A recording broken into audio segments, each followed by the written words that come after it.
Hello and welcome everyone to Mega Man Battle Network's 20th anniversary event.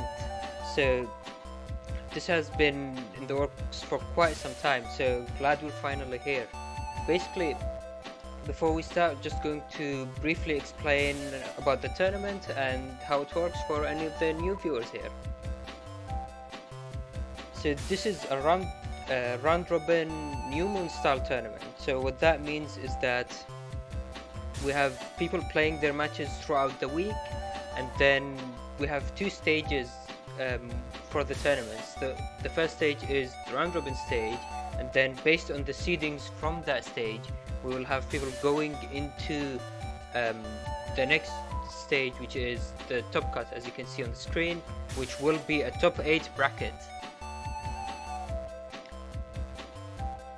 So today, as you can see on the screen, we had over 110 matches played throughout the past 2 weeks from everyone celebrating the 20th anniversary for the series.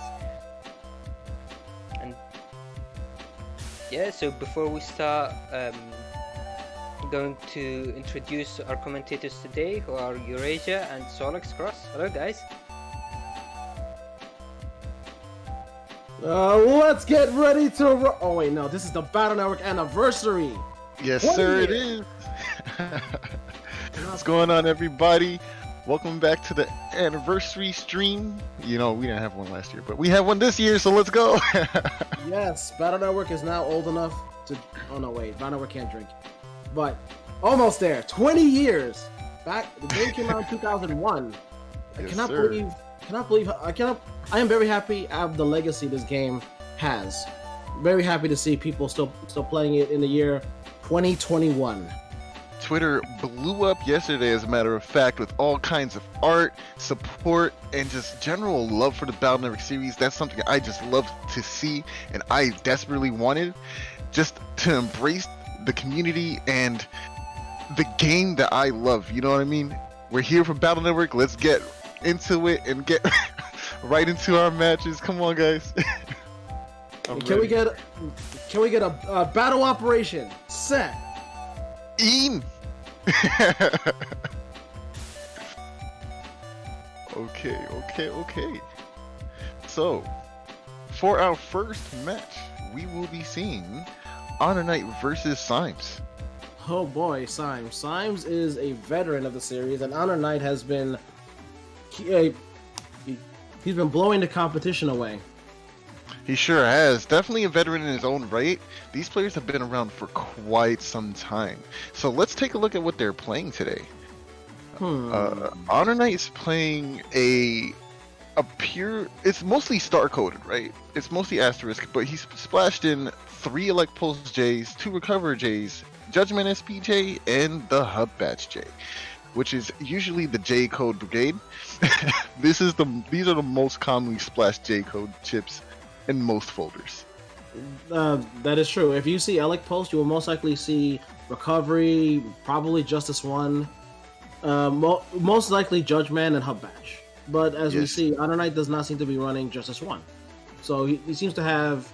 It looks like Elec Post and Winrack are his only attacking standard chips. Right. We're going to see a lot of pulse combos coming out from Honor Knight, but to support this damage, or this mild damage, we have the Hub Batch, right? Because we get attack 5 from that. And to support Hub Batch, we have the Animal Brigade. Yeah, that's right. He's playing Rush, Beat, and Tango. So we're going to get to see some animal friends fight for us today. Well, more than just the usual, too. Are we bad people making animals fight along with us? Absolutely. But let's talk about Symes. Symes is running the Gum folder.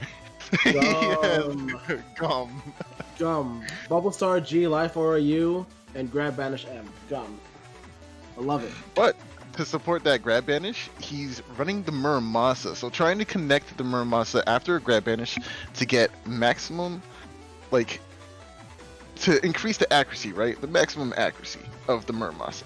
But to go with that, we also have Windrack, which also can help confirm Muramasa in a bind. But what I'm also noticing is that we have splashed uninstall G here to go with those bubble stars. So The problem with this kind of strategy is that, oh well, uninstall removes your super armor, air shoes, it Float removes boost. your float shoes, and it removes one more thing. I don't remember. Hold on one second. Shield also as well. Shield. There it is. Shield program, right? So removing those programs is really good, but since Bubble Star is the only chip in the folder that can actually attach itself with a... Oh no, there's a Machine Gun 1 star in here actually. So Machine Gun 1 star and 2 Bubble Stars are the only things you can attach an uninstall to. So there is a bit of a mix-up going on here. You don't know which Bubble Star, you don't know which Machine Gun is going to be, but you know for sure those chips are going to have that uninstall, right? So Honor Knight's going to want to do his best to avoid those chips in order to secure and keep all the programs he gets from his hub batch. Otherwise, he might lose out on a very powerful Giga right after using it, which would be very bad. For a quick explanation for those unaware, Grab Banish and Winrack have a push effect if they connect. Although Winrack does not have to connect, Grab Banish has to connect in order to cause the opponent to be pushed back, and the player cannot move at all while being pushed back. This is the reason why Muramasa is used as a follow-up, because they are basically a sitting duck. There's practically no way to get out of a push state. So it is very good. So Symes is well aware of the pushed Muramasa combo. Though one other thing to mention, the Mach Gun is also a cursor element, which means Honor Knight will have to be careful not to get his Dustman destroyed by it. Although it is only one hit is all it takes. 100%. We're gonna see dust digging from both players, especially since they're both get that first barrier to protect them from pesky Erasmans. But in addition, Honor Knight has that beat, so we'll see those Erasmans get eaten up. But that's enough about the set. Oh, one more point. Yeah. Just one final point. Because they both have first barrier, Rush will be practically useless. Any sort of barrier will protect against status effects. And although Rush will still gobble up the invis, it will protect the player from the paralyzing. So we gotta make sure that hopefully one of them manages to get the barrier off first before forcing Rush to activate. And with that, are you ready for this? Let's get right into it. Yes. Battle routine. Set. Execute. Alright, guys, we're starting today off super nice with the double VOD. Thank you, Ray. So we get to see both perspectives, yeah. Yes, on the left is Honor Knight, correct? I believe, yes. Left is Honor Knight, right will be... Right is Symes, man. Yeah, right is Symes, correct. This is nuts. Like, a double view? Let's do it! Oh, we see the immediate focused, but losing the barrier here is actually pretty bad. As discussed earlier, Rush no longer will... you won't be protected from Rush from eating your invisible battle chips. So now it seems like Symes has to deal with Rush in a different way. Maybe... I don't know. Symes only has 2 invisible battle chips in his entire folder. So he's going to want to prioritize TFCing them to maybe Megas to not lose value from those chips. Oh, and the Erasement connects! There you go. His dust digging days are over, unfortunately. Oh, and that's so rude! Right after the decross, Honor Knight goes right into the next cust to shuffle these chips away. Oh no, that's so terrible. But now Symes doesn't get to do it. Wow, that's 2 accelerated turns for Honor Knight. And how fortunate that both of them ended poorly. Oh man. Yeah, this is really bad. I don't like Symes' position here at all. But we see Tengu coming out for Symes here. Oh, and we got Geddon, but that's not going to do anything now that Honor Knight has gone for the Beast Out. Beast Out, you see, has float shoes and air shoes, as observed right there. Oh, that okay. means this item can't really do anything to them, you know? One thing about that beast charge, Dust Beast aims for the area. I believe it's two. I believe it's 2 rows ahead. Yes. It aims randomly, however, so you can't really aim it. Although one benefit of it is that you are technically off the field, like you're not on the field, so there isn't anything that can actually attack you when you're high in the air. Correct. You're completely invulnerable to almost everything. Actually, yeah, everything. Actually, But I also- believe. I believe anti-recovery is the only thing that can get you up there, Yeah. but that's unlikely. Yeah, very unlikely because anti-recover isn't as okay. Recover 300 is a very popular chip, but it's not played enough to justify running anti-recover sometimes. Okay, we see the grab banish waiting for a TFC. There it is. Okay, grab banish will come down, giving back the area to Symes, allowing him to push forward just a little Rush. bit. And there's Rush, Num num num num num num num num num. the first of the animal friends revealed. Oh, he got him. Oh no, that Judgment miss. Because of the lack of attack stats right now, Honor Knight's beast charges are not going to be doing too much damage here. So There it is. no, But he has but Simon has uninstalled ready. Oh man. yes, the hub batch is there, and as we said before, after using a hub batch, Honor Knight's going to really want to protect himself from getting uninstalled. That is going to be very dangerous. Oh man, this is kind of tough. Symes isn't even flinching, just sitting on that uninstall, knowing what's gonna happen. That trap that Honor Knight has, not gonna save him. Especially if it's a machine gun that, you know, the uninstall's attached to. And damage does come up. Hub batch. Maximum power. Nice. Oh boy. That's Because yeah, we keep trying to talk at the same time. No, But because Honor Knight actually held on to the life aura, he was actually able to bait out the wind rack there. So basically, this whole turn is unpunished. that was smart that he activated Rush at the very end because he changed his form. He's no longer paralyzed. That was a good that was a good use of forcing Rush. For those unaware, if you change forms, changing forms resets your entire state. Although some effects linger, such as I believe confusion, if I'm not mistaken.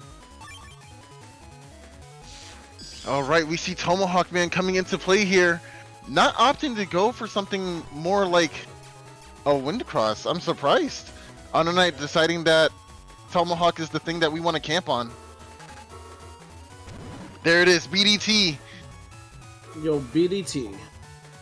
Okay, the importance of Honor Knight waiting for a TFC is because Beat is still in play, and if Beat ate that BDT, then almost all the damage Honor Knight has would just be completely lost. Yeah, that'd be very bad.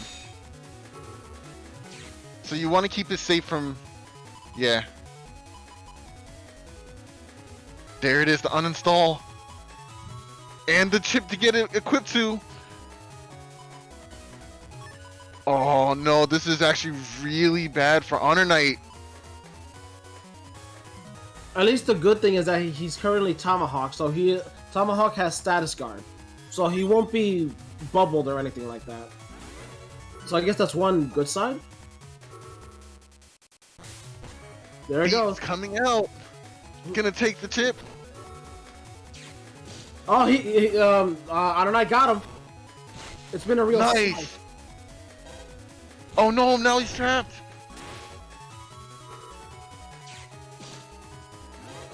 There it is. You have to be able to dodge. Oh! Uninstall lands. He That's got gonna double completely uninstall. neutralize. Oh no. Oh, that double uninstall, man. Ice him. Nice, nice, nice. This goes into the next turn with ice. Nice ice. This forces a change of cross here. because you don't ever really want to go into the next turn with a status, because it gives your opponent a free follow-up. Like a Muramasa right here would be guaranteed if you stayed in base man, and you don't want to lose 500 damage for no reason. You only have 600, right? Yep, so that is generally why you want to change your form if you're stuck in a status effect. Oh, this next turn is going to be kind of crazy. Anonite's hand is pretty absurd. Opting to go into Tengu here, but... Oh, jeez. Oh, darn. Anonite was expecting to use Ground Man for that froze status. Because if you're frozen, a breaking chip will do ×2. You still get good damage out of it, right? So it's still value. There's the BDT number 1. Judgment will take back some of these panels to limit the area in which Honor Knight can move around to avoid those Thunderbolts. Wow, if that entire front row were holes... Oh, never mind. There it is. Important. The life aura. Sorry, Erase Man. And there it goes. The BDT will now get rid of that pesky life aura. Oh, one chip left in your entire folder.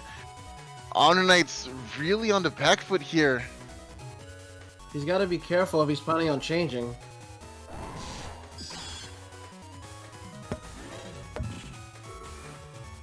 Okay, area guy comes down, so that's a good sign. Symes is trying to land this Muramasa. If that thunder hits, that's gonna do ×2 damage. Oh! Oh, and he catches him! The quick beast jump into Muramasa. You want to explain what beast jump is for us, Yuri? Beast jump. When you beast out, a cursor appears on the closest enemy. Definitely PvP is just one, and when that happens, your character will jump to the most optimal position for your chip usage. Although not every chip will work with this. Nice movement, nice movement. That's 2. He has to land 4 because D-cross. That was 400 damage. Oh, now there's a bubble star in hand. This will combo very well with the BDT. As you're bubbled and you're hit, you take another 400 damage because of the elemental weakness. And also, Aquaman heals 5% when using an Aqua chip. Oh man, this is really rough. Nice! There it is! And the double damage and the wind rack into the finish! Man. Oh my gosh, that was a legendary combo right there. Although I'm not sure about Symes playing with bubbles. Clean play. Very clean. Put it on the scoreboard, 1 for Symes, and we're headed right into game 2. Yes, can Honor Knight bring this back? Since now Honor Knight is now more familiar with what Symes is packing. The problem with losing the first game is that now you have to do the reverse 2-0, which is not easy, especially after your momentum is broken from the first game loss. So this entire game is going to be focused on Honor Knight trying to regain momentum in the game. And so far, it's pretty good. Not trading off those first barriers is really strong. Symes got himself stuck back there now. Ooh, yeah, that's really bad for Symes. Well, yeah, Beast Out's gonna have to happen here. And there goes Symes tossing away all those perfectly good chips. Have you ever heard of recycling? Oh no, wait, that is recycling. They are recycled, that's true. Because when you do use your dust shoe, and the that pulse combo! Yo, that was nice. I blinked. What happened?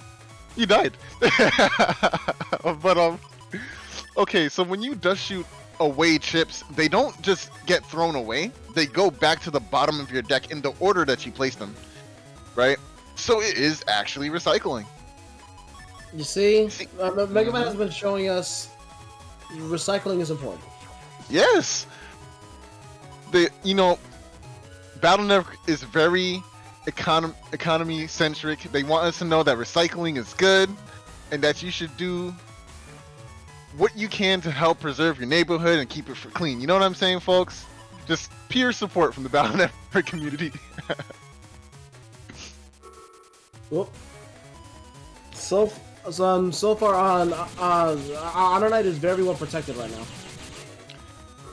As you can see, that Buster, the feathers from the Beast Cross on Bowser's side, is completely useless if you have 0 attack investments. So that's why we saw it do one damage. It barely even tickles. Yeah, doing 1 damage is not as effective. Shoot. There's the hub batch, but will we Yes. see it? No uninstall, not yet. You're right. Tengu. Now here's the problem for Honor Knight, right? He's already committed to some serious defenses, right? And actually in this turn, we're committing to even more. So what's happening here is that if this barrier gets removed, the barrier was already removed, it seems. No, it shouldn't have. I don't remember getting that last hit in. Okay, perfect. So if this barrier is removed, There it is. See, there you go. then Honor Knight's gonna be in a really big trouble. Oh no, he stepped forward. Yikes! Yes. And there's the hub. Unfortunately, that is one. Nice! He's in the air. See? Dodges! Yo, Ultra Instinct, Honor Knight. Honor Knight's like, I know what you're thinking, and I'm thinking the thinking that you're thinking. Straight. Nice, clean. Wiggle played on YouTube.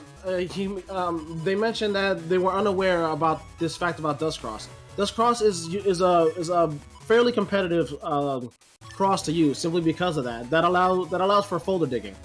Generally, you will see most Falster players who are more chip centric focus on using Dustcross. As the higher level chips such as Gigas and Megas are generally sorted lower in your folder.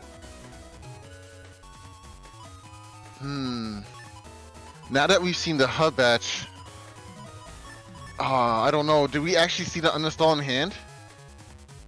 Not yet. Oh. Tuge Yosh on Twitch is hyped that how there was a Battle Network tournament. Yes, there was. Yes, there's a link in the Twitch chat right there to join our Discord if you want to join us. Nope. There it is. Losing the Cross of Dust, and now completely at the mercy of Honor Knight. Honor Knight's gonna take this advantage to try and combo. Nice. You're grounded, Symes. But there's the Muramasa! A Muramasa on Tengu will do exactly 1,000 damage! Oh, but the invisible! Not enough time! Oh boy. I think Symes might actually camp this chip. Oh, are you really gonna throw it away? Well, Symes has to. Symes has no way to activate the anti-damage that Honor Knight has. And Feathers won't do it. So unfortunately, I guess Symes has to give up that Muramasa, unfortunately. The only other way to confirm that is to use the BDT. It actually looks like Honor Knight is standing on top of a BDT right now. He's gonna lose this BDT. I think camping Muramasa was definitely the right play here. Oh, okay, yeah, that is true. Bitmuffin on Twitch mentioned that BDT would clear it, which is true. I think it's worth the wait. Yeah, You and I all know that Honor Knight's not gonna change crosses here. That being said, that is a huge opportunity for 1k damage, especially since Symes is behind right now. Yeah, that would even the playing field. Like, okay, here's the thing, right? Honor Knight doesn't have a lot of crazy. Oh, there's the cross change. Okay, Yeah, I guess throwing away was the right play then. If the cross change happens here, yeah. I think that's fair. But that's a lot of damage to throw away, though. Yeah, it really stinks when you have that one combo. But you can't use it.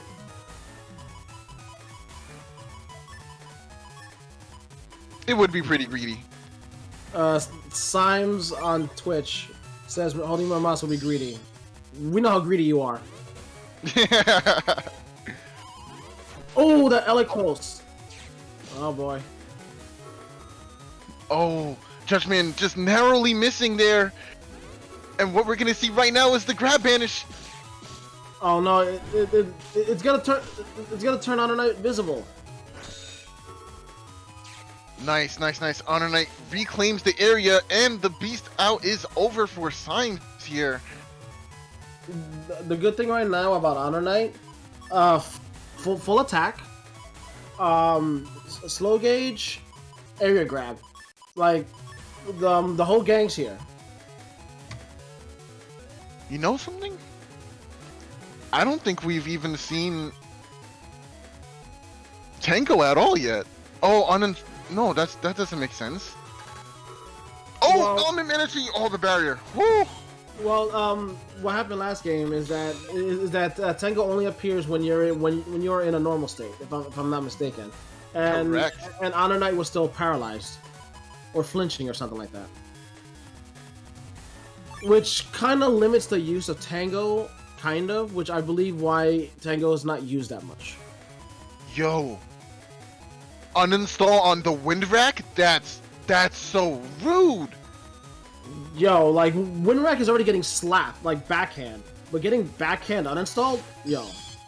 I So do not here's the play. appreciate that. You pull in. Slap. Oh, you just do it. No, no pulling at all.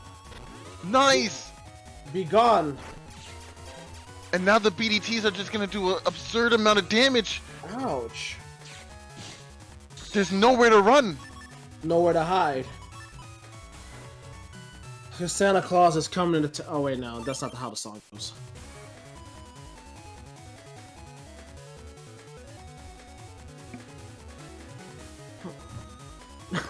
That's like, I'm gonna butcher his name. Well, I was gonna say the full thing. Uvu on Twitch says, that's like saying, I don't like your cut, G. Pretty much. Man, uninstall is really the bane of Honor Knight's existence here. Not a lot of ways to guard against it, especially if you use all those defenses so early. Ah, that's really tough. And now you're in a position where you can't really dodge, but the panels are starting to come back here. Double damage! Stopped, unfortunately. That barrier was so necessary right now. Yeah, it was. Nice, counter hit. Although, unfortunately, you cannot gain full synchro if you are in a cross. It is a good thing that Honor Knight has Tomahawk. Or else Very that good would have been thing. paralysis.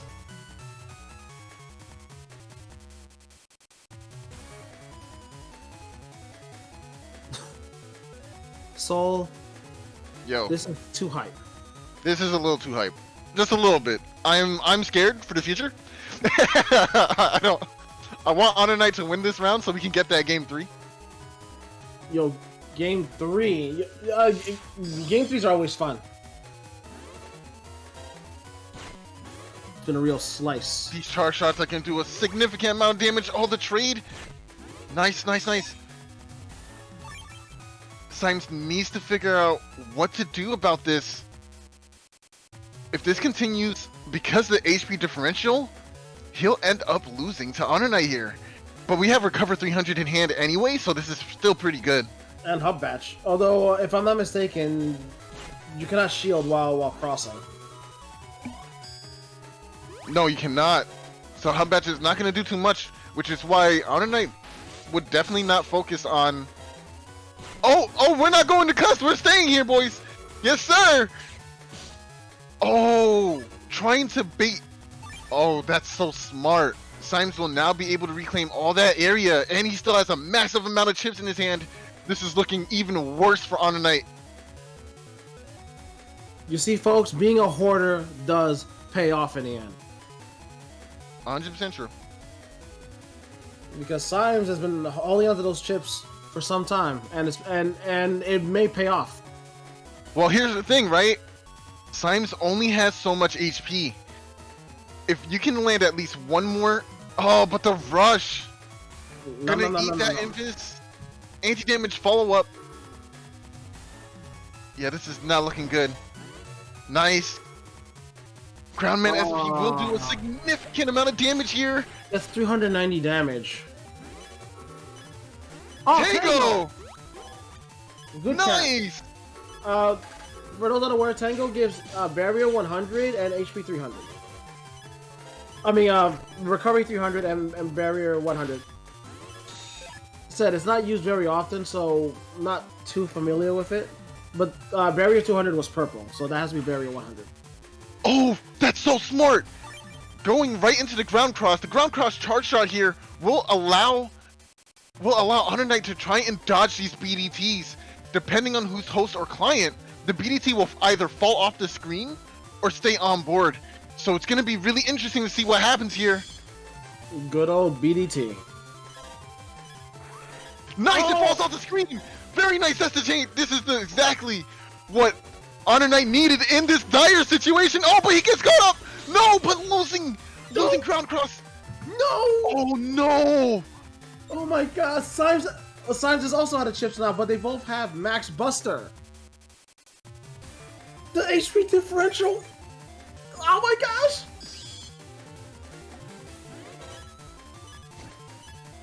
Just need to confirm 4 of these charge shots to win the game. There's one. Anti-damage. Final turn. Beast over. That's exactly what Honor Knight needed to try and win on damage judge here. But who did the more damage? Yes, like that's the tough question. Who did the most damage? Considering that Honor Knight had more HP and more recovery, so I think Honor Knight might have lost this. Yeah, I know. Goes to Symes! Oh no! Wow! Honor Knight, no! What a close match! Today's winner is the damage judge, which goes to Symes. That was too close, man. So if you guys don't know, damage judge is actually Judge Man judging the match. Yeah, he was watching the whole thing like, Making emoji. Wow. Oh, that was such a good match for both those players. Oh man, the uninstall was just too much for Honor Knight to handle at the end of the day. It was just pretty tough. But he still played extremely well despite the fact that he was playing from behind. Either way, let's hop on up to the next match. Our first match being a double view damage judge is just, come on, guys. I'm getting too old for this. Way too much hype. Way too much hype. SWB Harvey asks, how are they on Twitch? Asks, how are they battling? They actually battled a few. I don't know how many weeks ago it was. It was like 1 or 2 weeks ago. It was last week. Last week, okay.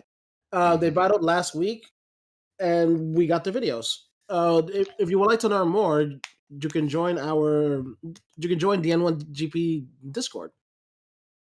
Join the N1. We have a central document pinned in our announcements channels. Not the announcements channel, the welcome channel, and it has literally all the information you need to get started to play today. And dark chips. And dark chips. We have dark chips. No, you're not supposed to encourage that. We do not have cookies. Stop giving out our cookies, Mden. That was on Twitch. Yes, Mden on Twitch is giving out our cookies. But now our first match was hype. Wait until you see the other ones. Now we have Bit Muffin versus Flop Tart. Flop Tart? Flop Tart. Flop Tart. That's a great name. I love Flop Tart. I'm not gonna hold you.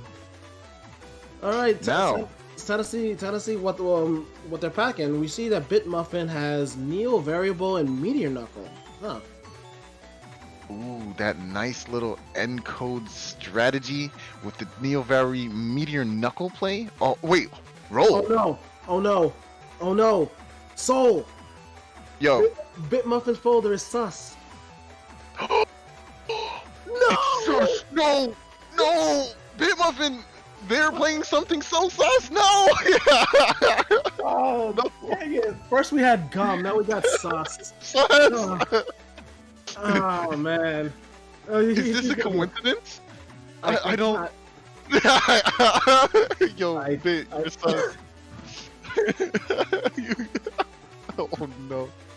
Alright, let's get right into the folder again. We have Bitmuffin playing 4 Eerie Grabs with some attack stats. Oh, this is the Salad Cust.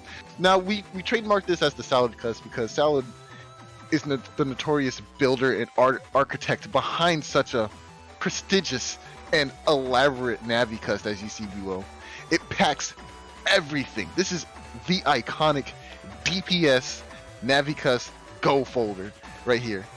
It has Bug Stop, Super Armor, Custom 1, Custom 2, Rush, Beat, Undershirt, HP, you name it. You name it. You name it. Literally everything. You name it. You name it, Bitmuffin got it. I am enjoying this folder though. Like, Bitmuffin's running Falser with Custom 3, good old Super Armor. See, Bitmuffin is actually smart and brought a shirt to a net battle. Yes. Because if you're not battling, it's sweaty out there, man. Facts. There are 2 programs you do not leave home without, in my humble opinion. You don't leave home without your armor, and you don't leave home without your shirt. That's bad design.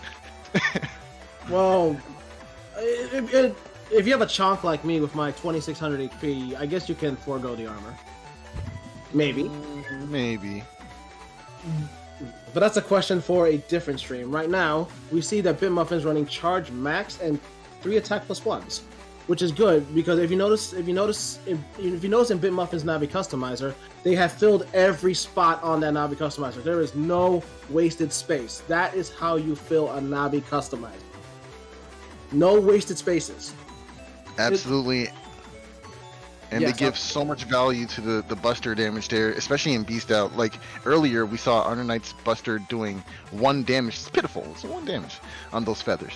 But with these attack pluses, it'll be doing 4 damage per shot, which is a lot better than doing 30 damage per 30 seconds or, 4 times 30 damage per 30 seconds. So let's take that into account here. And we see Also- Flop Tart. Oh wait, Yep. Still got more to say on Bitmuffin? No, I was gonna go right over to Flop Tart. You read my mind. Nice. I do like that Flop Tart's running Mega Cannon Asterisk. Yes, this has been the hype. This folder. Okay, we're playing C code out here, ladies and gentlemen. Now, the thing about C code is that it's very rarely played because it's usually seen as the not so strong, Circus Man SP. He misses everything. Colonel SP, very underrated Colonel SP. But because of the Bubble Star, alongside White Capsules, you have the opportunity to stun your opponent, lock them in place, and punish them with the Colonel, Circus Man SP, or Colonel for that instance. But similarly, Flop Tart is also opting to play the legendary Salad Cust here. So we're seeing a Salad mirror match. Oh yeah, I keep forgetting how good for you the Salad Cust is. High in greens, low in calories. Exactly. One So we're other. gonna- Yeah. Mhm. No, you go ahead. Well, I think you went over pretty much because, as you said, they're both running the good old reliable Salad Cust. But as a quick reminder, Mega Cannon or M Cannon was buffed in Battle Network 6. It has been 120 damage across every game except 3, where it was 80, I believe. Mhm. But in 6, M Cannon does 160. So it is a very strong tip. Combine that with Beast Out, that makes it into 210. Mm-hmm. So if you manage to a good combo, if you can pull it off, would be Paralyze and 2 M Cannons with those 2 White Capsules. That alone is doing like 600 damage. But we got to see how Flop Tart will be using these chips. All right, well, without further ado, let's hop right into this match. Is Flop Tart a food? Because we have muffin and tarts now. Eileen, I like muffins and I also like tarts, but that doesn't play into. It's not biased, right? Nah, no, not at all. it's time for the sweet match to get underway. As we see, this is from BitMuffin's point of view, if I'm not mistaken. Yes, it says versus sure Flop. is. Awesome. Oh wow! As we see, instead of a normal battle theme, we are right here back at home. It's really chill, cool, calm. We're just playing some casuals at the backyard during the barbecue, ladies and gentlemen. That's the AC/DC theme. Quick question to both chats, YouTube and Twitch. What is your favorite AC/DC theme? Which game has your favorite AC/DC theme? For me, it was 5 DS. I think my favorite theme has got to be Battle Network 3. It's just so nostalgic. Heck yeah! Oh, man. and Beat making an appearance immediately. What was the chip? I have to know. Okay. I want to know. Oh, we're trading beats. Bird is hungry today, trying to eat. Okay, Burb. As Eddie once said, I hate birds. Oh, Those bees, man. that melted some of his HP. Jeez. The main thing about Risky Honey as a guard chip, it'll block anything. The only thing it cannot block is fire, but it can block breaking, the one thing that normal guard chips cannot block. So Risky Honey is actually a really good guard chip, and when you combine that with the ×2 charge ability for all wood chips that Tomahawk has, that's a pretty deadly combo. It sure is. One that's we definitely don't want to see, or do we? I think we do want to see it actually. Let's look at that. I am fine with seeing it happen as long as I'm, it's not happening from my point of view. Bees to the face hurts. Yes, it does. I don't like bees. Bees are scary. Okay. I guess they're both going Super Saiyan. So, if you guys, the M cannon. Oh Wow. wait, it's 180. Oh darn, I was wrong. I thought it was 160. That shows how long it's been since I've used M cannon. M cannon's 180. So that's 230 actually. Whew. Dang it. And yeah, I'm sad that I remember that wrong, but now we know. M cannon does 180 damage. 180 damage for a standard chip, a normal standard chip. The only thing that comes close to that is tank cannon. Nope. trading with Windrax here. Life Aura is just gonna go right away, effective immediately. It was unfortunate that BitMuffin missed that Neo variable, but the Neo variable combinations are tougher.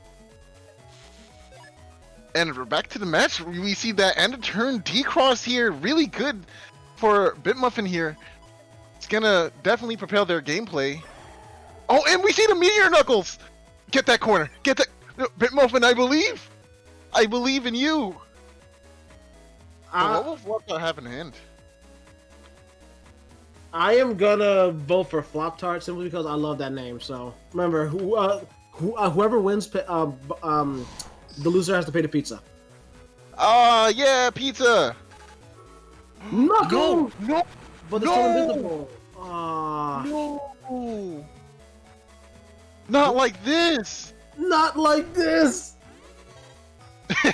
Mega Master, did someone say pizza? Still, doing a nice amount of damage in turn. I mean, you did 260. We'll take it. Not bad, BitMuffin. Not bad. But man, missing that Meteor Knuckle, that was such a huge disadvantage. Okay, here's the thing about Meteor Knuckle, right? Even if Flop Tart moved to the center panel, Meteor Knuckle still has tremendous amount of value because it will break more panels around Flop Tart, right? So it forces a beast out or forces a change to Tengu, which is kind of what you want. You want you want the opponent to waste those resources as fast as possible, right? Although the way the targeting works with Meteor Knuckle, well, I'll explain after the match. What? There it is, Circus Man! It's a connection! Oh, look at that damage! It's so much damage! I have never seen Circus Man connect. Yes! Very nice TFC from Flop-Tart here. And a chip charge, a little too early though. Oh boy. But the invis. Okay, you know what? So, because Flop-Tart had that invisible in hand, they were going to be able to play around that entire turn, or the rest of the turn anyway, so... Yeah, I guess that chip charge didn't really matter, unfortunately. You came to the wrong tent. Oh man. Whip crack. Oh wow. Okay, I wasn't gonna go that far, but What? He holds a whip. Circus Man actually holds it. oh wow. Oh wait. Yeah. Ouch, ouch, Oh, ouch. okay. There's the machine gun. Barely dodging all of it. Oh boy, that's 500 damage. Oh! Bit Muffin, be careful. Oh, I like this sped up version of AC/DC. Oh, that's nice. Are the bees gonna land? Oh no. Oh no! Oh. Wanting that end of turn machine gun to try and get a D-cross there, but doesn't mash it out in time because of the D-cross. Unfortunately, anti-damage again removes it from the field, and because Flop-Tart was off from the field, the bees had no target.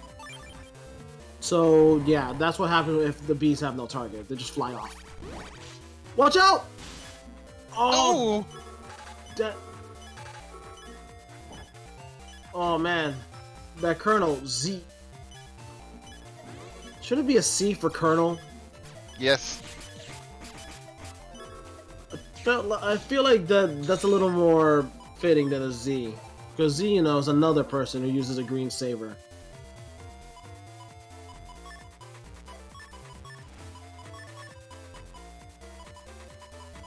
Oh, okay.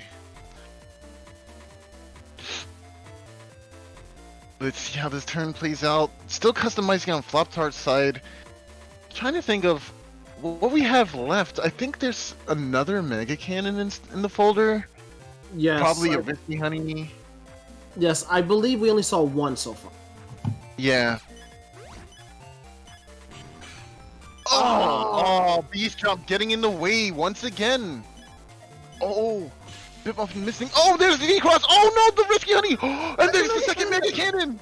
Oh no! No! They have headphones. They can't hear us. They can't hear us.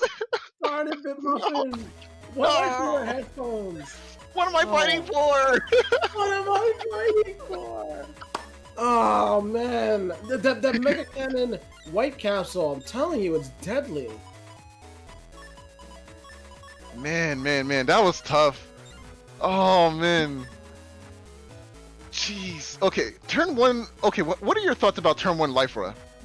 Turn 1 Life Aura can shut down a lot of nonsense. It's honestly really annoying to deal with if you had like a plan. So if you were gonna like mock gun something or something like that, it's really aggravating to have that shut down by that. It either forces you to go Tengu, you're using Falser, or you practically have to give up that hand. My perspective is, I think it depends on the field. Like a grass field like this, starting off with Life Aura is kind of risky. What if your opponent has a Fire Chip or even Element Man in their hand? Element Man cycles through 3 different elements, as we've seen before. The first one and the most easiest one to mash out is the Fire. That would in fact do ×2 because they're grass and destroy your aura, right? I typically like going Barrier 200 first turn more than Life Aura first turn, but sometimes you don't have that option, you know? Oh, are we gonna see it? Now here's the cool thing. If you don't mash out the rush and you let it play its course, you get ×2 anger. Are we gonna see a next turn anger play? There it is. Angie. Big Mad activate. We should probably explain why that happened. A mechanic in the game, if you are in a stun sort of status effect, like flinching, paralysis, frozen, if you are stuck, etc. If you are stuck in that status effect for, I I believe it's like 2 seconds, if not a little bit more. It's like 180 frames or some number like that. If you are stuck like that, you will end up being angry. Because think about it, wouldn't you be angry if you were stuck flinching for 2 seconds?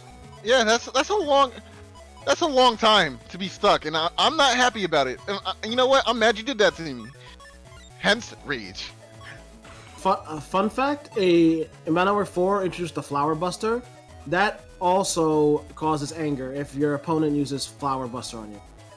Really? I did not know that. That's interesting. Yep. Apparently Mega Man's not a fan of getting flowers from his copy. That would make sense, actually. Unfortunately, we don't see a ×2 play from Bitmuffin because they didn't open up a chip to get, that nice bonus. It was only Judge Man in hand, not like, I don't know, Ground Man SP or something like that. So, going for the cross here seems like the general better play. But it's interesting to still go for the rush rage play because you never know what you'll draw in the next turn, right? The good part about both players, because Tomahawk Man is a grass type Navi, they are recovering HP while standing on the grass. Yay! So they are pretty much photosynthesizing. Hey yo, photosynthesize with me, bruh. Yeah, it actually is a very nice day with those seals out there. So yeah, sure. All right, wait, let's go. I can photosynthesize with that. Just remember, don't be a grass type Navi on grass with a fire chip in stock. Oh no. Mm-mm. That's not a good time. Yeah, that's massive damage. That's massive damage. That's big boy damage. That's that's big slappy. Wizzle Plays on YouTube asked, does crosses miss with anger? No, you cannot be angry or full synchro while in a cross. You can be full synchro while in beast out, but not anger. Base beast out. Base Not beast out. crossed. Correction. Yes, not crossed. Correct. You know what? That'd be pretty sick. Like, imagine crosses getting ×2. On top of like their normal ×2. Yeah, that's so rude. Like, that's too much. Stop it. I'll give you another fun fact that is possible in one game, and that's Battlework 5 crossover. Ooh. You can get a ×2. It's crazy. Ooh. But again, that is a story for another stream. Yeah, crossover is sick. Whoop. Yay, more HPs. Invisible gonna come out. Although we see Bitmuffin hesitating to destroy grass panels. Because, grass is our friends. Nice. Okay, so what basically just happened here was Bitmuffin wasn't doing anything for a brief moment, right? What they were waiting for was the custom gate should go down, so there's even more time that holes will be on the field for the next turn, with the golem punching out the holes in the back corner there. Oh, really okay. Smart. I was actually wondering why they weren't doing anything for a moment. Okay, that makes perfect sense. I did not think about that. Yeah, well, that was very interesting play just now. And we see the one Mega Cannon miss. Cute. No. I want some of my Mega Cannons. Uwu Okay. asked, can we give the dust charge shot guy a name? I want to call him Charlie.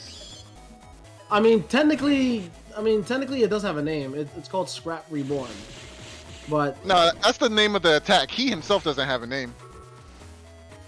I mean, oh my gosh, Oh, Return Slash! Oh my gosh! that's Max Kunai. I haven't seen that happen since the Big Cold Slappy! War. Big Slappy! Big Slappy! Big Slappy! Big No! Meteor Knuckles! This is overkill. This is overkill. Oh no! Not like this, please! Please! What can you do in this situation? Oh no! No, this is not good. Oh, Erase Man, no TFC, Yo, Bitmuffin, hold on. This is a friendly game. This is wow. This is just for fun. Why all the violence? We're at ACDC. We're at the barbecue. You gonna do this at my family barbecue to me? Don't do this. Not like this. How could you, Muffin? God dang it, Muffin. Ooh, perma-hole panel. Oh, that's really bad. Yeah, it's really unfortunate. So would you like to explain what exactly is this perma-hole? So a perma-hole is a hole that appears at the beginning of a round, and that hole doesn't go away ever. It's always going to be a hole there. So the reason why this is pretty is because sometimes you don't have the air shoes in your Navicus. But if you do have the air shoes in your Navicus, then it's irrelevant until you get uninstalled. Yeah, the only downside is that you aren't able to area grab past it. Correct. And there is the rush in the opening play. Oh, going for that ×2 anger on element trap. Oh, okay. I want to see this happen. I want to see this happen so bad. I don't. A ×2 element trap? That'll blow up the town.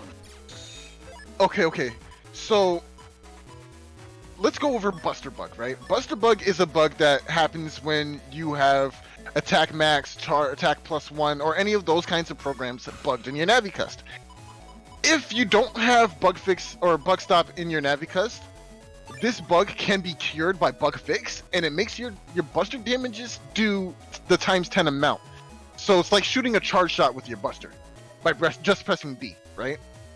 Now, because thankfully there is no Buster Bug in play here, that means Flop Tart still does not know what kind of trap is on Bitmuffin right now, right?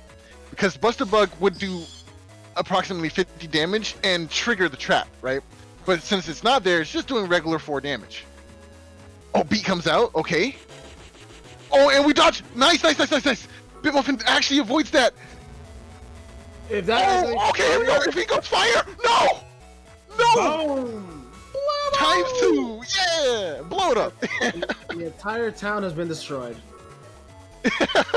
Very nice there, Bitmuffin. Come on, Bitmuffin. Oh, the ×2! Yes, sir! The double life sword! Double life sword! That's such a hard combination. That's a hard combination to do. Very, very difficult, especially in the middle of lag or online shenanigans. Okay, remind me not to fight Bitmuffin. Yeah, absolutely. We don't do that. I kind of value my life. Same. I can't believe it. ×2 element trap and double life sword. Seeing both of these in one fight. Yeah, PZ's very proud. Thank you for that one, Fleetwood. That was from Twitch chat. Oh, okay, wow. okay. Whistle Plays on YouTube says Flop Tart got roasted, not toasted. Wow. Okay. So, all Bitmuffin has to do is slide on back to that back row and sit, waiting for a TFC. And that's all it takes, huh? Oh no, beat! No! Just we forgot to feed the bird! Beat it! Oh, M cannon! Oh no, with feathers, the bees are gonna eat! Oh my... Bees. Muffin, how could you? The bees! Bees. That match was truly the bee's knees. I hate it here.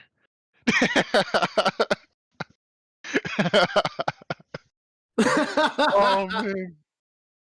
Oh, that was a good... Yo, these anniversary matches are incredible. Man, yeah, that was actually pretty hype.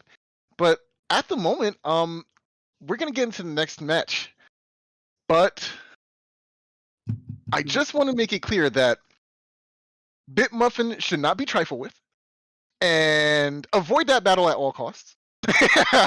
I'm just kidding. Very good game for both players. Y'all played so well. All right, here's my plan. buy BitMuffin pizza and chicken sandwiches, and then fight. Like it's really hard to fight in a food coma. Yes, it is. That is a perfect strategy.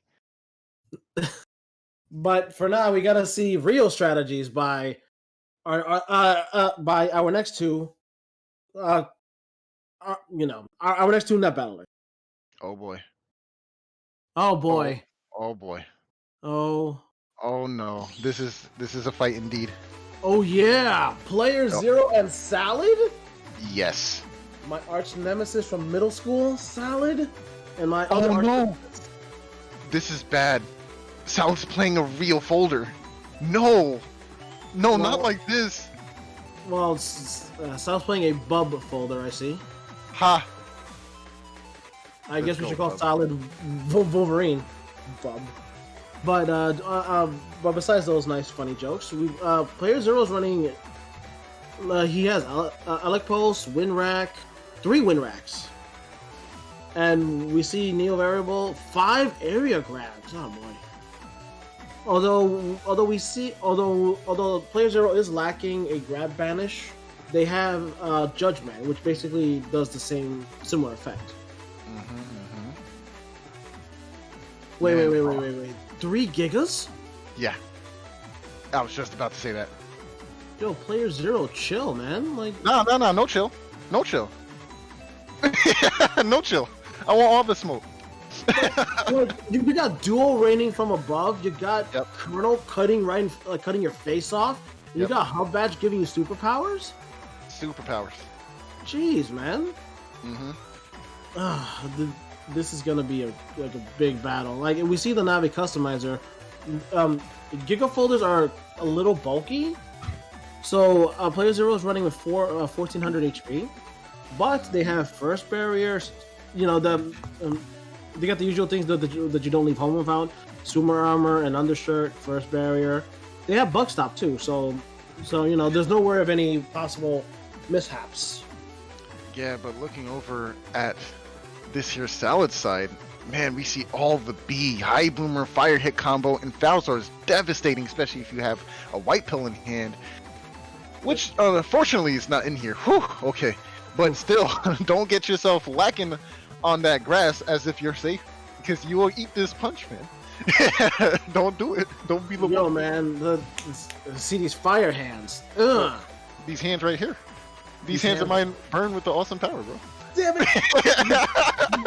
Beat me to it. But I think the fun thing is that Salad is the first person running base. Yes. Oh! How did I not notice that before? And it's that base, Salad? man. Okay, so no bias, but I want Salad to win here. No bias. Whoa! Whoa! What happened? You can't be biased, man. No, I said no bias, but I just would like it. I'm just saying. That's not bias at all. I don't know what you're talking about. One fun fact for the players. That chip base ANLY actually means base anomaly.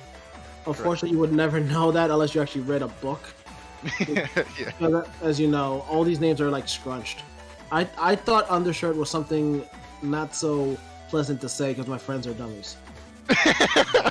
Same. It happens in every social. Before we start, however, it seems that we have a surprise announcement. Okay, so I'm just coming in to quickly say that we are going to be doing a new special interactive section for the stream. So basically, to celebrate the 20th anniversary for the whole of the BN series, we're doing a donation race incentive. So starting from the next match, through our Ko-Fi page, people are able to donate into the N1GP, and in your donations, if you specify which of the games is your favorite, either BN 1 to 3 or BN 4 to 6, and based on the group of games that have most donations, the stream layout will change during the matches. So I'm just going to post the N1GP Ko-Fi page in chat, and make sure to head there and have fun. Fun? Well, yes, I agree. Battle Network is a very fun game.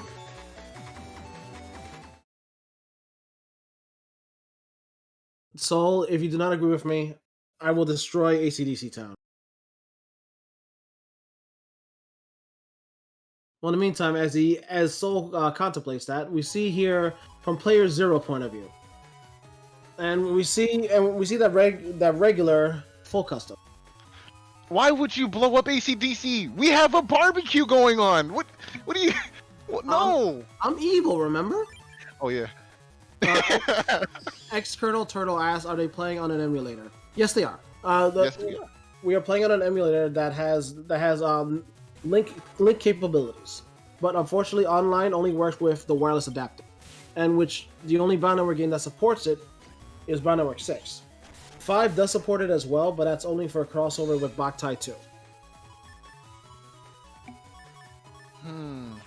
Although, yes. I was actually going to talk about the match, but if you have another point, you can go ahead first. No, that's fine. I finished explaining. We just saw that unfortunate Element Man whiff, but with lag, unfortunately, that's how it goes. So, would you like to explain how the battle actually most likely is? How the what cycle? How the battle actually is. As we're watching at full speed, it's not technically full speed. Right. So, as any game that has online play, there often is what we would like to call some lag or some latency. You know, we see at perfect speed because we get the recordings that are straight from the VBA itself. It's like basically the source. So we don't get to see the actual speed that the players are playing at. It could be still pretty similar, but there might be some client side desyncs with button pushes, which happens. Yes, as you'd expect, this game was not meant to be played over thousands of miles away. So. No, it was not. So we have to deal with it. This is a game made in 2006 for a game system that no one knows about anymore. Yeah, we're thankful we have this at all. Yes, it's amazing how this only works with wireless adapter, not link cable. Ooh, that time. Okay. Okay, Boomer. Okay, Boomer. Ooh, the counter hit. Oh, the grab banish. Yeah, that's max damage. That's you know all that. I'm sorry. Oh, your HP. Where'd it go? Oh, it's in your hand. There it is. If they had done it just a second earlier, then they could have drilled through those bees. But timing that's hard. Timing that's a little hard. Yo, how did PZ just last second throw out a drill arm and connect? Like, no, like PZ's a cheater. I swear he cheats. I swear it. I mean, you cannot say PG without GG. I mean, you can, but shut up. I'm going home. I'm going home. No, no, I can't be here anymore. Oh man. But as we see, those bees are vicious. Ooh, they sure are. Blocko. This is gonna be a very nice defensive turn here for player 0. No follow-up to that invis there, unfortunately. But Sawa did happen to block the ground man with her face. Oh, but no, Salad. There's a Knuckles in his hand. Salad, please. We're now playing Battle Network and Knuckles. Battle Network and here I come, rougher than Knuckles with them, tougher than Knuckles. Salad, no, not the corner. 1, 2, 3, 4, 5. 5 hits. Can she last out to the end of the turn? She made it. What? The Navi Cuss gauge went up the last possible second. 1 HP versus 146. Anything can happen. PZ's gonna try to seal the deal with this Elect Pulse though. But if Salad Beast overs. That's true. A Beast over here could be the key that Salad needs. You only have 1 HP anyway, so it's not like unless she has to recover. Oh no, wait, Salad hasn't Beast at all. Okay, never mind. I hate it. PZ, you're supposed to give her a shot. Like, come on, man. Like, I told you cannot say PZ without GG. It's true. Oh man, that was fun. Yikes. There were some rare drops from Salad. mostly because of latency, I think. But Yes, when you play in real life, it's honestly a completely different experience. actually, sometimes if you're playing with the wireless adapters, you can experience lag mid-match. I've actually personally seen this. It's interesting for sure. Ooh, There goes that barrier. Salad. How did you? But That was But fast. the focus, the R button, the beep back. Oh, that was so nice. That was really nice.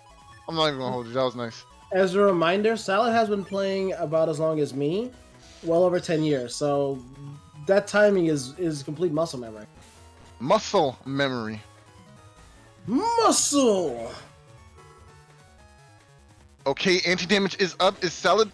Oh, she tried, but the ice is gonna be the bane of her existence here.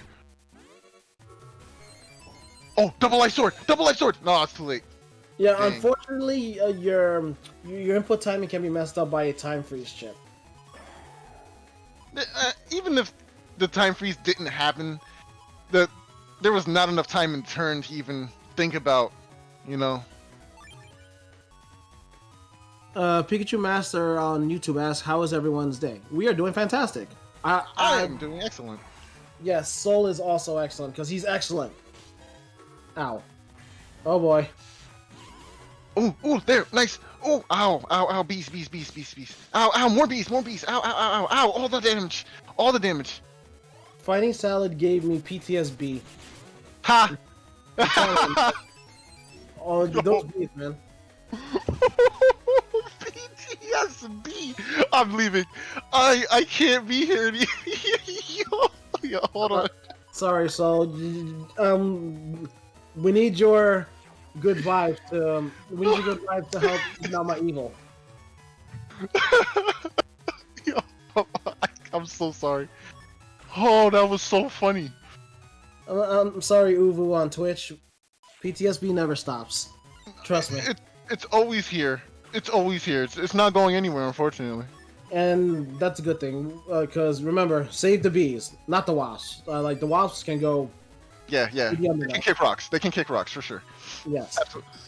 No, Nexit from Twitch chat says unbelievable. I'm just...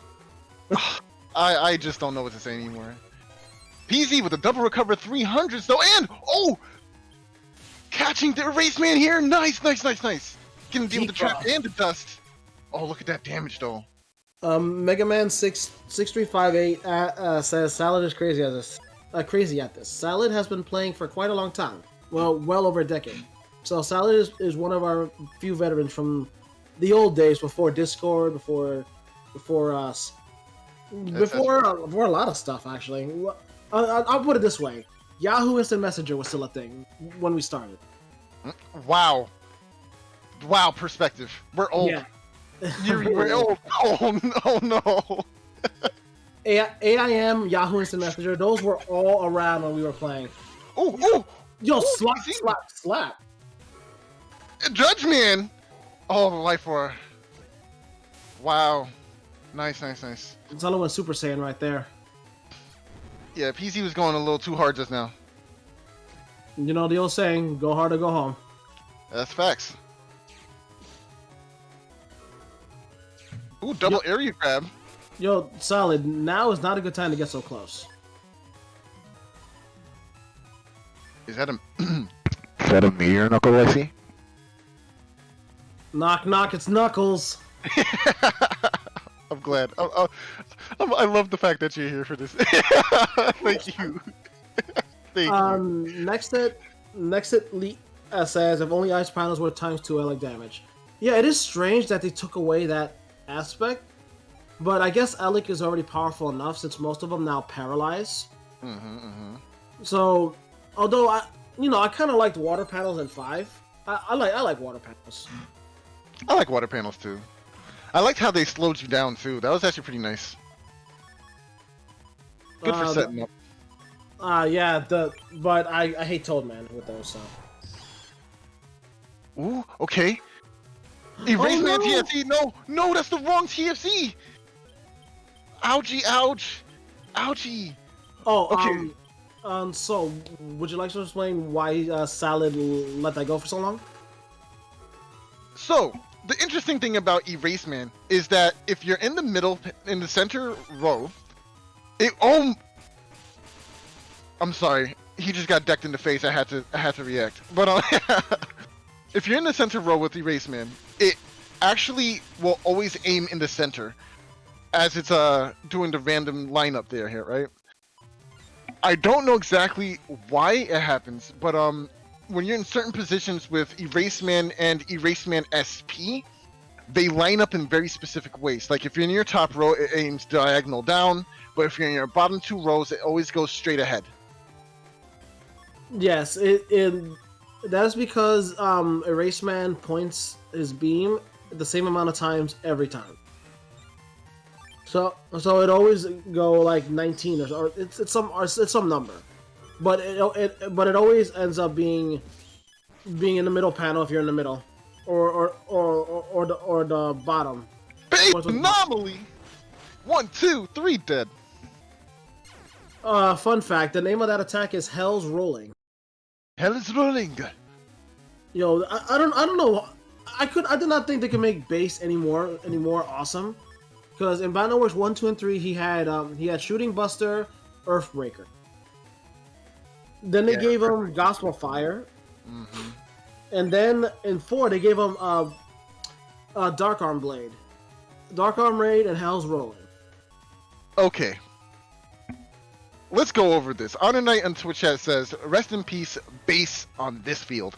Now let me enlighten you. Oh my gosh. Yeah. Kermo holes, or holes in general, just nerf base. Both of them, as a matter of fact. Unless you're on a broken panel for the other base, so it's not as bad. But here, the discs will just fall in the holes and do nothing. It's really unfortunate. So, if PZ can play this correctly, he can pretty much just dodge all of the hits on the base anomaly here. Oh wait, hold on. Brings 3593 in Twitch chat says, I need a base.exe anime and an action RPG. I 100% agree. No bias though. No bias at all. Could you imagine a game where you play as base up until then the alpha incident?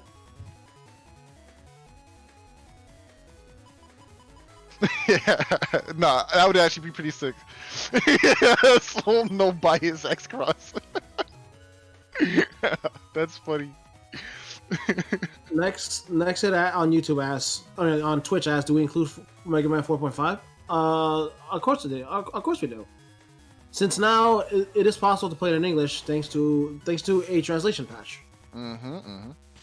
Oh, really quickly, Enduring Ray on Twitch chat says, yo, these backgrounds are fire. Shoutouts to Salad. Okay. Now, what's really cool is that these backgrounds, if you pay attention to the top, you get to see like their both players like battle chips swirling around. It's really cool. Very interesting stuff. It's very well done.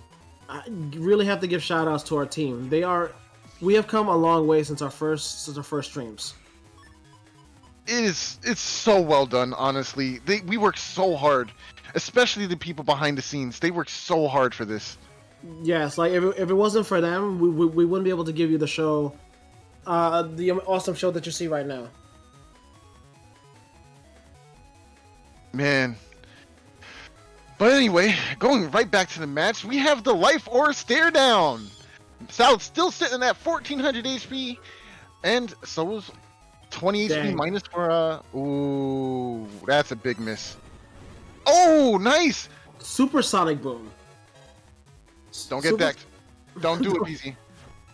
Don't get decked, BZ. The Supersonic Boom from Neo Variable, it actually does not make you flinch or blink. So if you get pushed back, you can actually get hit multiple times. It's actually kind of scary.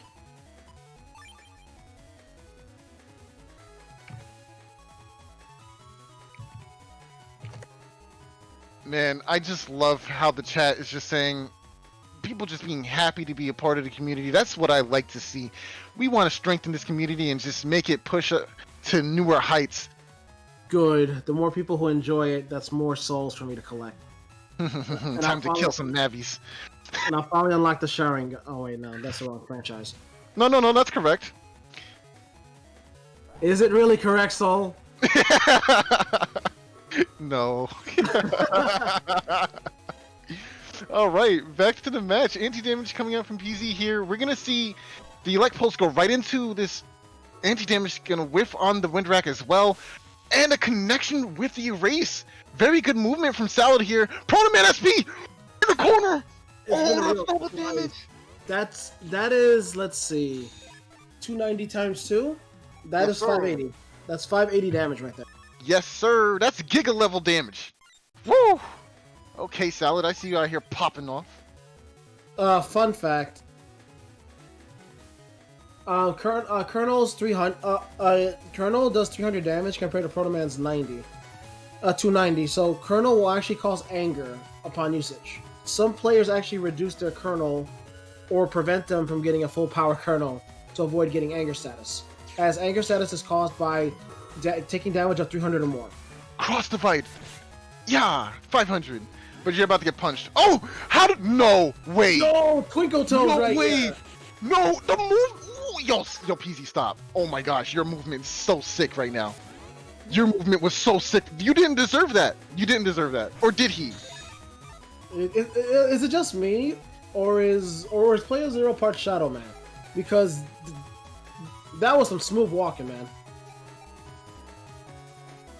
That was such good movement. Oh my gosh. What? I never liked PZ. Bad mojo. No bias.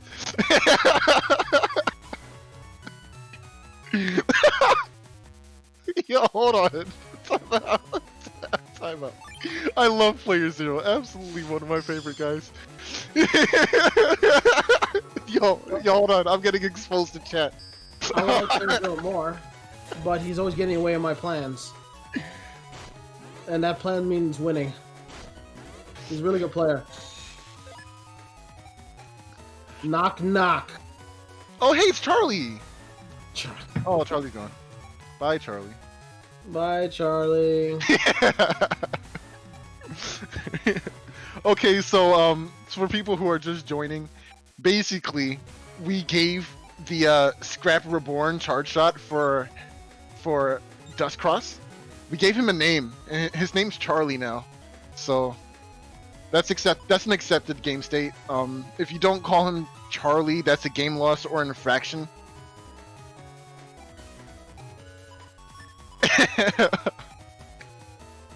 Oh man.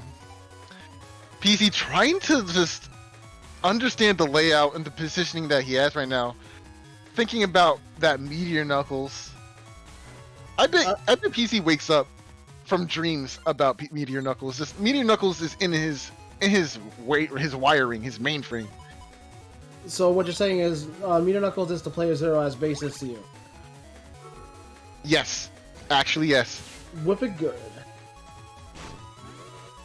Oh, it still hit. Ooh, nice. Ooh, the shield, yes sir. Okay, so the interesting thing about Sealed is it now forces a mind game. And that's what I love. I love mind games. Oh, only 4 chips left? He went in with nothing? Oh, wait, no. Okay, he's probably still sitting on chips, right? That makes sense. You're sitting on chips, right, PC? You're not just... Okay, so... We have a question from Charmander the Knights in Twitch chat. Question for both of us, Yuri. Who are our favorite characters? My favorite character is the one with the cloak. Yeah, he's... Oh, Colonel. Cool.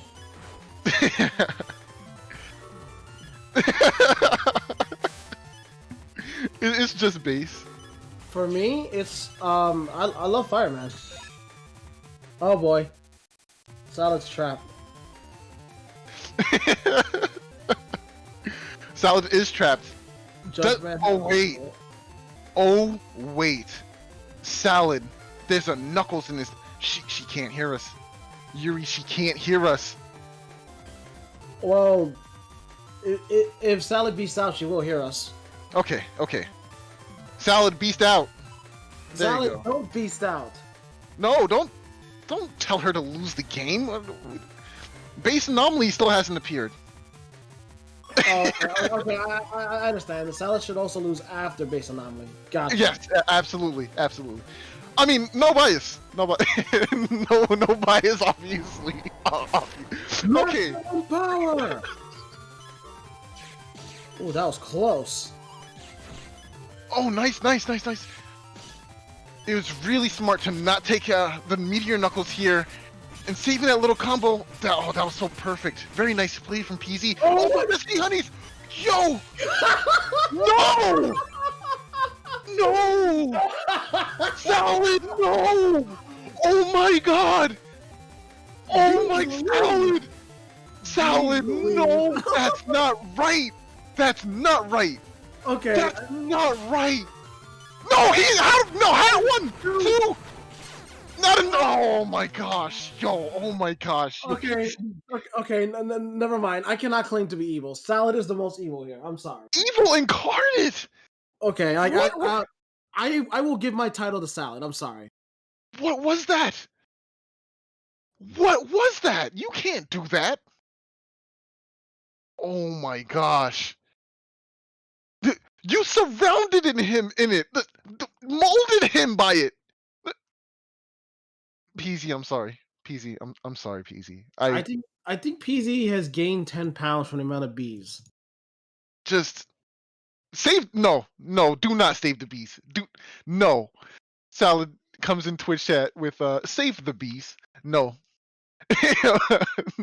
We do not save the bees. This Mega Master says in Twitch chat, this happened because Soul was talking about PZ. And you know what? I guess that is commentator curse right there. I'm sorry, PZ. I guess you cannot say PZ without bees. Beezy. No, that doesn't work, darn. They can't all be winners. Oh, man. Great game to both players. But now we're going to be heading into the next match. But before we do that, I am actually going to be taking a back seat here. And incoming is going to be Symes. Say hello, Symes. Yeah, hello. My arch nemesis from high school. All right, guys. With that, I might be back later, so stay tuned. You might see me again. But for now, Spider-Man logging out. Later, Soul. All right, Erasure. Now it's just you and me. I know. Hope you said your goodbyes. Because we're going to be focusing on so many battles today. Yeah, so it looks like for the next match, we're going to have Flop Tart versus Amdan. Yo, Flop Tart once again. We have not seen Mden yet. So let's give some special attention to Mden.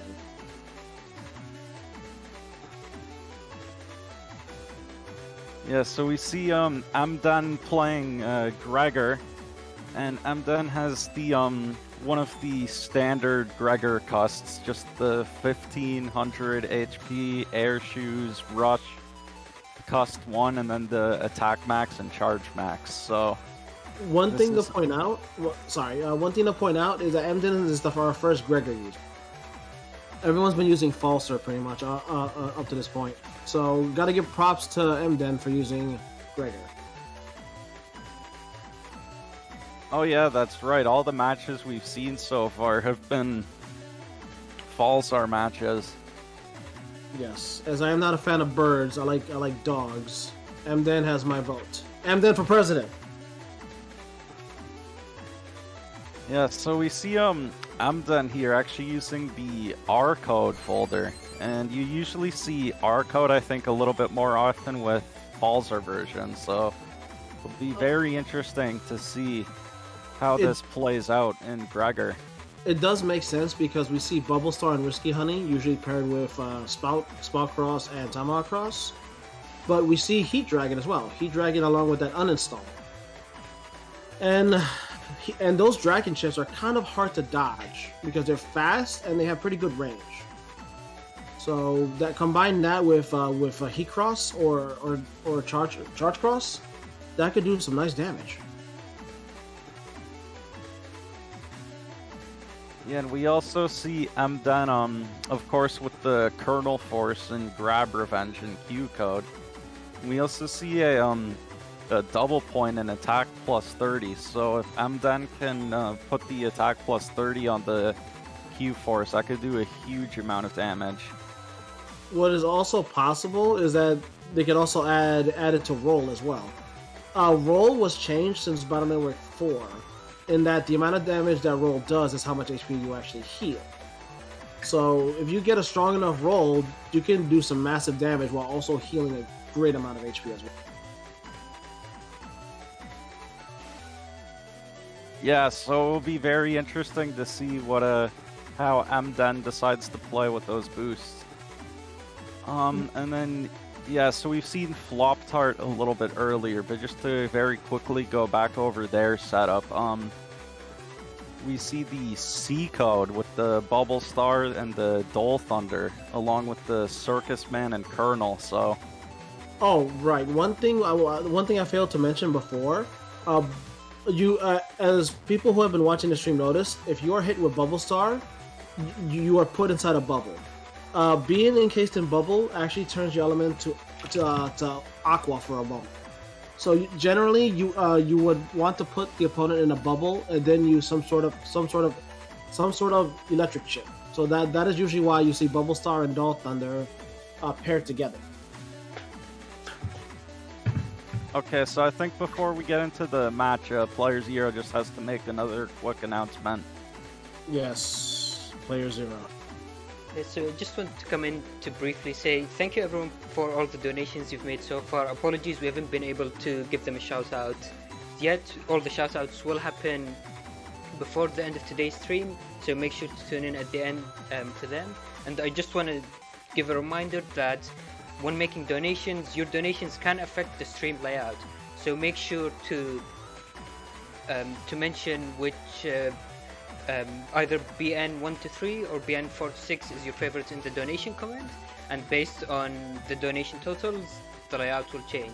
And on that note, I believe Midori made the latest donation, and that didn't have a specified game. So feel free to DM Player Zero on Discord, and hopefully we'll get that sorted out. Yeah, heading into the next match. Let's go. Before we do, just one more thing that we actually failed to mention. Mden running Gregor is using air shoes, which is a good idea, as Gregor has no air shoes options without using it. Falser has Tengu and Beast Out. Gregor has no air shoes on. And the other thing we also did not notice immediately is that Mden actually has a PA. We actually have not seen any PAs yet. You have uninstall, attack plus 30, and meteors. Oh, sorry, it's meteors, attack plus 30, uninstall. That makes the Sun Moon PA. So hopefully we see sparks fly. Are you ready for the Simes? Yes, battle routine set. Execute. And so it looks like we're seeing this from Flop Tart's perspective. I do love the fact that name just keeps making me laugh, Flop Tart. I don't know if I'm being immature, but I just love that name. Yeah, and so with the rock cubes on the field, we see Flop Tart going straight into Dust Cross here to suck in the cubes and then be able to shoot them out for 200 breaking damage. So we see Mden going for the Elect Cross. Huh? Interesting. Oh, Elec Cross gives a plus 50 boost to all Elec chips. As we haven't seen, oh, never mind, it's gone. There goes the wood. Oh. We see the Colonel dealing 300 damage, and that will actually be enough to put Amdan into anger here. So we'll see if Amdan decides to use a cross or stay in a baseman to keep this anger and go for a double damage chip.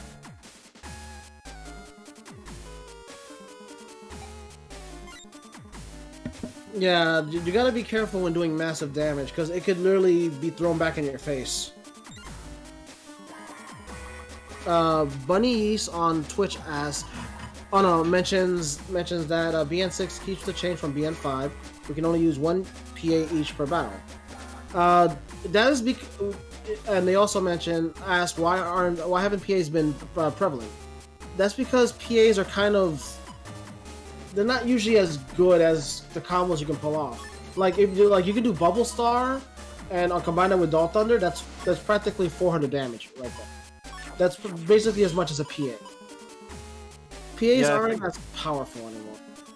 Yeah, I think the one PA that we do have seen get a lot of tournament success is obviously the Destroy Pulse, but it just so happens that no one decided to bring it this tournament. But that is the one PA in BN6 that has gotten very good results.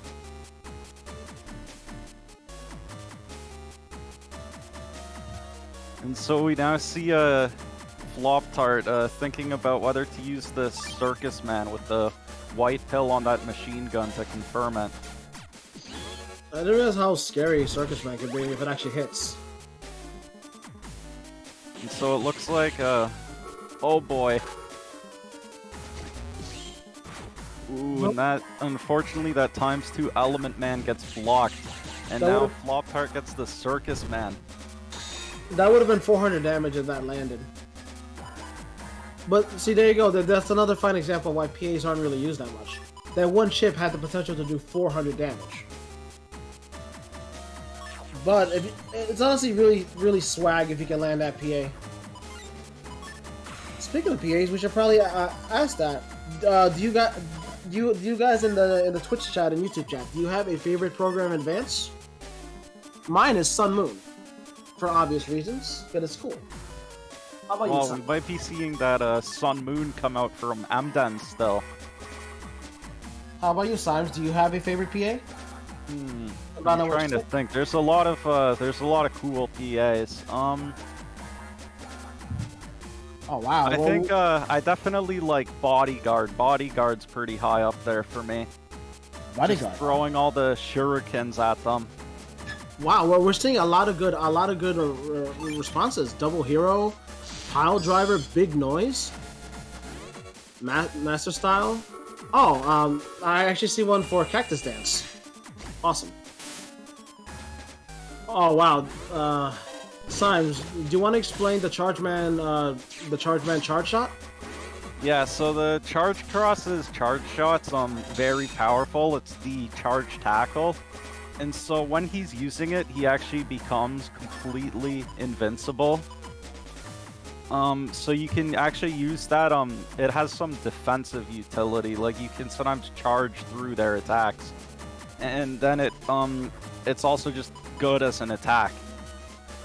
It is a lot weaker if you don't have air shoes, because then it gets blocked by the holes, but Amdan has those air shoes, but he unfortunately already lost it to Flop Tart's Bubble Star, so that also means that Flop Tart's Tomahawk Cross is now safe.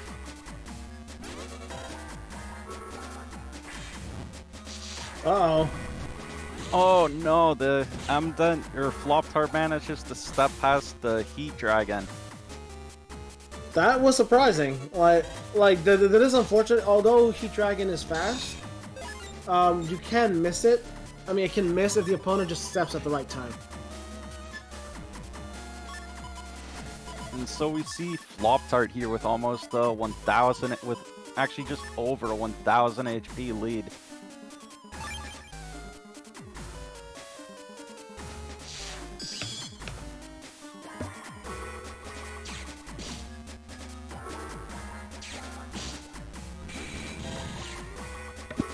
More bees!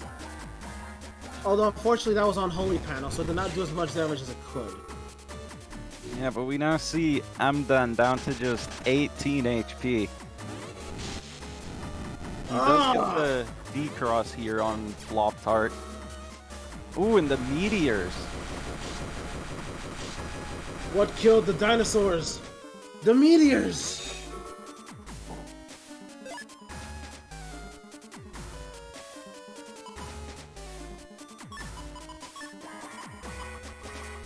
And so I don't think we've seen a roll come out from Flop Tart yet.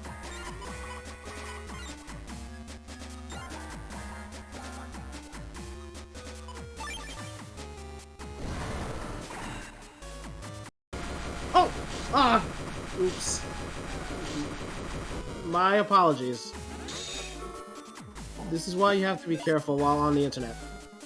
Yeah, I mean, Meteors is just such a cool chip that I don't think anyone really minds seeing it again.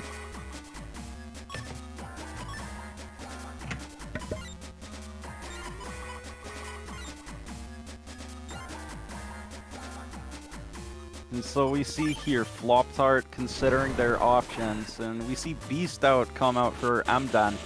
We could be seeing the Kernel Force here. Good old roll.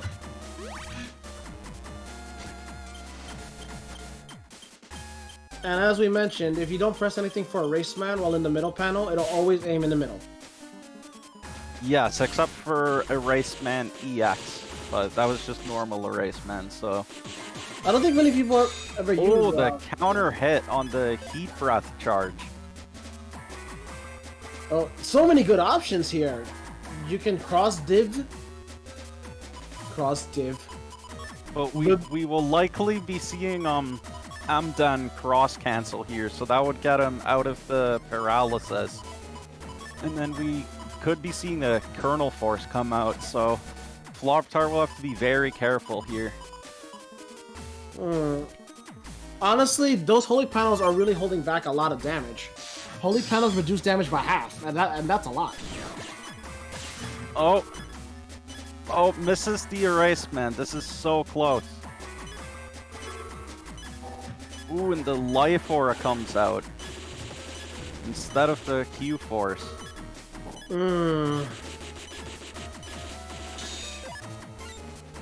Yes, so we do see Flop Tart does have that Wind Track, so that will remove Amdan's Life Aura. Yes, Couragejet on Twitch has mentioned the 400 HP Aura, the classic game changer back in the day. It just takes one Buster Shot. The Cross Divide Oh no! misses. Colonel only hits the 3 ahead. Oh. Whew. That was a little too close. About Cross Divide, although Colonel does aim no matter where you are in front of him, if you're not in the same row, Colonel only aims 3 panels ahead. Is that correct, Symes? Yes, I think so. If you're in the same row, he'll just hit you, but if not, then he'll aim it 2 panels ahead. Wait, it's 1, 2... No, it's 3. Yeah, yes, 3. That was what I meant. Okay, but like I said, like I want to make sure that I'm not going crazy. I'm getting old, but you know. Yo, that swag though, man. Like that Kernel Force almost did it. Yeah, if Amdan had just managed to avoid like 1 more shot, then I think Flop Tart's Invis would have worn off and the Q Force would have taken it. So that was an extremely close game.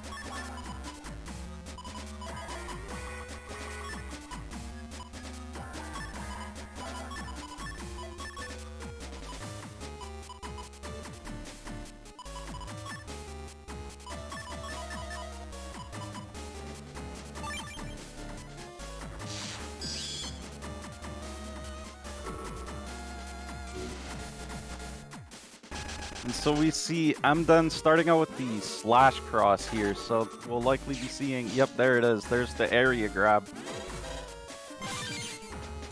Ooh, but the counter hit with bees.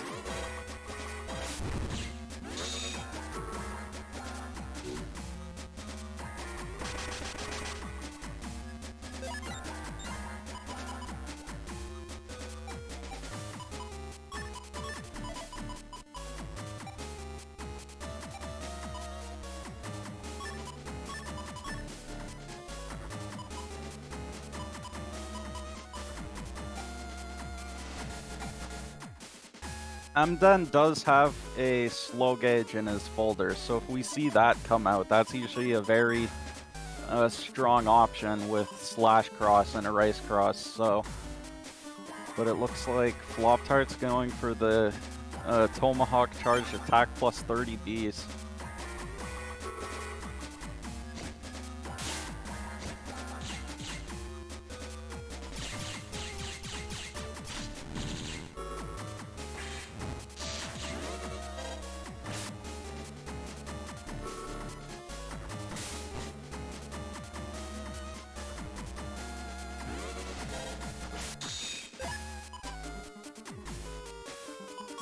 Oh, and we now see all 3 bubble stars for Flop-Tart, along with 2 Dull Thunders. This could be a huge combo.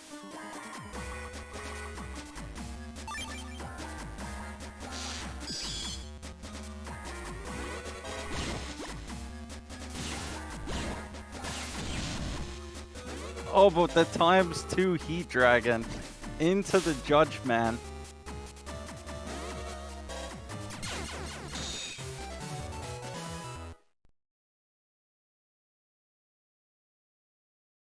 What happened?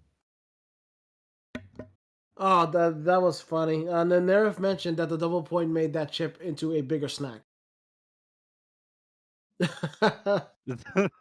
We just see the circus man tent. Look at his dumb head on the top. I'm actually happy seeing Circus Man. Like, we don't see enough Circus Man. Wait, hold on. People are asking if it froze.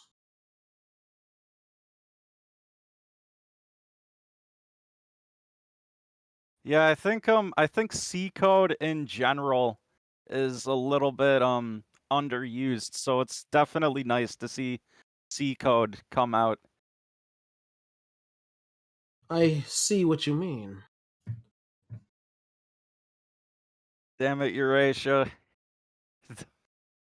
Somebody's got to be the funny man. That was pretty good though. Both players played well, and it was good seeing some more MDen, and I hope to see more Flop-Tart. I am a big fan of Flop-Tart now. Yeah, for sure. It was a very entertaining match. Alrighty then, it's time to move on to the next match because we still have a bunch more left. We're gonna be here for the next 3 days. Next 3 days? I thought it was going to be for the next week. We kind of have to make time to sleep, so it was shortened to a week. So up next is T-Chomp and Bitmuffin. Wait, or is it Tech-Omp? I think it's just T-Chomp. Okay, just making sure it's not like Tech-Chomp. I don't know. Like on all these new players have these fancy names.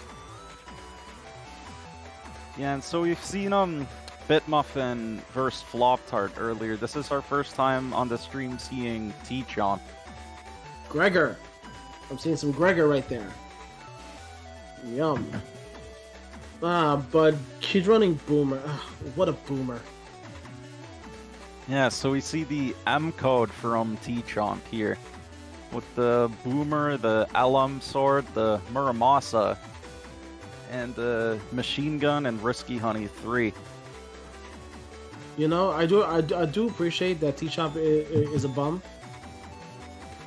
Yo, we have Sus with Muffin and we have Bum with T-Chomp. Everybody, I am appreciating your folder code options. Yeah, and earlier I had the Gum. Gum. That's great. We see here, M Boomer is the highest damage Boomer, correct? Yes, that's the strongest. That's the strongest Boomer. It's pretty good. For those unaware, the Boomer chips cause your opponent's panels to turn to grass. So that received a massive buff for this game. Before, it just went around the field and just hit. But now, every opponent's panels that goes over, it turns them into grass panels. So it's a very good way to get grass on your opponent's side of the field.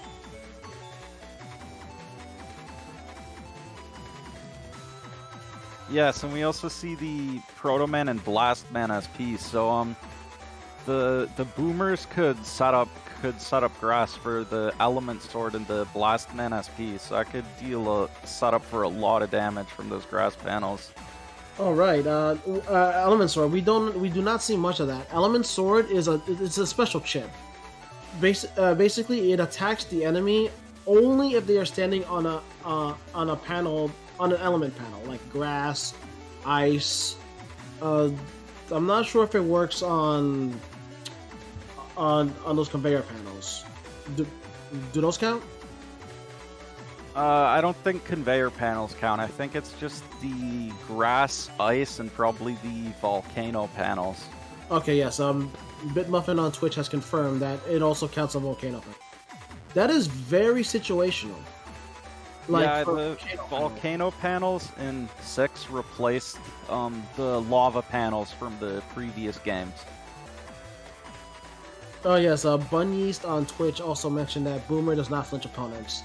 That was the biggest nerf in BN5, that they made Boomer weaker and it makes them blink. Yeah, I'm not really sure why they did that, so it's definitely good to see that Boomer got buffed again in BN6. So what you're saying is... the one last thing we should mention from T-Chomp's Navicust, he's running what is known as the Chonk Gregor setup, where instead of using air shoes, you instead just invest in basically being a tank. So we see the total 2200 HP. It's mini chonk. It's getting there, but you gotta have one more sandwich in order to get there. But they are running attack max and charge max, which you kind of want on Gregor, since Gregor's crosses has stronger power behind it. Especially erase slash erase beast and slash beast have the strongest, one of the strongest attack power, if I'm not mistaken. Yeah, so yeah, I think with that we can jump right into this next match. Don't jump, walk. Or maybe run. Yeah, let's run. Actually, no, don't run. The field has volcano panels. Watch out, Symes. Yeah, be careful not to get burnt by them. And so it looks like T-Chomp's already finished his first cut screen, so we see the erase cross and the immediate bug fix. Yo, that is good. Bug fix fixes your bugs.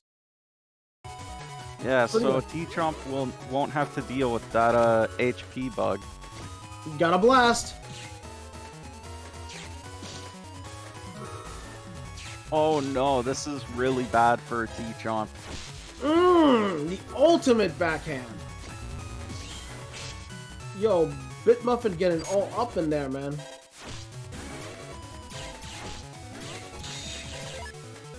Oh, that is true. Normally the kind of bugs that T-Chomp would have would be HP bug and Buster bug. But now because of bug fix, they won't be losing HP, and they removed the Buster bug, which has as a secondary effect of your Buster launching blanks. But now they won't launch blanks, and they will now launch charge shots randomly. Symes, do you want to mention that how bugs are actually now more beneficial now? Yeah, since it was actually in BN5 where they changed most of the bugs. So yeah, so with the Buster bug, you have a chance to not fire a shot at all. But you also have a chance to fire a shot that has the power of a charge shot just with your P shot, so that can actually be extremely powerful. And we see the Golem hit come out from T-Chomp here, and we see Bitmuffin switch into the Tomahawk cross. Jeez. As you see, T-Chomp went slash, so now Bitmuffin can't just go in axe blazing, because charge cross has a faster charge time. Yeah, but unfortunately, T-Chomp doesn't have any area grabs in his hand to go along with this slash cross. So it'll be interesting to see if he decides to keep it just for this one turn, or if he decides to go for another cross.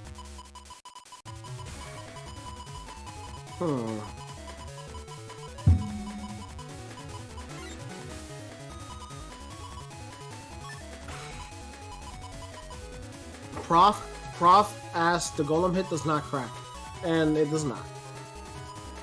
Which is kind of a weird choice. It could have been a balancing thing, but imagine if that chip cracked. Yeah, that would actually be pretty... That would give it, probably a lot more situational use. Ooh, we see the life aura coming out here for Bitmuffin. Oh, one other fact we probably did not mention. Those lava panels, although they are, they're not fire, right? Yeah, it's only... the geysers only count as, null damage, so they would not decross on Tomahawk. It's interesting, only because, those volcano panels are the only ones that you cannot create in-game. You only appear on the field. Yeah, there's no chips that can create them, which is kind of unfortunate, because that would be pretty cool. Oh boy, all that area. Oh, wow!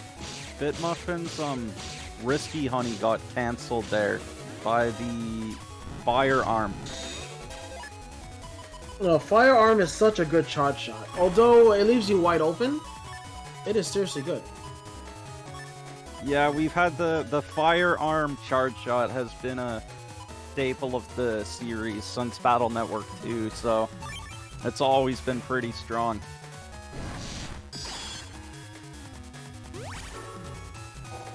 Now we see T-Chomp going for Beast Out and Bitmuffin going for Dust Cross. Got you!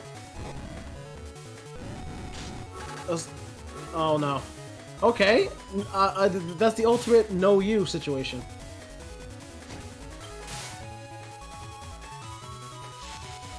Everyone's paralyzed. Oh no, Bitmuffin just stepped into all three of those geysers and took 150 damage from that. Yeah, I was gonna ask if it was 50 damage each, because we don't see that often. Oh, Bitmuffin, you gotta be careful! So that brings their HP a little bit closer here. It's a good thing it's not fire, or else Bitmuffin would have their shoes melted.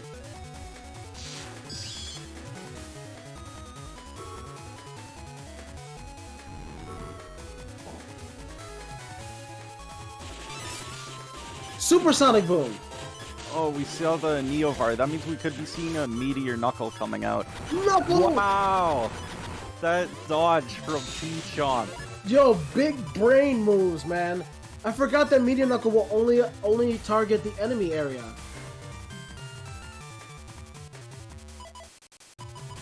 Yo, T-Chomp, man, that's swag. But that Meteor Knuckle did still wreck almost T-Chomp's entire area, so he can't go for the Kernel Force this turn. And now we see, oh, that Slash Man's gonna get blocked by the hull, so we just get the kunais.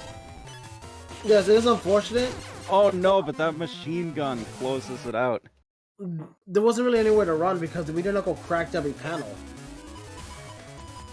Yeah, and so we, that was a perfect example of the big weakness with going for this Chonk Gregor setup. You don't have the air shoes or float shoes, so if a Meteor Knuckle wrecks your area like that, there's nothing really you can do about it unless you have a panel return or holy panel or some way to fix your area.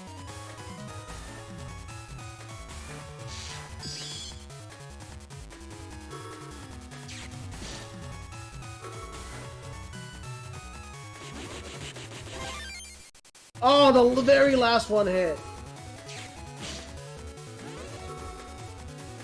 Oh, dang it.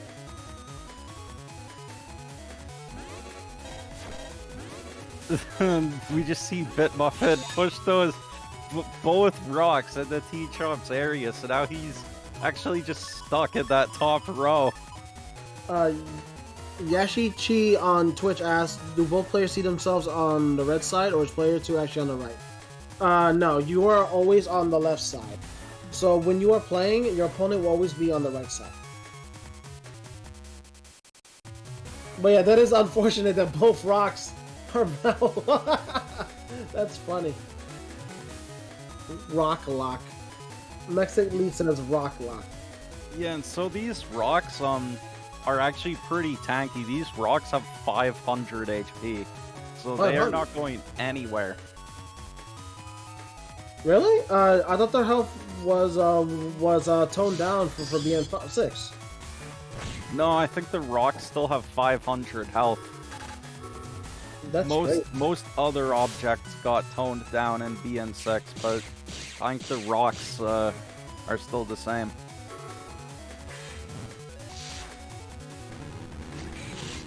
Oh no! They made even more bees! Oh, look at all that damage. So we see T-Chomp now already down about half of his HP. Yo, that I don't know if you blinked, but that element sword hit. Yeah, and so these rocks are actually gonna block the kernel force in the middle row, so. And it's always risky to go for the kernel force against Tomahawk because of the status guard, so. If I am not mistaken, the only way the only way for those Brocks to be destroyed is to use Blastman. Actually no, Blastman can't be destroyed. Dustman, correct? No, Blastman will destroy the first one. That is crazy though. Oh yeah, we also didn't mention Erase Man's bug passive. Oh wow, that TFC chain. Oh yeah, so do you want to explain the Erase Cross passive ability? I actually forget what number your HP has to be. Do you know? It's 4, because I think with the thing of like 4, like in Japanese, like being similar to the word death or something. So if the opponent has a 4 in their HP.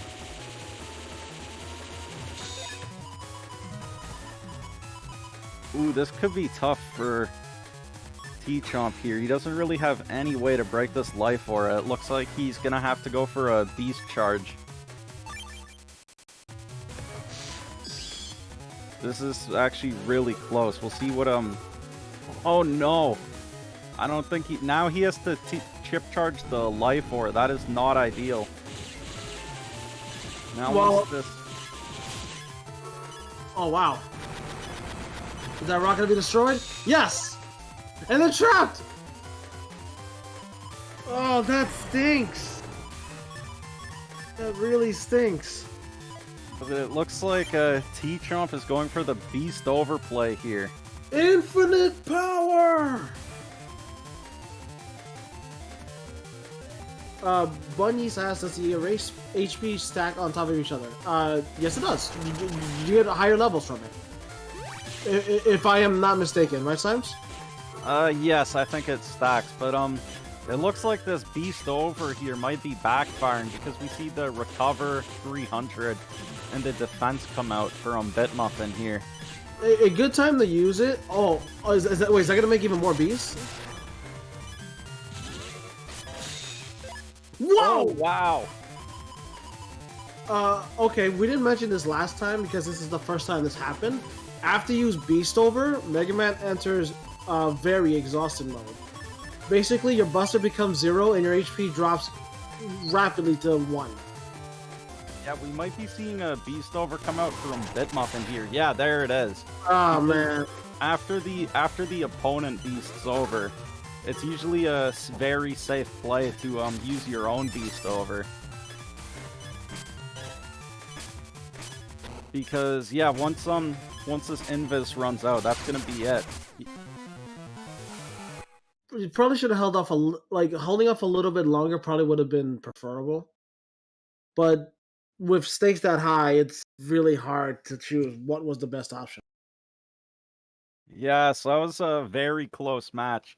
And yeah, that's a great thumbnail there. The entire field is exploding Whammo! from that element trap. Boom! See, that sums up how much hype Battle Network is. This is basically Capcom's Michael Bay. Boom! You know, Simon, so some people would have appreciated that comment. There you go. I mean, I think Battle Network's a lot better than most of those movies, so Well, with a match that explosive, how are we going to follow that up, Simes? we are going to follow it up with Mars versus Nerith. Mars and Nerith? Both of my favorite people, besides you and everyone else in the N1GP server? I thought I was your least favorite, so I'm glad to hear that I'm actually your favorite. You're all my favorite targets. What? I knew there had to be a catch to that. There's always an asterisk, Simes. But speaking of asterisk, Mars has a good amount of asterisks. Oh, come on, Mars. Yeah, Mars has Bun in his folder. Bun and Nerith has New. I just that W at the end. I don't know how you'd pronounce that. I don't know. But as we see, both players here are running Falser, so expect to see lots of Bird. Oh, check it out. Mars has Holy Panel. Like, you know, just Holy Panel, not Sanctuary. Yeah, I mean, I've used Holy Panels with Gregor with the Chonk setup, and it's done very well, but it's pretty interesting to see the Holy Panel used for Falsar instead of Gregor. Simes, could you explain why there's a benefit to using one Holy Panel instead of Sanctuary? Well, the big thing is just the that it has the asterisk code, right? So you could use it on the same turn as a Life Aura and instantly have that 400 HP aura going. Oh, that is true. Sanctuary is Z code, right? Yes, it is. Yeah, Z is like the least friendly code in this game. What about Axe? Axe? Nah. Well, you're right. I don't know. I don't know any X code chips. Do you? Well, not in this version, but in the Japanese version, you have the Psy Beasts. But sadly, we won't be seeing those today. Oh, right. They are X. Well, hopefully next time. One other fun thing Mars is using, he's using Number Ball. Yeah, Number Ball's a pretty fun chip. I think it was stronger in 4 and 5, but it's still can do a lot of damage in BN6 as well. So, could you explain to the crowd how does Number Ball work? So Number Ball, what it does is for its power, it uses the last 2 digits of your HP. So it could actually go anywhere from 0 all the way up to 99. And then in BN6 it fires 4 shots, so it could be 4 times 99, so like 396 damage. Or 4 times very 0. strong. 4 times 0. That really stinks when that happens. Any other things that we want to note here? Well, I think with we've discussed Mars's folder a little bit. So for Nerith, we see the W code with the Get On Gundel Soul. Yo, it bugs me that Gundel Soul 3 is W. Like, that's such a bad code. Is it though? Huh. You're right. If Nerif is using it, it's probably a good code. Because it does have Magnum, which is one of my favorite chips in the game. Yeah, it has Magnum, it has the Summon Black 3, the M-Boomers. So I think with the M-Boomers and also the Bamboo Sword, we're going to be seeing Nerith going for the Tomahawk Cross a lot. Oh, that is true. Summon Black is on code with Magnum. The way Summon Black works, the panel in front of you summons a shadow, which will attack the enemy. However, you need a hole in front of you. So if you do not have a hole, you can't use the chip. Also, yeah. Well, Nerith has those Gadons and also Magnums, so he has plenty of ways to create holes to be able to use those Summon Blacks. And Summon Black also, even though it does sword damage, it counts as a null chip, so even if you don't have any holes, you can still beast charge it. So it's actually a very strong chip.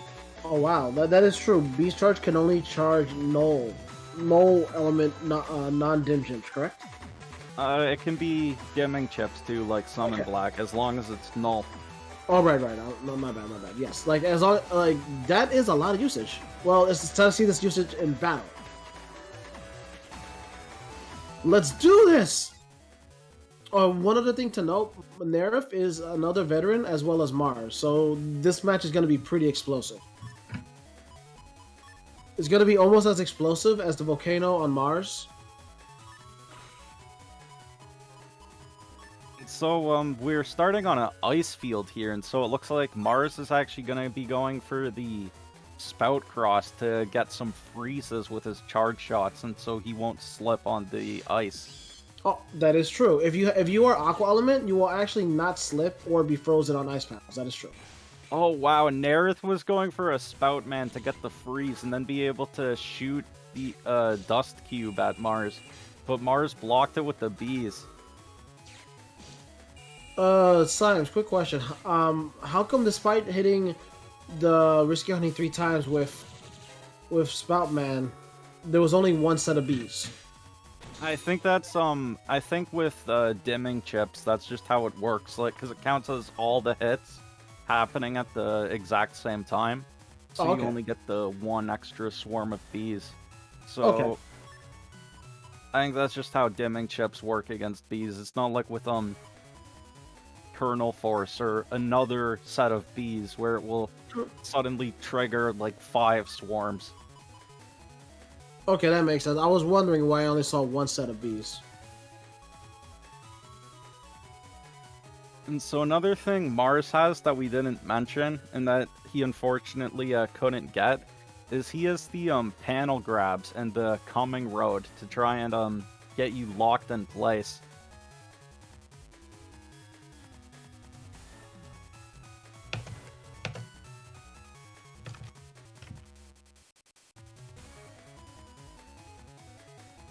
Wow, look at that hodgepodge of panel types. Holy, Ice, and Conveyor.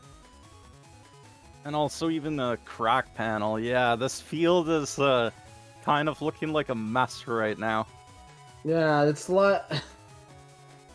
That's funny. Oh, one other thing we have not mentioned. Even though conveyor panels are not electric, a wood type attack will get rid of them for some reason. Wood. Yep, a wood type attack will get rid of them. Not sure why, but it does. And I think the conveyor panels are the same as C panels in 5, where they will also just time out on their own eventually. Oh yes, that is true. They actually do vanish over time. Yeah, I don't remember how long it is. Ooh, and here comes the Summon Black. Boom. Love that chip.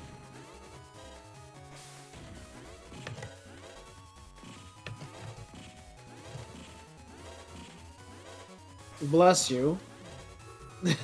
When you hear it repetitively, it sounds like sneezing. Hey, there's Charlie.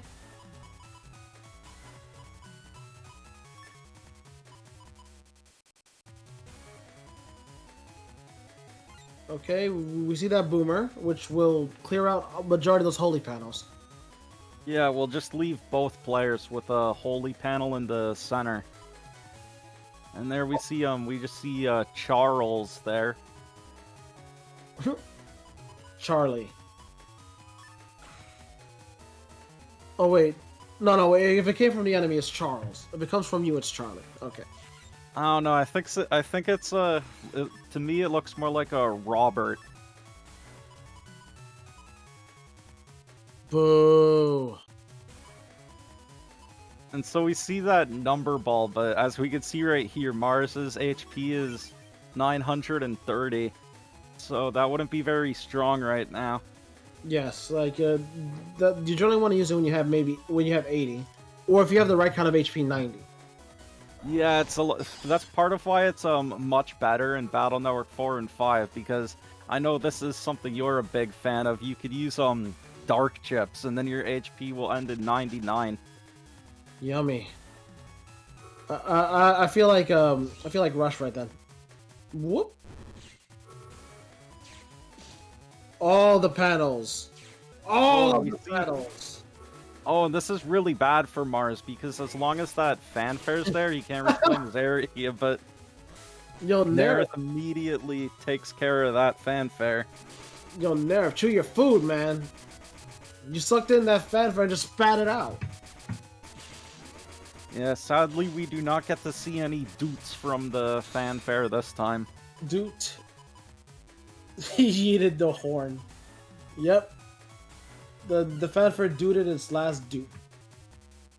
So we'll see if Mars, he does have that grab banish, and Nerith is just camping that holy panel instead of contesting the area, so that would immediately give it back to him.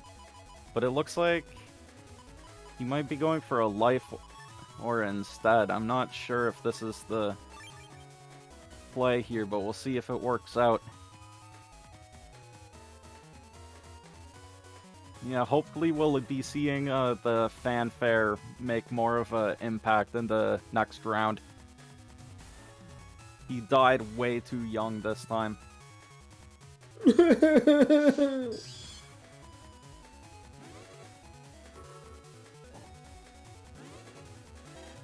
He's just standing there, menacingly. Oh, that D-cross, man. That a race, man. A race. Yo, chill, Mars. Oh, wow. It looks like Nerith was trying to chip. Oh, no.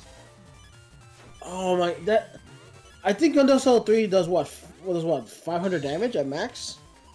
Yeah, almost 480. That's a lot of damage from one chip. Oh, now we see Mars with 86 HP going for the number ball. If he lands it here, and with that meteor knuckle, that could be a lot of damage. And he's in that Tengu cross here, so Nerith will not be able to use Get On to lock him in place. It's time for Nerith to have a ball. Oh, and there it is, the number ball. Look at all that damage. That was a lot of damage right there. Oh, but the bamboo sword. Move! Knuckles! Knock, knock! Knock, knock! It's Knuckles! Finally! It's been way too long. Yes! Oh no! He said it for me! And here comes the giant fist! Yeah, we saw Duo was pissed off. Duo was not happy. Remember, folks, that's what happens when we don't believe in God. Duo God, that is. I mean, in the anime, he was pretty much a god.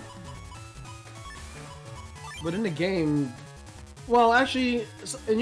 Alright, how about this question? Who was the hardest final boss for you all in Battle Network? For me, it was Duo. Duo was actually pretty difficult. How about you, Symes? Yeah, I'm not sure. They're all pretty easy. I think the hardest bosses is some of the other players in the N1GP. That is true. That is true. Like, everyone in the N1GP are really tough. Okay, I'm seeing a lot of duos here, but I'm also seeing Nebula Gray and Alpha. Salad is the true... Slayer Nano says Salad is the true final boss.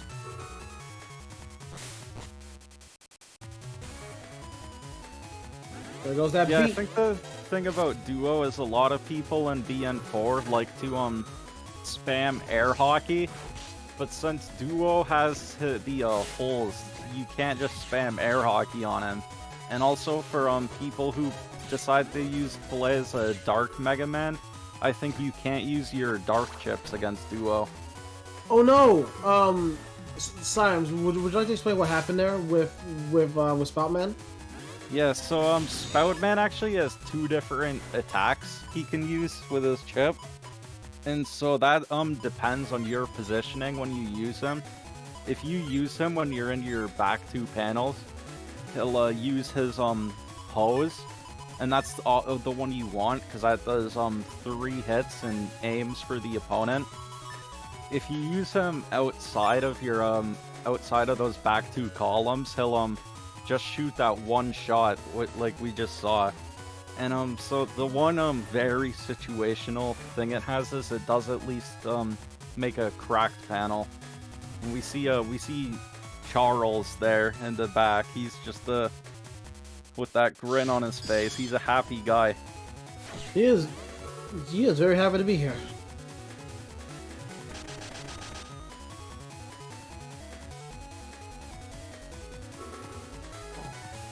Oh, and we see Mars here with the anger. That's 32 damage each. I mean, that's 62 damage each. Yeah, if only he had 90 HP with that. That almost would have been able to kill Nerith.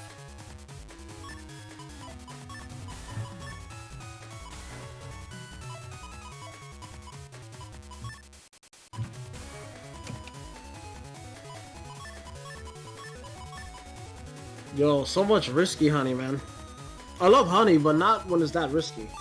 Yeah, it's very interesting that Mars is deciding to just stay in base man here instead of like going for a beast out or anything. He's just fighting as base Mega Man. Look out!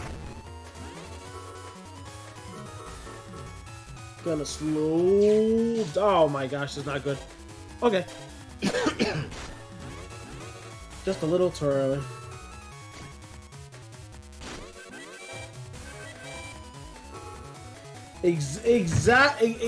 Yeah, Mars was waiting for that. No! Poor Dude!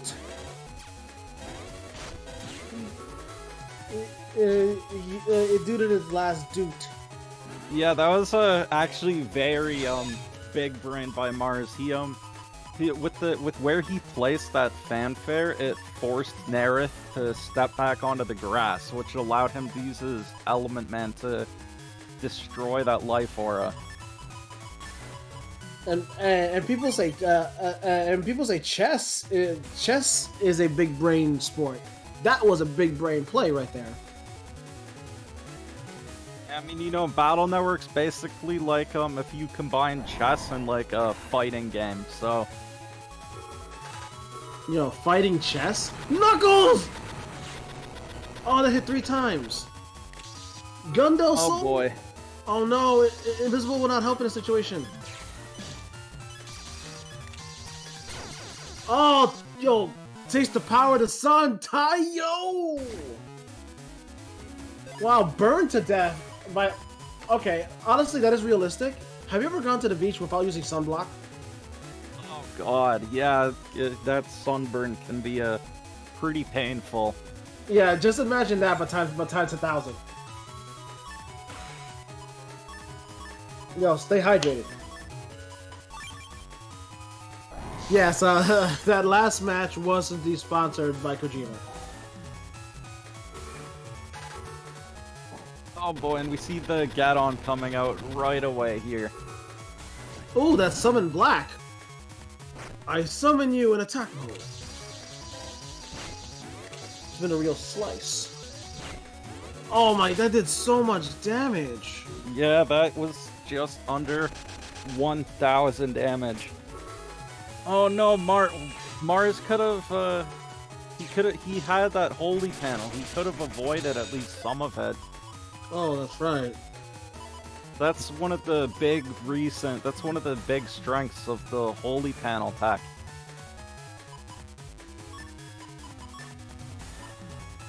Oh, and I didn't notice he has a reflector. Reflector can, in this game, actually block Gundel Soul as well.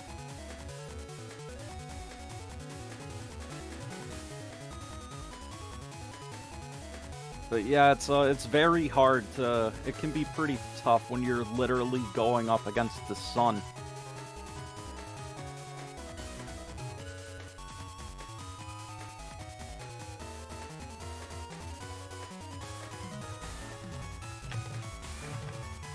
Well, man, it's getting hard to follow the action.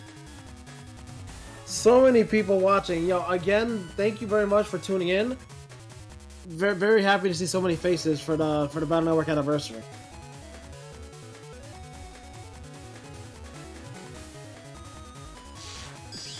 Ground cross. Well, it looks like Nerith could be going for those ground piece charges here, but the panels are actually fixed. Ground bees? Okay, I get you. Bees doing half damage. Okay, see, that's the spot where you wanted them.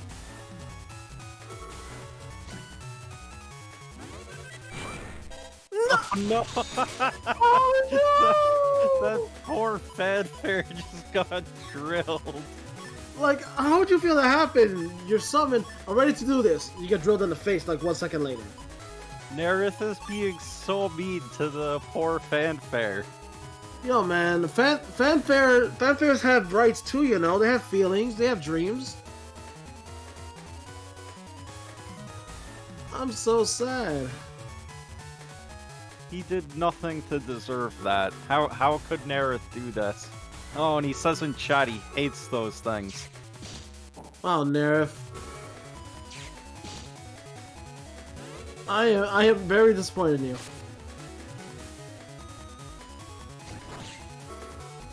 Yo! Pow, right in the kisser. And that is exactly why I love Magnum. It's cursor and you can aim it. Yeah, it's one of the most versatile chips in the game, especially for a standard chip. Although under lag it might be hard to aim. Yeah, but I think Nerith and Mars are both on the west coast, so their connection should be pretty good. Right, should be flawless. Victor. Oh no, that's not. That was an unfortunate DFC. But he has another one. How many But times? he's still locked in the back from that Magnum. What are all these boomers? And this Magnum should do it. Yep. Magnum. Oh man, GG, that was a rough match. I'm sorry, Mars. I was rooting for you, but I guess you're not a planet anymore. I guess you have to join Pluto now.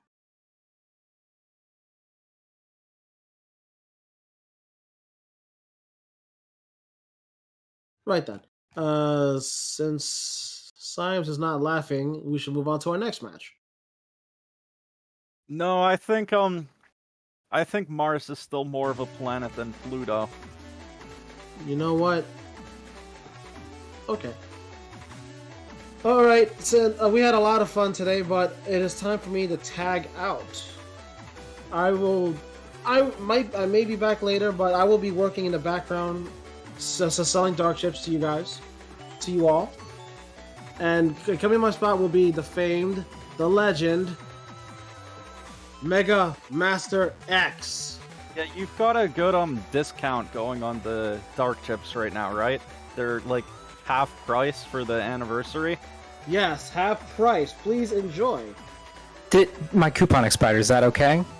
Yes. Okay, perfect. Hello, ladies and gentlemen. This is Mega Master X, and today I'm happy to help celebrate the 20th anniversary of Battle Network and the Game Boy Advance with all of you. So thank you for tuning in.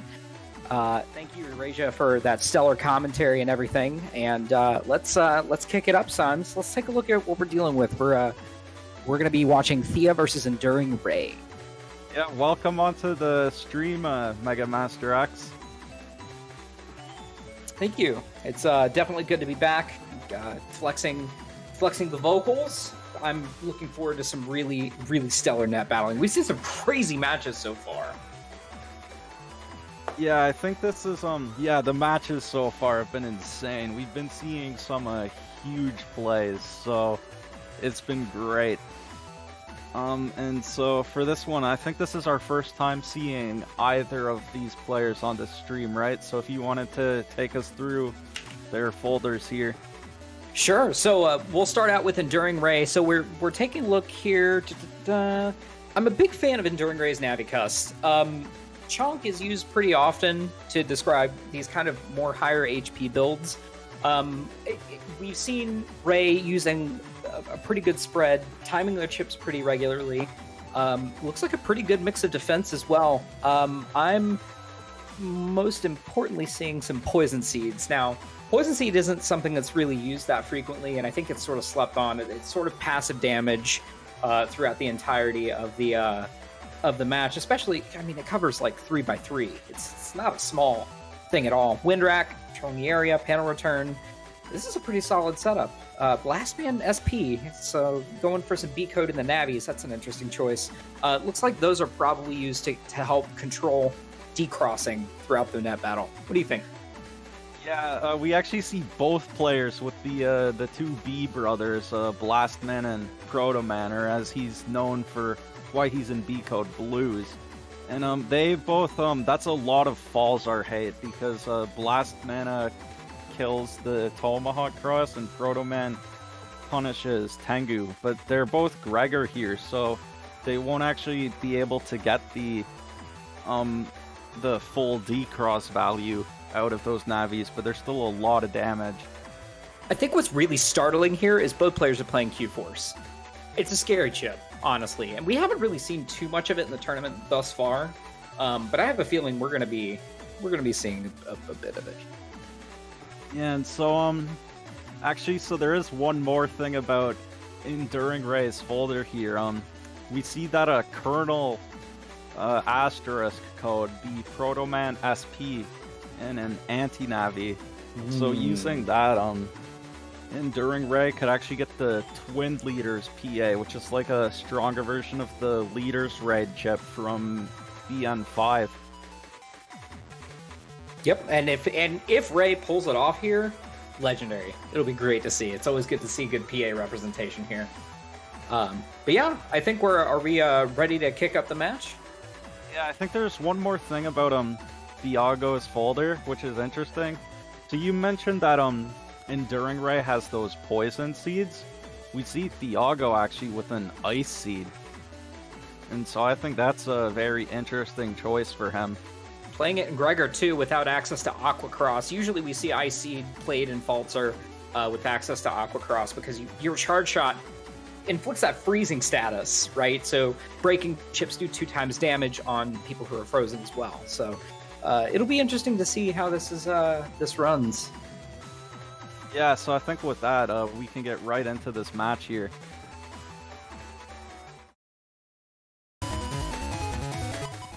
Okay, starting up here. These what a kind of a rough opening hand. We're seeing this from, I believe this is from Enduring Ray's POV. Yeah, Enduring Ray did have that turn 1 life aura, but it looks like he's opting not to go for it. Gonna hold on to that life aura and use it a little bit later. And going right straight into the charge cross to gain a bigger custom window. This is an extremely annoying field. These ice cubes definitely have some pretty high hit points. You can do some shenanigans with air shots and other things like that. Both players opting for turn 1 area grabs to try to lock them out of more of the area. Rush kicks in. Now that is going to get consumed by the aura. Any sort of defensive chip is going to be consumed pretty much for that. So a lot of people use Invis really early in the match to burn Rush because it only works 1 time. Now, Ray has a lot of defensive options here. A lot. So you're probably going to be seeing Ray use, not really abuse, but use their crosses, charge shots to keep that pressure steady. But we've seen Thea operate very frequently in N1GP tournaments, and he also is known for pressure. Yeah, Thiago's definitely a veteran player. I think he said he's been playing since around 2012. And yeah, he's definitely made it to some tournament finals before, so we know that he's capable of going on a big run in any given tournament. Yep. Ooh, that chunky machine gun coming up. Being cursor, race cross gives it a little bit of extra damage. Anti-damage is down. We see that ice seed once again. Ray. Oh wow.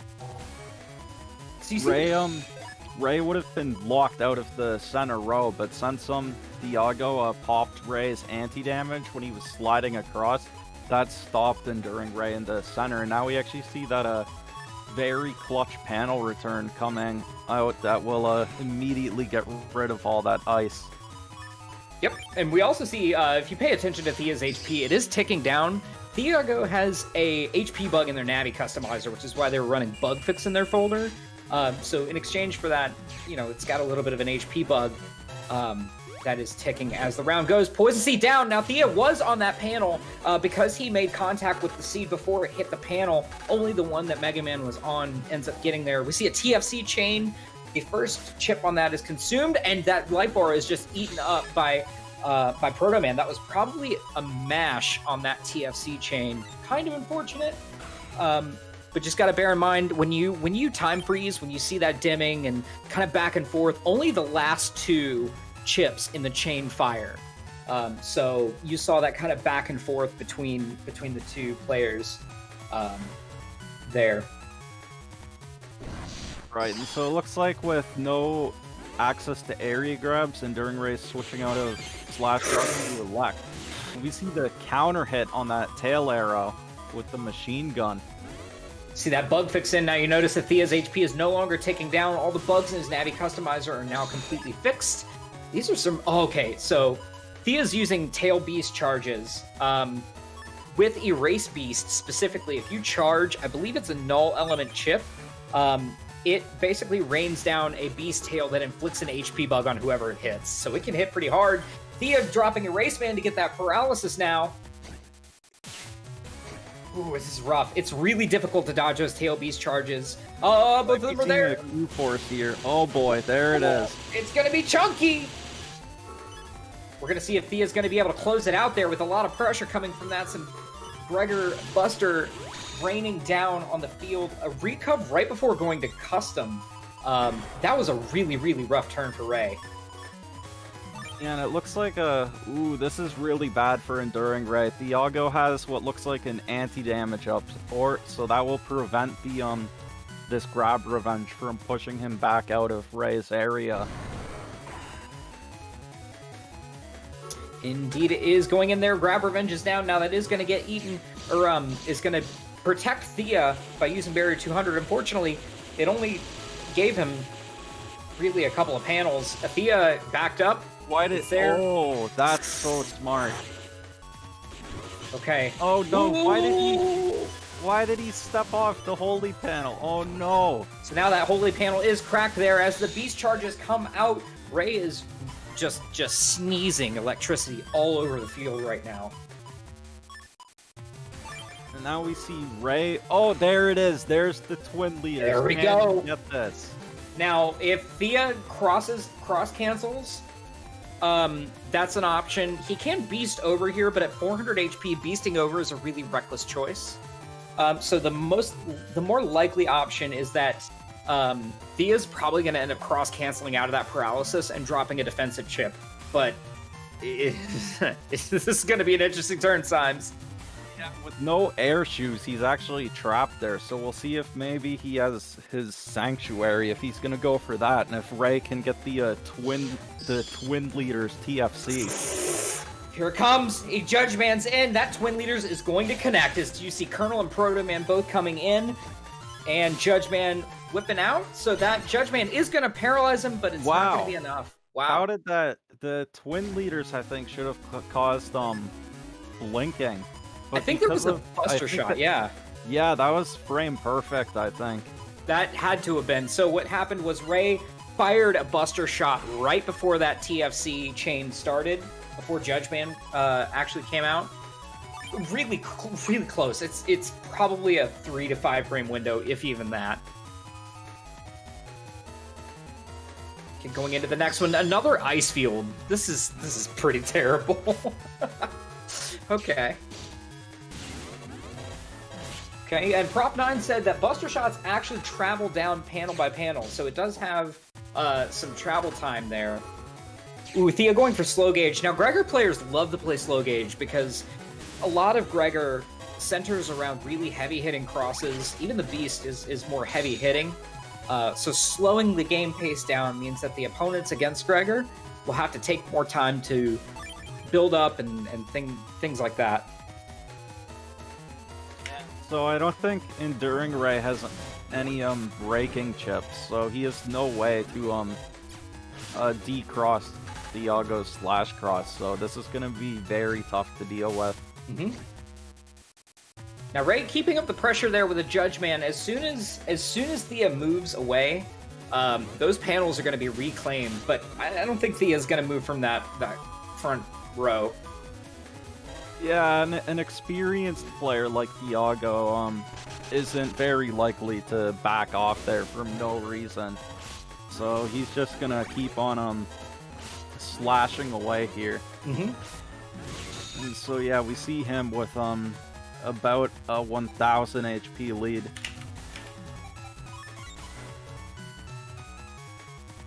Okay.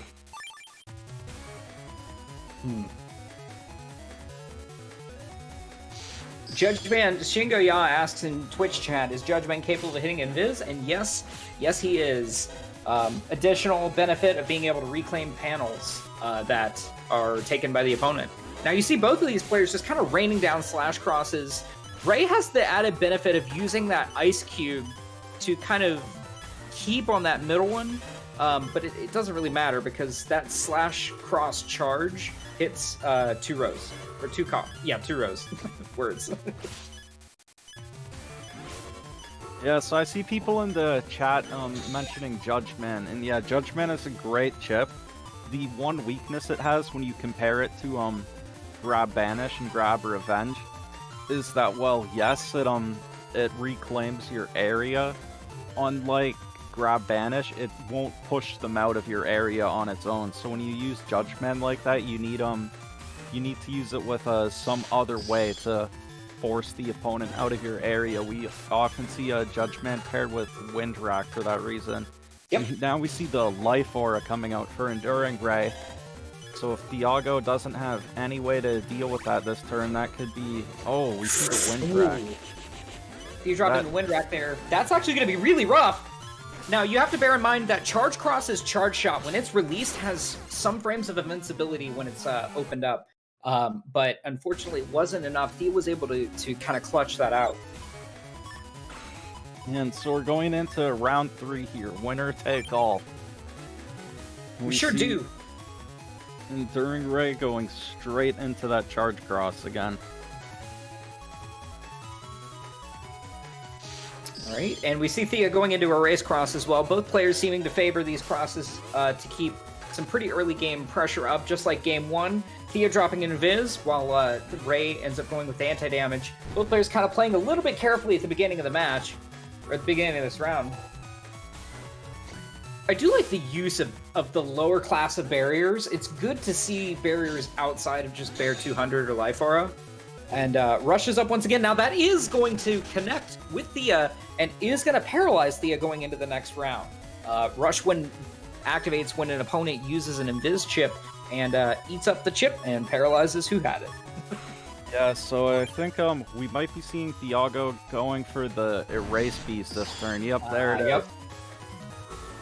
And so we see Enduring Ray now going for the Slash Crossbow. Ooh, that Life Aura. This is going to be rough. Now, that Erase Man isn't going to really do anything, so you saw Ray just kind of toss it out. Aerial Grab's going to be good. I don't think that Ray has anything on deck right now to be able to take care of that Life Aura immediately. Yeah, I think Ray does have the Windrack regged, so he'll have that in his hand ready to go for next turn, but I guess Thiago didn't really get any of his tail arrow charges off this turn though. So that almost ended up being a wasted turn of a Race Beast for him. So this still isn't the worst position for Ray to be in, but I think this is overall pretty clean. Yeah.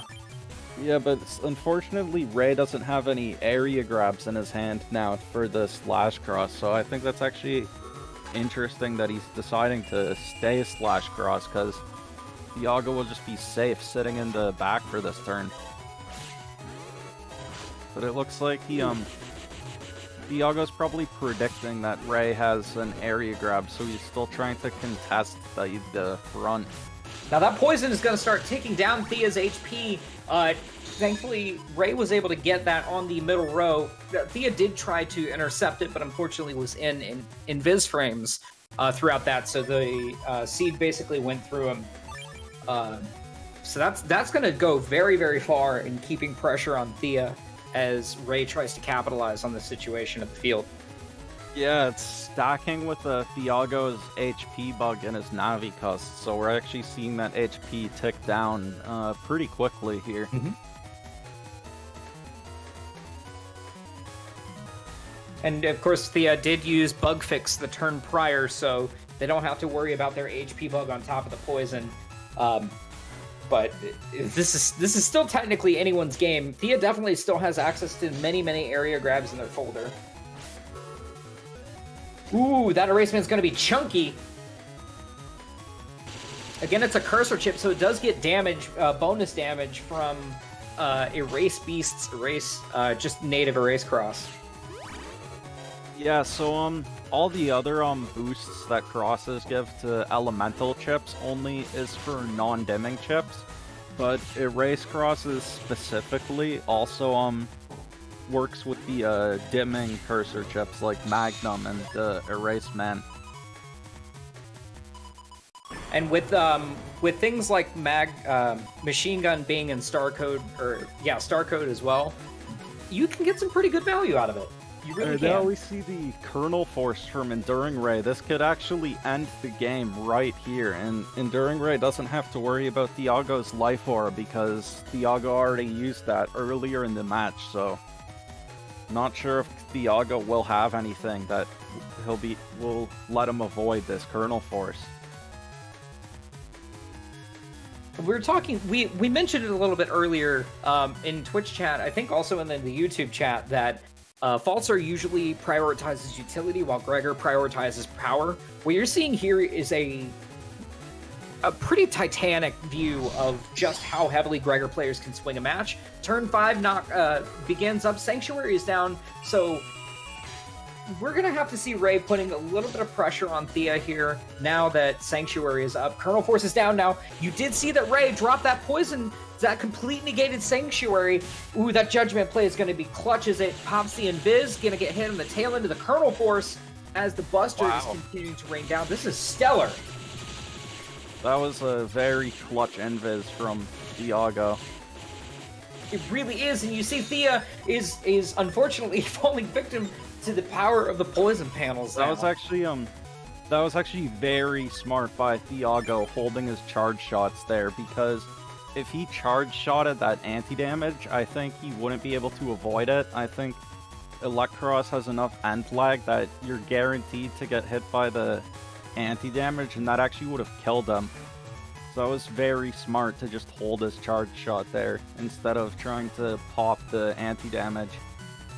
We talk occasionally about net battlers using techniques and being careful. Oh, we see Thea beasting over, taking advantage of that now. Very, very smart call by Thea, if I'm honest with you, because he really has nothing to lose by beasting over right now. And the Kernel Force to top it off. Can Ray take advantage of the Invis frames here? Popping Aura ended up saving himself from the entirety. That Kernel Force wind rack there as well to pop it down. Can Thea clutch this out?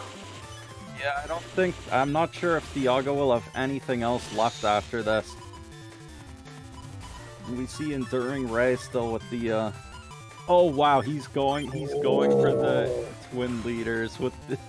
He is going for the finesse. I have to give respect to Enduring Ray. Grab Banish is down, twin leaders is out. Nothing will save him. That's it, the poison's gonna kill him. That's it, GG. Oh, he got to the Holy Panel in time! He's able to pop a Proto Man! Can Thea clutch it out? There's only a little bit of HP left, and anti-damage is down. How did he get onto that Holy Panel in time? I cannot believe what is happening! Oh my god, a Buster Shot closes it out. Thea had victory in his grasp. I am on the edge of my seat right now. That was an incredible end of that match. That was so close. I don't know how Thiago didn't just die to the poison after that twin leaders. I'm not sure how he actually made it back onto that holy panel. Yeah, even Salad in chat has never seen that before. That was... We're gonna have to analyze that one after. That was insane. Very well played. He had to have been pressing up just mere moments before. It's the only way that really makes sense, but that was just absolutely incredible. And just a testament to the kind of mechanics that you can see in Battle Network 6. We're talking about a series that is now 20 years old as of today. Battle Network 6 has been out for over a decade, and we are still, to this day, learning more about the game. I'm just crazy. That was an insane match.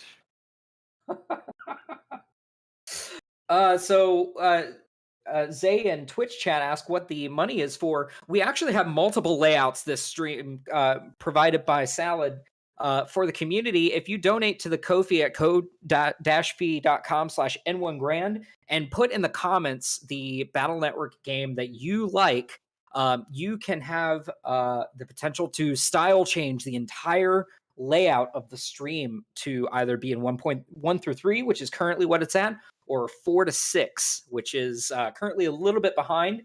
Your donations are going to help support the community and make sure that we can continue to provide awesome Net Battle content for each and every one of you, as well as future events. So we definitely appreciate your support and consideration as we celebrate this fantastic series. Yeah, some of these matches have been they've been wild. So up next we've got Amdan versus, I'm not sure how to pronounce this next one. I think it's Gyakio. I'll just call him the G. No. Okay, let's go. So we've seen MMBN in a couple of matches so far in the event. Again, we're seeing Q-Force on both now. I'm personally a little biased. I don't know about you, Symes, but I love G-Code. I think Heat and Wood Dragon, along with White Capsule, is a really strong combo because the Wood Dragon creates grass panels, follows it up with Heat Dragon, and if you put a Paralysis chip on the Wood Dragon, you can basically just drop both of them. So it's a really strong combo for a lot of damage. And it looks like that's the goal of Gyakio's folder here. Yeah, so, yeah, we haven't seen it yet, but, yeah, we're seeing the G code, a very strong code. So, you mentioned the dragons, we got the uninstall. We also see 2 flash bombs, so that's pretty interesting to see. We see both players here with the standard defense, although MMBN only has 2 anti-damage instead of 3. I'm also noticing that a lot of players so far that we've seen are opting to use the Maximum Buster NCP Navi Customizer programs, which is an interesting choice because those are some chunky programs.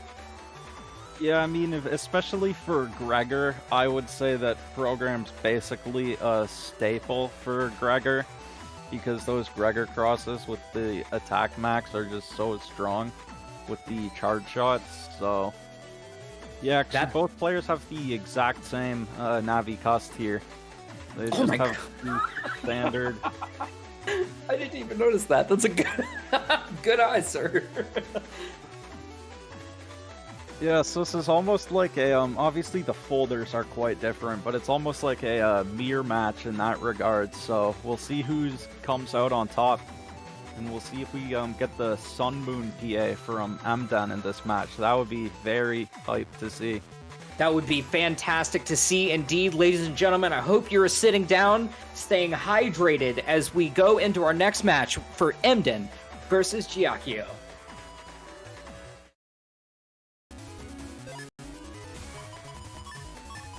Starting off strong, now we're seeing another Wind Rack reg here, which is pretty, honestly, a good idea. We're also seeing some dragons. I really like R-Code and the way that MMBN has been using R-Code throughout the tournament so far.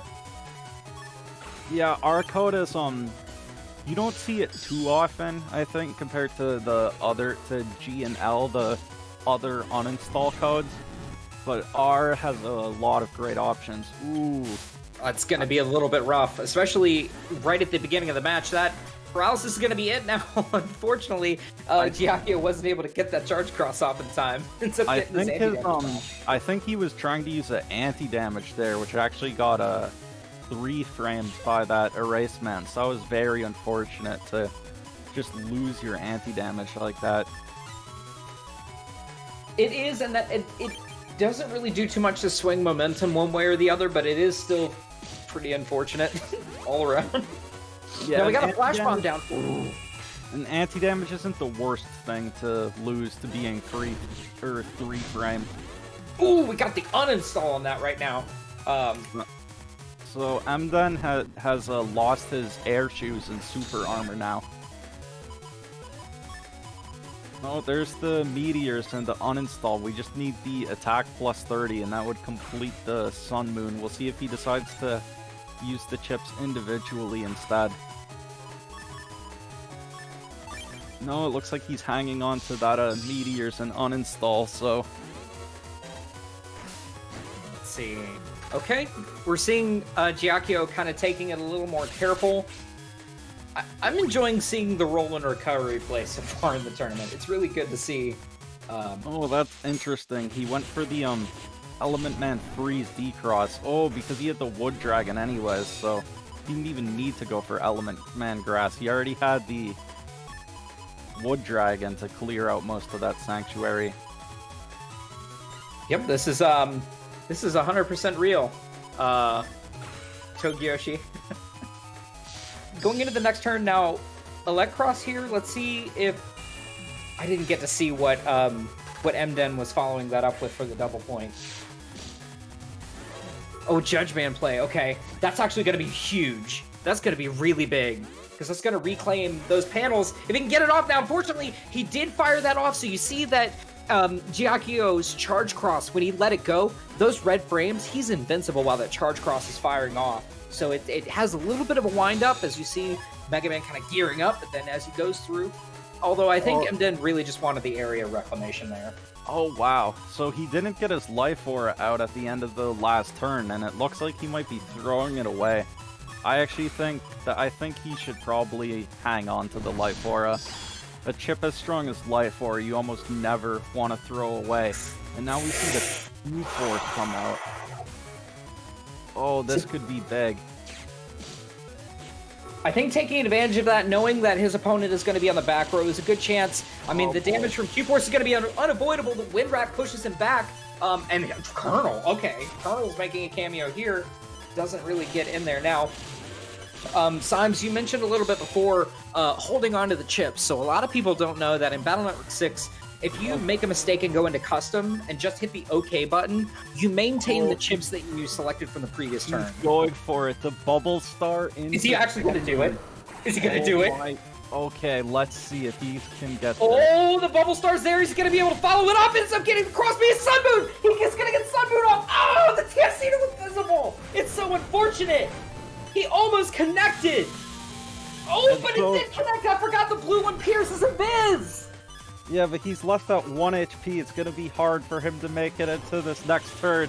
Oh, but I can't believe trapped it. out there because the laser also Oh my!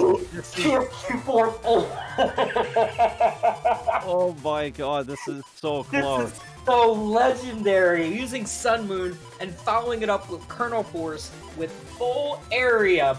Oh my goodness! Unreal. I had completely For those that don't know what happened, Sun Moon has two different forms that are. It's a callback to Battle Network 4 for Red Sun and Blue Moon. Okay. Oh, he's going for the Oh, the Flash Bomb, the ground. No way. Okay. Is this Q-Force gonna? That Rush is going to get it. I think it's going to come down to the Q-Force versus this Flash Bomb. Oh, he ends up blowing it up. He's going to drop it. Oh my gosh! The Colonel Force ends up closing it out with 1 HP to go. MMBN clutching it out after a stellar setup turn. How do that Thiago versus Enduring Ray match I thought couldn't be I thought we would not see anything to top that, and then here, oh my, This is incredible. Like, both of these players making titanic plays against one another. Starting out the next round, I'm still reeling, honestly, from the previous one. I can't believe that thing. What the hell was that, dude? Insanity across the board. Now, that D-Cross is going to be pretty big right now, and the uninstall play, so these, the Dragon Chips and G-Code and R-Code are very often used to also follow up with uninstall, because the Dragons spawn in at the panel, or the column that your target is in. So it's really easy, especially if they're on the top row, for them to get hit by a Dragon, because you blink and you miss it. It's really easy to hit it. I just can't, dude. That ending, I'm still... What the hell was that? That was insane, man. Oh, it looks like our layout is style changing. BN 4 through 6 is now the current layout, so thank you so much for your support there. I gotta breathe. Oh. So just... Oh my god, dude. And so... we're seeing, and so it looks like Gyakio, after losing charge, is going for the erase. And Good so call. what is this double point attached to? The Judge Man again. Alright, so both of these guys are going to be paralyzed now. You have to bear in mind, with paralysis, if you get hit and you're paralyzed, you can reduce the amount of time that you're paralyzed by button inputs. So you may see sometimes some players are able to basically mash out of paralysis a little bit quicker. I think it's like it reduces it by 3 frames per button input. I can't remember the exact one. Prof, are you in chat? Can you check me on that? Can I get some frame data, please? Okay, so we see here, Okay. Oh, wow, he Ooh. dodges both of those dragons. It blocks the flash bomb with bees. Ooh, Oh, that's takes good. 1 hit from the ground man. So the reason that the bees spawn more, well, bees, is because if you have that beehive out when you use Risky Honey and you hit it, or you get hit by something, it generates more bees. So that's you have to keep that in mind when your opponent is tossing the hive up. We're seeing Gyakio going into Erase Beast here, dropping Judgment, try to get some of the area back. Okay. Dropping out. Sanctuary is going to be a really strong play here, but it's going to help mitigate some of the damage, along with the anti-damage as well. The Windwrack is going to get... Oh my gosh, the damage is so much damage. When even this Colonel isn't gonna hit. We're seeing here the power of a Sanctuary, just cutting that damage in half. And And of now course we it's- see going for the Life Aura. I think MMBN did everything that they could to mitigate the damage for that Q-Force, and did a really good job of it too. Yeah, we what- do see the Element Man coming out from... Oh no! Oh, We're that's probably- unfortunate. Yeah, I think it was going for grass there to get rid of all of the holy panels. Yeah, I think so. Oh, wow. Ooh. So that tail erase charge, erase beast charge, cannot hit as long as your target is basically beside or behind you. Which technically you can get behind someone if you use panel grabs. Yeah, and also, I think, Gyakio's still standing on a Holy Panel with that Life Aura up. And, the Holy Panel, the tail arrows are not strong enough to break through the... And now Gyakio, we see his own Sanctuary come up. And still no Q... Oh, there's the Sun Moon, but he doesn't have the Bubble Star. He's going for the Elect Cross Charge to confirm it. That's so smart with the Paralysis. Definitely, and front loading that as well with front loading that with Invis is going to help him kind of get around. He's probably going to hold it. Holding it is really wise here. going for that paralysis. He's going to try to confirm with Sun Moon. If he hits that OK button, he can launch it. He's gonna give it up. Gyakio will be able to cross cancel here. Okay, good. Amden's holding on to it. Can he get it? Now, you have to also bear in mind that the last... Oh, no, why he didn't cross cancel? He hit it. Is that an invis on the TFC? It is still going to connect with the Blue Moon portion of the Sun Moon PA. And it does uninstall as well. That is going to be a deletion with Sun Moon. I think that's an N1GP first. Yeah, so the way the laser works is the laser went through undershirt, because the laser, I think, it doesn't count as 200 damage hit. It counts as like, I think it's like 10 damage hits. So that's why it went right through that undershirt, because it's actually multiple hits at once. Yep. And not to mention every hit of the Blue Moon. I think Blue Moon is probably the Capcom showing their bias for the best BN4 installment. Every hit of the second part of Sun Moon does uninstall on top of the damage as well. Overall, it's just a lot of damage for a PA. It's with the difficulty of it being that you have to try to hit it. It's 3 squares ahead, so it's really tough to hit a moving target with it. Yeah, so both those rounds with the Sun Moon kill, that was an insane match. I'm just speechless. I honestly, it was a really good. Both of these players had a pretty high level of skill. Both of them were very patient. We didn't see a lot of mashing. They're very deliberate in their chip choices. I think all around that was a really, really good match.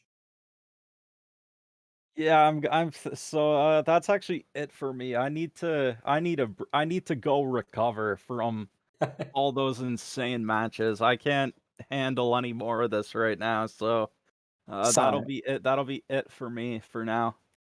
Symes, thank you so much for your time and for commentary. Look forward to your bouncing back from that stellar match. In your stead, I think, is that... Hold on. That's going to be Mr. Nerith will be joining, I think. No way. Hello, everyone. Hi, Nerith. How are you? I'm feeling great, and I'm really hyped to be here to cast some matches here on the 20th anniversary of Battle Network. Yeah, it's a great. This has been a really good celebration. We've seen a lot of really good fan art from people in that worked on Mega Man, such as Hitoshi Aruga. We've seen Ryo Takamasaki as well tweeting art from Battle Network. So it's been really great to see such celebrations on Twitter and around. So we want to also thank each and every one of you here on YouTube and Twitch for also joining us in this. So let's keep on celebrating.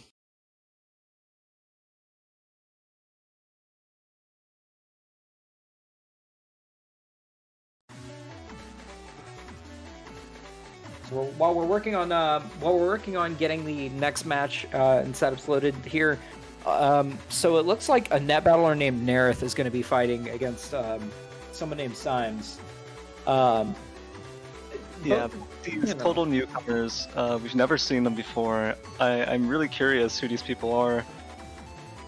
They've got some guts joining this tournament when they clearly have never played an N1GP before. Yeah, I mean, just looking at Symes, like, what is this folder like? So a couple things to get on here. This is a Falzar versus Falzar mirror matchup here, but the setups are very different here. So this Nerith person is running a pretty standard Falzar Navicust. It's a Cust +3, attack 4, 1400 HP with the PvP Navicust parts, Rush and Beat, and then Charge Max and Bug Stop. But Symes, on the other hand, you can see that he is running Gig Folder 1, so he's getting 2 Gigas here, and it is a pretty common setup for BDT users here to get a Hub Batch and Bug Depth Thunder, because you get that extra edge over there in terms of getting to pop the Hub Batch, getting Max Cust, getting getting the shoes, getting all of the good stuff, shield, and the shield especially is pretty important in Bug Death Thunder mirror matchups. It is indeed. I'm looking forward to seeing how this plays out. I think that I'm just gonna talk like you're not in the room. Both of these players both folders look pretty stellar. I think Bamboo Sword is a pretty interesting choice. I mean, it is on code for W, which is good. There's quite a bit of really good chips here, actually. W code's not a very common folder. Yeah, I think the W code is definitely not very common, but I do think it's a very strong folder. It really depends entirely on the matchup, because there's some matchups that are just really hard to work with, and other ones that are really hard to lose. So I feel like it's more of a binary folder than most.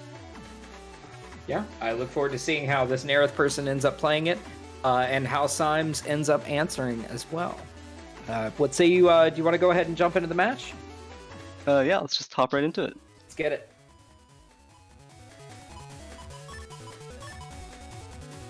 So it looks like this is a pretty interesting set of draws. So using area grab on your reg is actually a really I dig this. I like it. You'll be able to dig through the folder quick enough with the codes that you're using that you have a lot of area control. It's actually a Spoutman reg. Oh, is it? I didn't see it when you scrolled through it. Sorry. Let's see. I'm interested to see how Symes goes out of the gate. So we're probably going to see a little bit more deliberate chip selection, a little bit more careful turns, Nara taking time to formulate and strategize.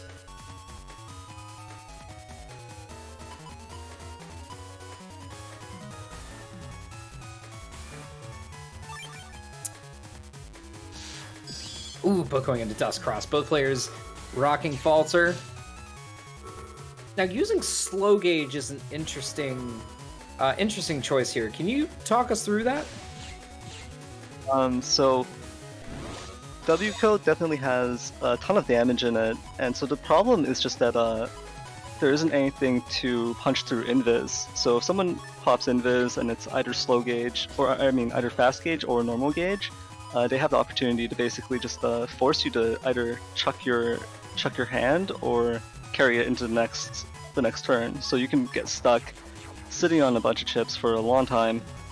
The slow gauge just counteracts that and makes sure that you lock in 4 or 5 chips that turn. You're probably going to get the damage from most of them, if not all of them. And considering W's overall damage output, that's pretty lethal. Mm-hmm. I completely agreed. And you can see here that this Nara person made a rookie mistake and went into Beast with no chips.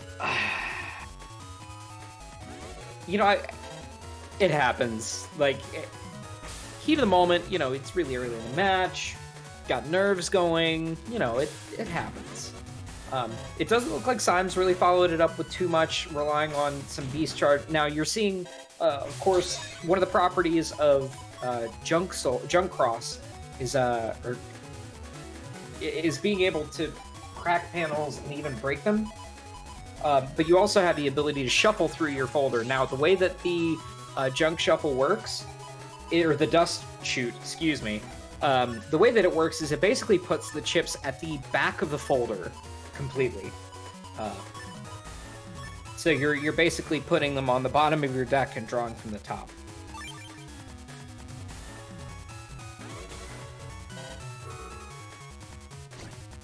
Ooh, Nerf missing the Erase Man here.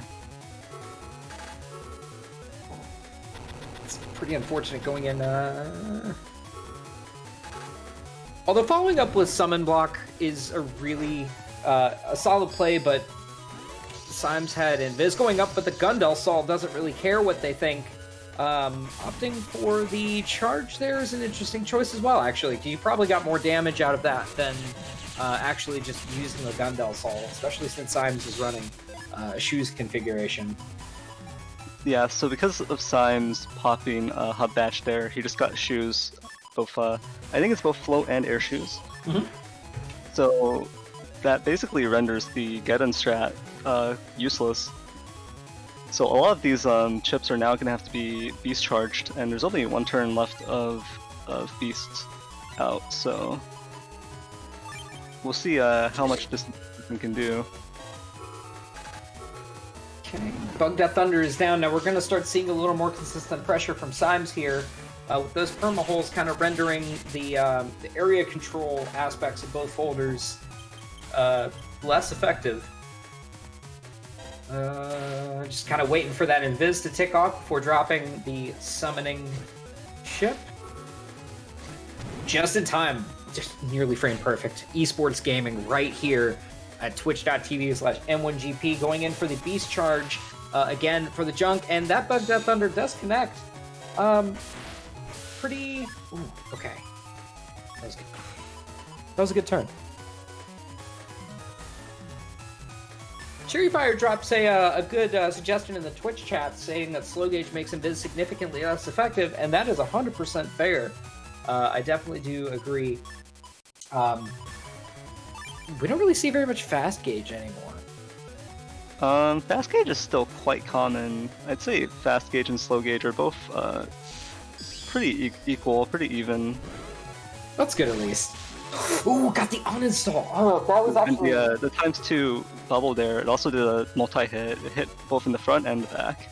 So you have to Aqua Cross. One of the added benefits of Aqua Cross is being able to basically hold the A button and charge an Aqua type non-dimming chip in order to do double damage to it. That Judgment is going to be an electric element and is going to decross Symes as well, breaking him out of that sweet, sweet Aqua Cross. Ooh, that break. Nothing breaking to follow it up with. Symes trying to back B. Not really successful there.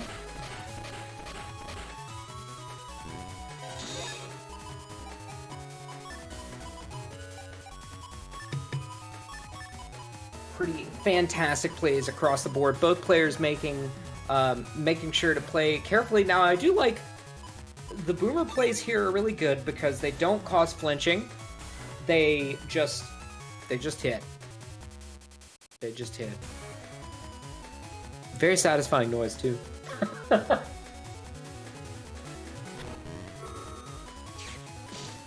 The panel grab there. Now that panel, ooh, ends up getting anti-recovery, which is also going to pop a poison panel down there. So basically, all Nerith has to do is just charge up and fire the boomers. That's it. Now that will decross Nerith as, but that boomer is still going to have 2 times damage. Now all he has to do is just sit there, and like a Beyblade, he let it rip. That was actually really smart using panel grab like that. Very clean. It's a grass back column and poison front here in this next match.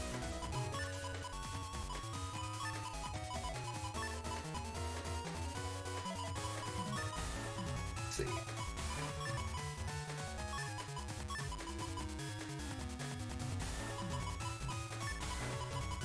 Pretty good. I like anti-recovery. It's a fun chip. A lot of the antis have such weird, unique properties that it's fun to see them played. Oh, the bubble star goes out. Good life aura counter. I like Spoutman on Reg is really smart because it just does a pretty hefty amount of damage pretty early on. Yeah, it's a nice way to counter charge cross as well as getting rid of fast barrier. Going through and letting it rip again. Now that is going to also decross Symes. Once again, full cust is out. I'm pretty sure Symes was counting on getting through that turn, being able to use the dust shoot, which is a common first turn play for Falter players who dust cross first turn, is to just drop full cust and to be able to dig through your folder for specific chips. Yeah, so the thing was that because he used that bubble star, that actually locked him out of being able to use the full cust, and in that time, while he was throwing the bubble star and unable to pop the full cast and go into the next turn, he just got comboed on, basically.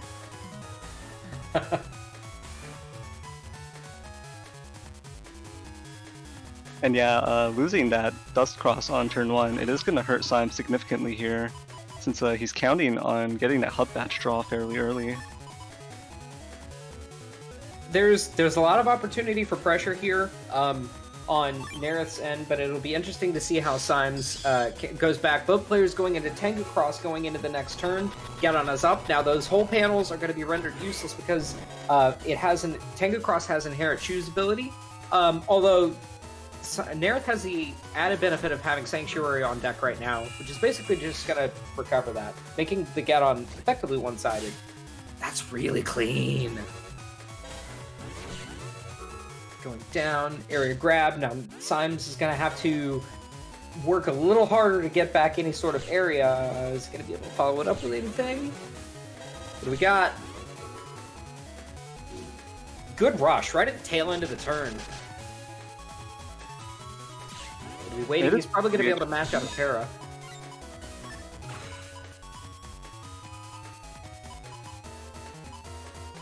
So clean. Oh, Meteor Knuckle. That's so nasty. Meteor Knuckle on the back panel when there's only one row. Just warms my heart.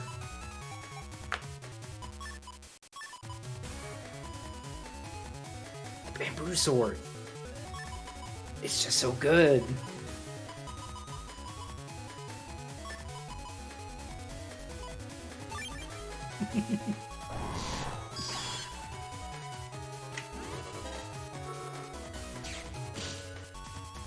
Okay, going up for the 2-time charge. Now, Element Man's going to be up. That is going to decross. Unfortunately, Nereth is going to lose access to that Bamboo Sword, but is going to get the decross out of it. That's good value. Magnum down. Muramasa would have done half damage. Oh, he ends up accidentally killing himself by moving back. So that Boomer actually hit twice as he stepped up. So that was effectively double damage. Ended with a communication error.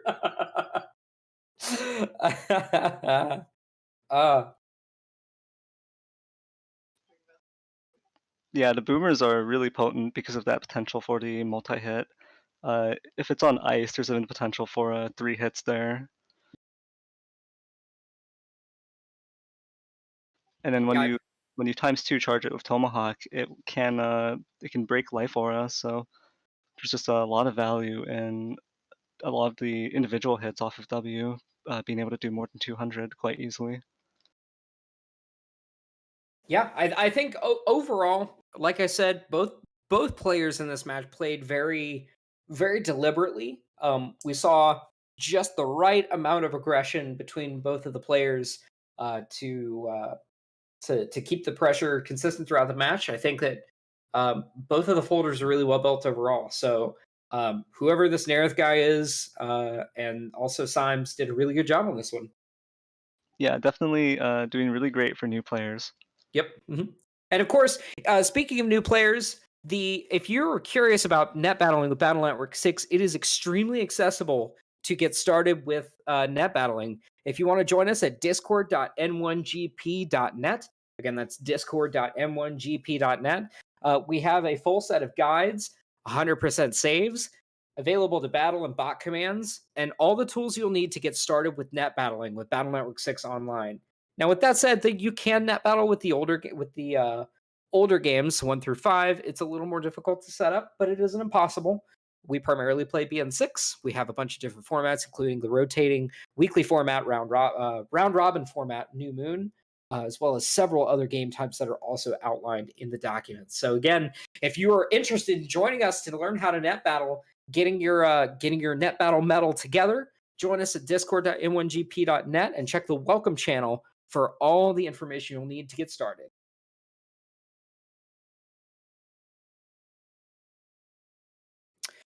And with that, I'm going to be bowing out for a little bit. Thank you so much for your time, and I'm going to hand this off to the dashing. He's very handsome, Soul X Cross. Thank you for joining us on Commentary, Mega Master, and have a great rest of the day. Thanks. You too. And I am glad to be back. And apparently I'm very handsome, so thanks. Thanks for that. All right, Soul. All right, Soul, you ready? Yes, sir. I'm ready out here. who's next? I believe it's Bitmuffin versus Thiago. Yeah, it's Bitmuffin versus Thiago. So this is a Falzar versus Gregor matchup. We've been seeing a lot of mirror version matchups, Falzar versus Falzar, Gregor versus Gregor. I think this might be not the first, but maybe the second or third Falzar versus Gregor matchup that we're seeing. Yeah, it feels like this tournament was a lot of Falzar players, like an overabundant amount. But I'm glad to see that the Gregor players are pushing their way through the ranks and showing us that Gregor is not outmatched. Contrary to rumors and fables that Falzar is just the better version. You know what I mean? Oh man, that version rivalry going on. You know, I was never a big fan of it. I thought it was kind of silly to just be like, hey, I bought this version. I got this version as a kid, so it's got to be better than the other one. Yeah, absolutely. This one has wings and can fly, so clearly Gregor can't win this fight. So But anyway, yeah, let's talk a little bit about Bitmuffin and Thiago's folder here. We saw Bitmuffin way earlier today, and we established that they are nothing to scoff at. They are probably one of the scariest peoples to be playing in this game right now. I'm a little intimidated by Bitmuffin here. yeah, not gonna lie, I underestimated Bitmuffin, and they took me out with ease. So Oh, I caught you lacking, cuz. oh yeah, definitely. So S code is just a all around pretty strong machine gun 2, flash bomb 3s, slash man SP encode for it. You have the banish, and then you've got the risky honey double point banish combo. You've got all this damage coming out, and then neo variable meteor knuckle. Neo variable Meteor Knuckle is too strong. The fact that those two are on code together is almost unfair. Like, first you have double life sword, which doesn't really cause flashing, or you have the sonic boom shot that also doesn't cause flashing, so you could walk into that multiple times, and then follow up with the meteor knuckle. Oh no. Yes, that's Bitmuffin's setup right there, and we have seen Thiago before as well in previous sets today. But just looking at it again, it is the classic kernel force oriented Gregor setup. It's got the recovery 300s. It is chonky as heck, 2200 HP, plus the two recovery 300s for 2800 once they get popped by him. And then the anti-Falzar SP navies here, Blastman SP and Protoman SP B code. Those These will two be a navies- huge threat. Absolutely. These two navies are definitely the most threatening combination in almost the entire game. The only other combination I think is more threatening, and is a little bit rarer to see, is Tomahawk Man and Tengu Man SP, because those are also on the same codes, and those can really punish a Gregor player or a Falzar player alike. But also, I do want to point out, I think it's really interesting to be playing a Gregor version with B code and not maxing out Machine Gun 3. What are your thoughts about that? Yeah, that is interesting that Thiago chose to only go for that one Machine Gun 3.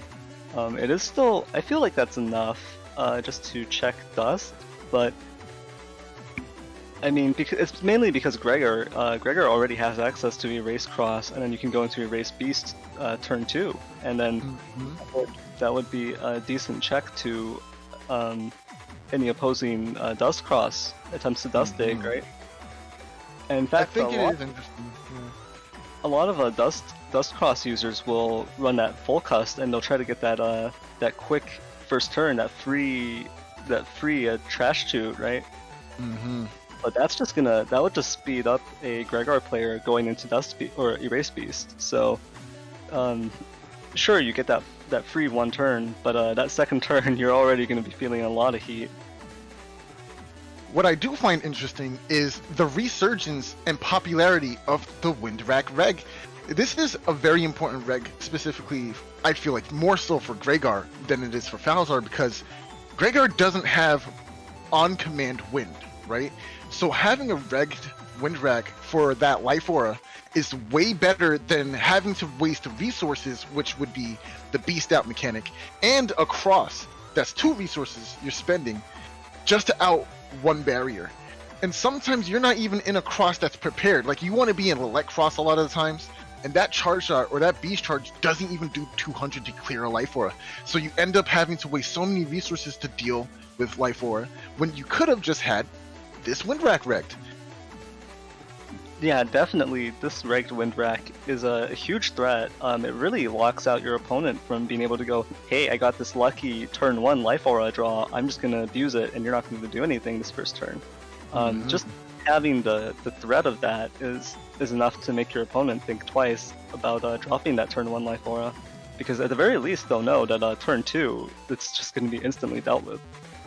Or even if they draw opening hand, I can't just do this because I'm gonna lose my life aura so early.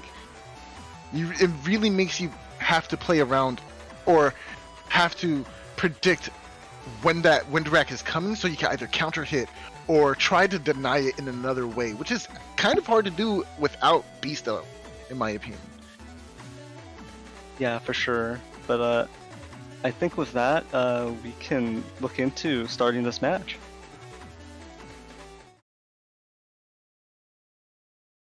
Alright, so I'm just making sure. Yeah. There's no base in place. So I have absolutely no opinions about this match whatsoever. Yeah, so I feel like anyone can win now. It's safe. I don't have to have any opinions. No bias. Yeah. No, I never biased. Never biased. What? Come on. I'm not biased.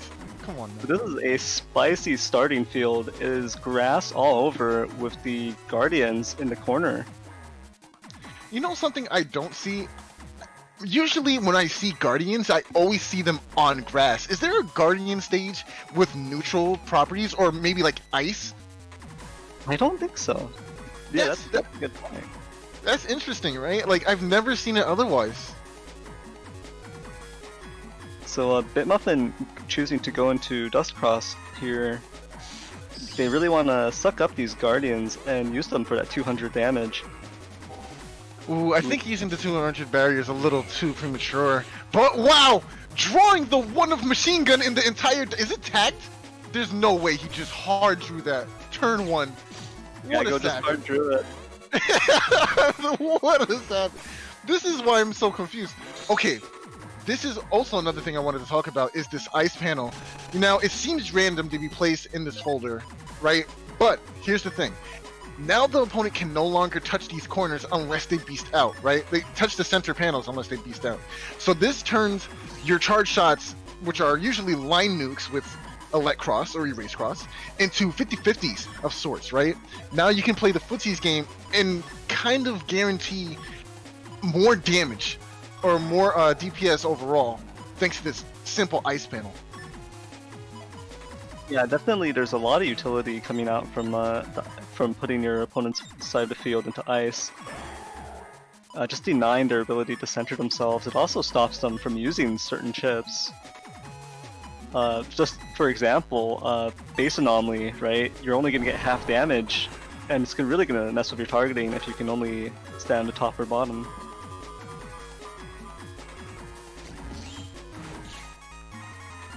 Ooh. Yeah, that's tough. Nice barrier going up. Life aura. Oh, but wait! No, that was... Oh, no! Oh. Oh, that's not good at all. Oh, okay, wait, hold on. It seems like they weren't standing on a grass panel anyway, so it was fine.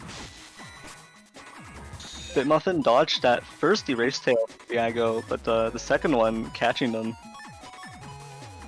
Yo, dodging Erase Tail Arrow is so difficult. So difficult. You don't necessarily know when your opponent's gonna let it go. But usually, when the charge finishes, people often just try to let it rip immediately. They don't really sit on it, right? Because it takes a lot of time to charge that up in the first place, and you're losing gauge as that's happening. Especially if a whole handful of them. So you really want to just throw them out there as fast as possible. Which makes the timing a little bit easier for dodging. And since there's ice, that also helps with dodging too.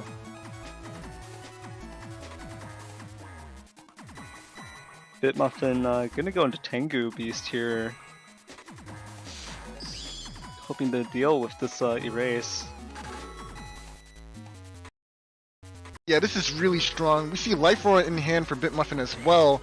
And what they're going to try to go for is this chip charge. Oh, a little bit of freeze. Give it a second. 2, 3, 4. There it is. And now we have this chip charge.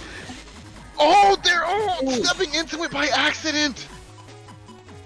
No, that's really not good. That's great news for Bitmuffin. Managing to get that one hit and decross Diago's Erase Beast there. Diago does have the option of going into something like Slash Beast and just trying to completely destroy Bitmuffin with that charge. I was just about to ask you what cross do you think is better here, and I agree. Slash cross would be the most optimal cross for me, in my opinion. That's definitely the big plays cross right here. But I think the safer option would be to go for something like Eli. Ooh. Yeah. You got mixed up, bro. Basically, you just got. But no cross coming out here, though, for Thiago. Which is interesting. Like, okay, you know what? Wow! Oh no! Invisible! Okay, that's actually really good here, right? So basically, yes! Oh, that was so... Wow! Wow. Okay, so basically what happened there was, after TFCing Invisible to the Grab Banish will still hit you, of course, but at the end you still get that Invisible option anyway. So it actually worked out very well for Bitmuffin here. And yes, they drew the Recover 300, but opting not to go for it? Are you... No way. No. That's... Yes, please. Take your time. Bitmuffin trying to seal the game immediately. I don't know how I feel about this. I think leading Recover 300 is... You think this is safer? I think this is definitely the safer play, but ooh. I don't know. I'm not sure about this. Okay, everything worked out. Whew!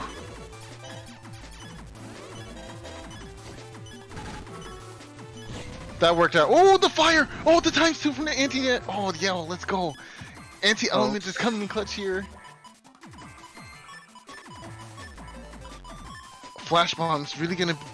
Oh, wow. You know what? Flash Bomb is so... Okay, so if Flash Bomb goes off and Thiago's caught lacking in the second row, that's big damage coming out for this machine gun here. It's gonna be interesting on seeing how Bitmuffin places it to try and set Thiago up for a follow-up. Okay, there goes that. Sanctuary, oh, very nice, but will it be enough? Wow!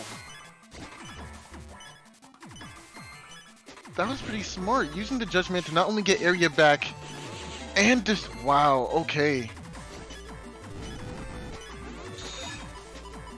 They are so evenly matched. This is the second time in this match that they've been 1 HP apart. Okay, so realistically thinking about it, right? How bad would it be if Heat Cross, the charge shot, also broke panels? It becomes so top tier immediately. Like, that would probably be the best cross. Meteor Knuckle! 1, 2, 3! There it is.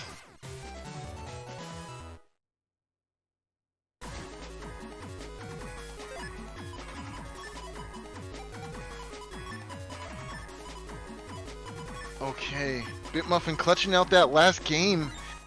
Now we're gonna get to see what they do for this opener real quick. Leading off with Barrier 200 seems like a good plan.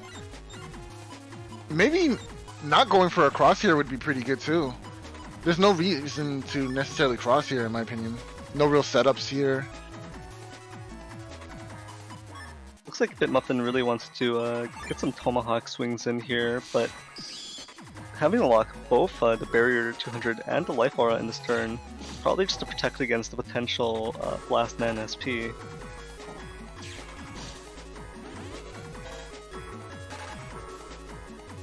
Oh, and we see Pro SP.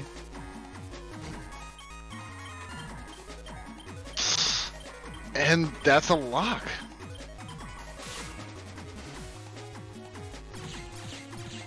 Nice, following up with some buster shots. Nothing else you can really do here in this position. Charge cross is not, the charge shot's not going to go as far as you would want it to because of the lack of area, but at least you have the life aura in play. And that was so good on BitMuffin's part there. So that was probably Blastman SP, and Thiago did not burn BitMuffin's beat yet. So Thiago was waiting for a time freeze opportunity there, and BitMuffin made sure that they were not, that opportunity was not there for Thiago. They actually moved to the top, and then denied the Blastman SP time freeze counter from Thiago. So Thiago and then just had to toss it to B. Yeah. Oh man, oh this is a good shot. But wait, Thiago does have the wind rack, right? That it's still wrecked. So this might be the turn that we see it happen. Oh, Slashman. All of it gets killed by the barrier 200, but Oh no. No. Okay, it didn't feed the beast. Wow, that was so smart. oh, and it even dodges the grab banish damage. That was so smart, Thea. Wow. And there goes the charge shot, gonna connect for double damage here. Very nice. Wow, that was excellent play from Thiago here, being able to avoid the banish, the bees, all of it. So Jonathan JJ24 asked in Twitch chat, what's the difference between barrier and life aura? Well, life aura will eat and consume any damage that is lower than 199. So 199 and lower will just be completely eviscerated by the life aura. However, the barrier 200, it accumulates damage over time.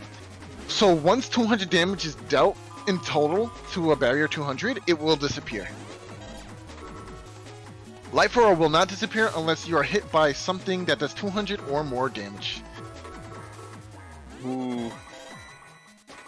Also what Salad said. Oh, element trap! Oh, It ran out right on time! And now we get another follow-up! Oh, the time too! Judgment! Nice! Buster, buster, buster, buster, buster, buster! and this end of turn anti-dash too. They've not been doing everything they can to close this substantial HP gap. You have to keep in mind that yeah. They did start 800 HP apart. Mm-hmm. Almost impeccable. In fact, just the cleanest gameplay from BitMuffin right now. They are in rare form. Trying to clutch out this win. Oh, and the Recover 300 can come out too. Oh, this area grab. Does that mean... Oh, okay. Perhaps we will see some more... Oh wait, Kernel Force might be a thing. Oh no. No. Oh, interesting. Oh, this will guarantee a beast charge here. Oh, both players choosing to break the There it is. there. Oh no, there is no beast charge. I kind of figured there would be. Oh no, it's Kernel Force. Ooh, it was missing one panel worth of damage there. Yeah. A very smart use of the Lek property on that element man there. Broke the back panel, so it delayed some of that damage, I believe. Yeah, that was really nice. I think Wow. it was the middle The anti-damage? for Thiago that was still broken from I think the Dust Cross charge shots. Ah. So it was still in the process of coming back when the Kernel Force appeared. Oh, are you kidding me? Oh, but the erase man doesn't matter. But no, it does matter. Oh no! No! Thea! What are you doing? Thea No. did not love it. Oh, but even more damage coming out here. What, did you the dodge? Yo, Bitmuffin, stop. You're not allowed to play anymore. I'm sorry. I'm gonna have to revoke your net battle license. You're too dangerous. Yeah, yeah. Bitmuffin, pushing the hair back now. I'm motivated. Wow. Some insane plays coming out from both players right now. Oh my. Okay, so the life aura does get eaten there. Nice. Meteor Knuckles. 1, 2. Only 2 hits. Oh, you wish I could reach. Yeah, I know you wish it could reach. It's not gonna get there as much as you press it.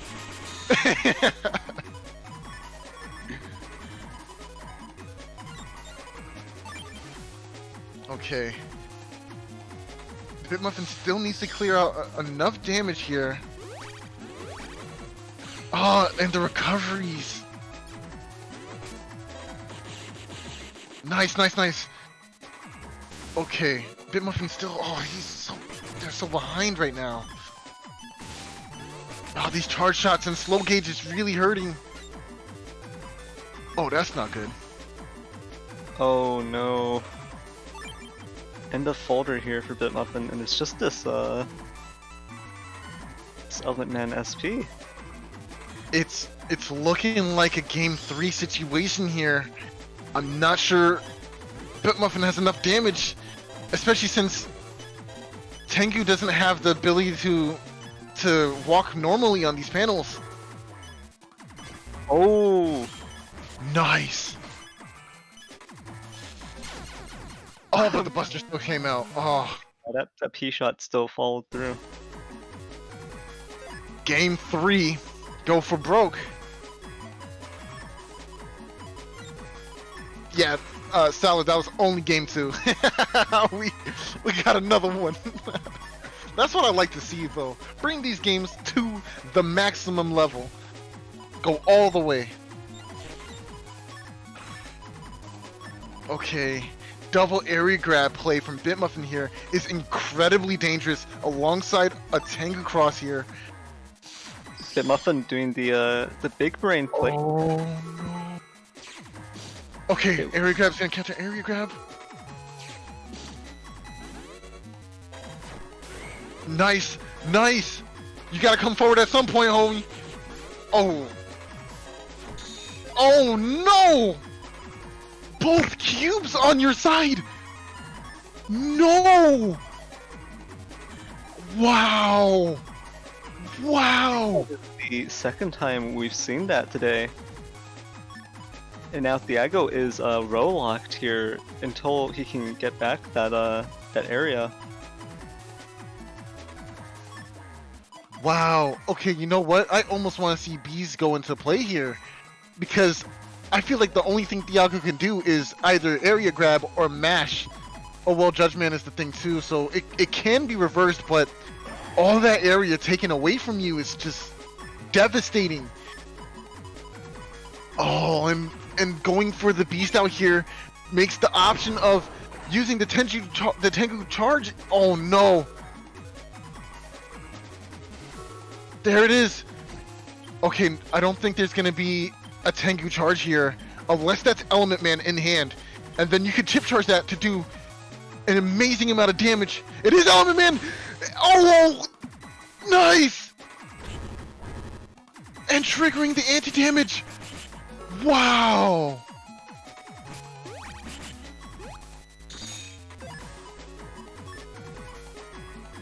Wait, what just happened? That IC landed anyway. Even though Bitmuffin was under it. I guess they moved last minute? Yeah, that... Bitmuffin stepped down for the last second there. Wow. That cross mind game on turn 1 really paying off for Bitmuffin here. Just choosing not to go dust on such an obvious dust field. Oh my gosh, getting all this... Oh, and protecting it for another conversion with the chip charge! That was insane! Protecting the flash bomb with a rock cube in order to ensure a combo. Oh wow. Bitmuffin playing out of their minds here. For sure. This is really next level. I can see the glasses being pushed up on the other side of the screen right now. This isn't even Bitmuffin's final form, guys.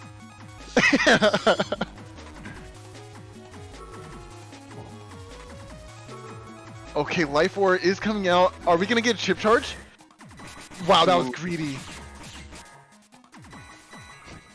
Oh man.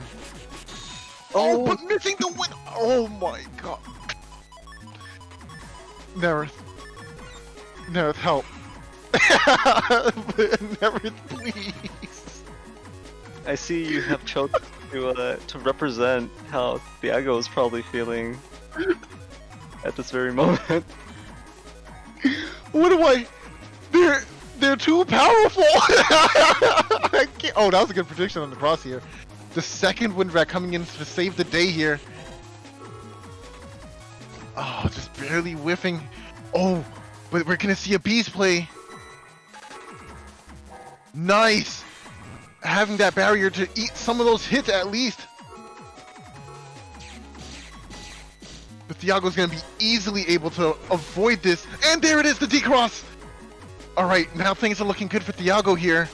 And you get to bait Rush as well. Oh, okay, the tide has completely turned. What a reversal.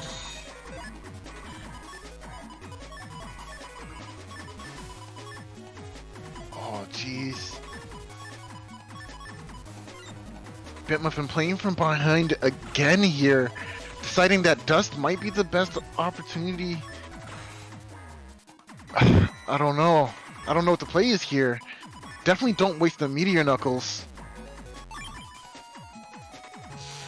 Okay, I think I like this. I like this positioning.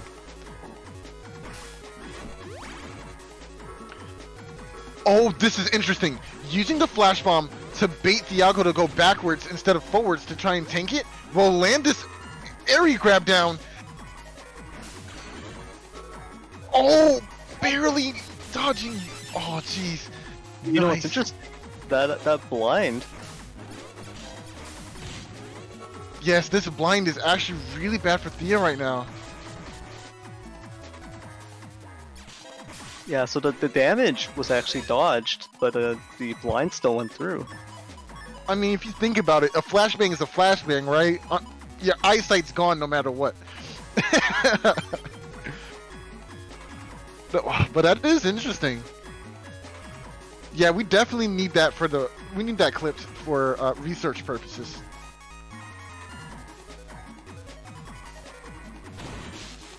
Oh, decrossed by machine gun. This one machine gun is putting in a lot of work for Thea here, huh? Muffin waiting on this Neo variable. Just gotta wait for it to invis the timeout.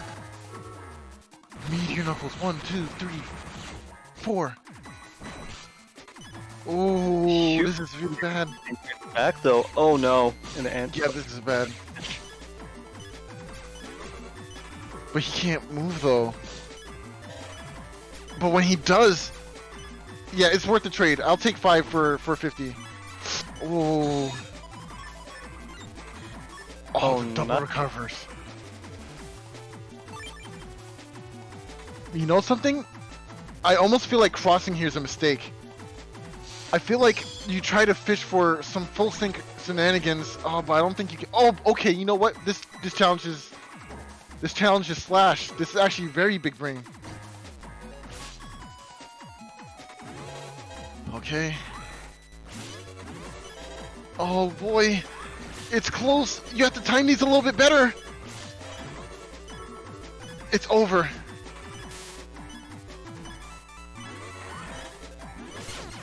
There it is. Thiago clutching it out at the end there. Bitmuffin really needed that D-cross. Thiago managing to pull through with this 2-1, but well played. Genuinely, really well played to both players here. Yeah, that was a really tough match. Honestly, Bitmuffin's play was just so clean. It was hard to imagine them even losing. I really was just shocked with how much value Bitmuffin got out of that turn one Tengu. You know, just predicting there are 2 rock cubes on the field. Yeah, I'm gonna predict that I'm gonna go into Dust, so I'm gonna go into Tengu instead. Just gained so much value out of that. But Diago returning the favor at the end there, going and just thinking, hey, I have Kernel Force running. I think Bitmuffin is gonna go into Tomahawk, so I'm just gonna go into Charge. Just the cross mind games between these two. And it's always safe to assume that a Gregor player is going to go ahead and erase turn one because Dust turn one is so common. Like you want the advantage of you always want to go for the cross advantage. So playing that mind game in the beginning there completely blew Thea back. It was just really brilliant. Definitely. That being said, I do believe we are going to take a momentary break, a momentary reprieve, if you will. So stay tuned. There will be more Battle Network to come, but for now, we'll take that quick break. Yeah, so as Sol mentioned, thank you everyone for watching so far. It's been really fun seeing all the actions from all these different net battles. We're just over the halfway point from our matches, so we still have a lot to go through. So make sure to stay tuned. And yeah, we will take a short break. And after the break, we're back with MDN vs Enduring Grey. Oh, oops. Okay, forget about that. Okay, taking the break now.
Alright, apologies for the delay, guys. Just charging up to prepare for even more hype matches.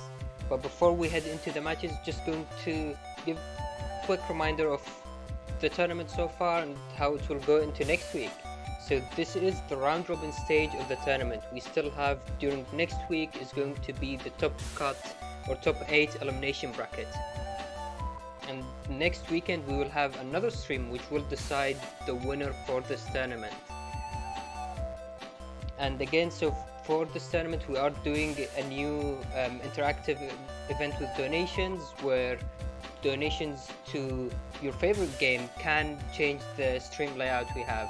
Currently BN 4 to 6 are ahead by a bit, but obviously that can very easily change during the remainder of the stream.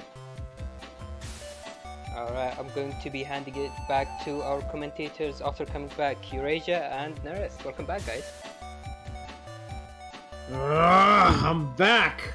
All those dark chips have energized me. I'm ready for this. Eurasia, you should really watch those dark chips. I hear they're not good for you in the long term. You are right. That they're going to my hips, and then I blow up. No wait. Yeah, you definitely got to watch your hips there. Ah man, joined here by my arch enemy Nerf. This is a good day.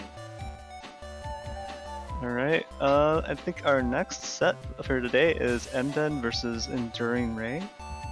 Oh, good. Okay, I like how we're having 2 Gregor players here. Yeah, this Gregor mirror matchup that we are seeing. Let's see. Yes, MMBN had the R's and Sun Moon, which is great PA that we saw earlier. Enduring Ray. I was not here for Enduring Ray. Enduring Ray with the barrier 100s, and really just a standard Gregor setup here. Okay, we're seeing out of both of them, only MMBN has airships, so you gotta be careful of those holes. Enduring Ray. Yeah, definitely. That is one of the pitfalls that you can fall into as a Gregor player, not having the utility options in your crosses and your beast in order to get away from all of the holes coming out. Although the good thing is that Enduring Ray has panel return, so there is some saving grace right there, but just gotta be careful. Are we ready then, Nerf? Are we ready to net battle? Yeah, I'm ready to commentate this hopefully extremely hype game. They may take our chips, but they'll never take our makeup! Let's go!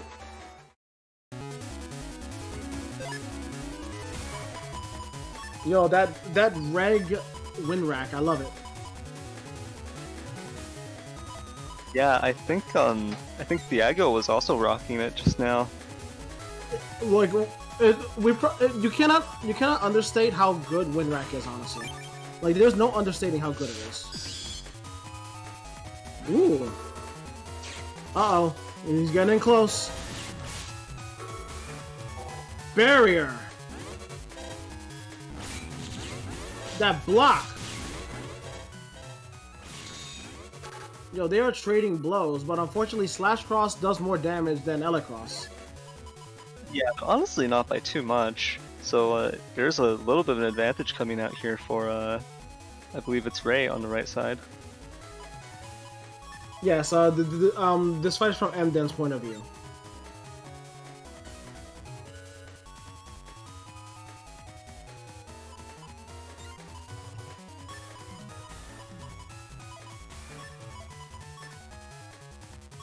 Got this Spanish combo, but nothing to use it with. There's one of the pitfalls of having custom 5 or 6.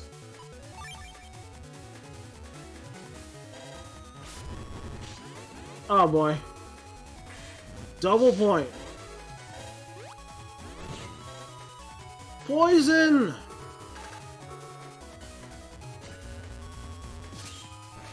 Oh, this isn't good. This life aura is gonna stop the revenge from knocking back.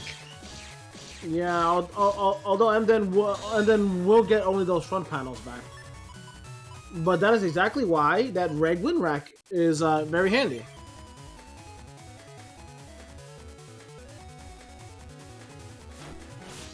Be gone. Nope.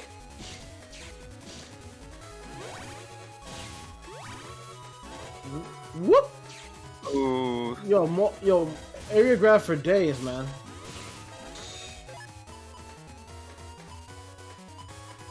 Just missing that attack plus 30.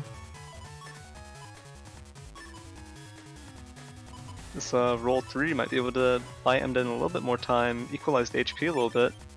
Okay, but by using that uninstall, Emden no longer has access to Sun Moon, but it might be worth it. That slow gauge, man, things are gonna slow to a crawl now. Uninstall! Oh. That is good because that means he'll flinch, but the amount of time spent blinking is longer than it is for charge shot. Oh, wow. Ending that turn on the poison panel might not be good. Yeah, if Emden does not move out of that mud, that's gonna hurt a lot.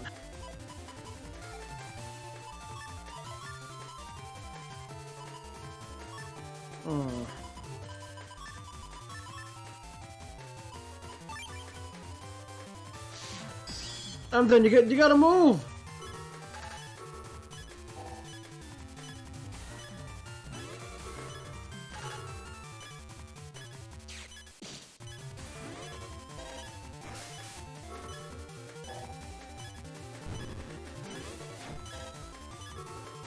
Oh Oh no! no! Rush! No! Bad dog! I love Rush. I don't. Well, I like Rush when Rush isn't biting my face off. Oh. Yuri, haven't you ever heard of unconditional love? Yeah, but when love paralyzes my whole body and then makes me angry, you know, it's not really love anymore. Look, it comes in all shapes and sizes. You know what also comes in all shapes and sizes? Dark chips. Oh, jeez, not the dark chips again. Sorry, I have to keep you on your toes. Although we see here, not the greatest starting hand for Emden. This field favors Emden a little bit more though, just because Emden's got the air shoes in the Navicust, while Ray does not. You heard it here, folks. Buying Jordans pays off in the end. See, having nice shoes really helps.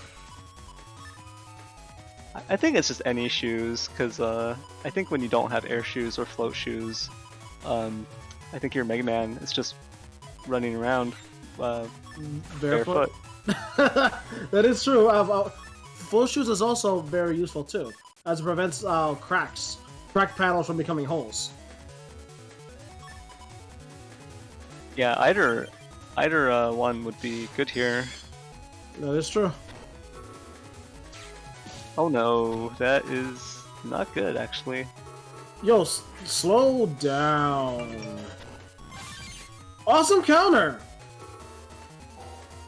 Ooh, gets rid of the barrier 100 as well. Yo, paper cuts hurt, man.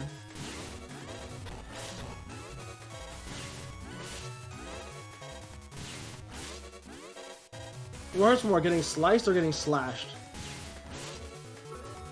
Okay, Sliced or slashed? I think sliced sounds a bit more painful. This is basically down to who can take the most pain.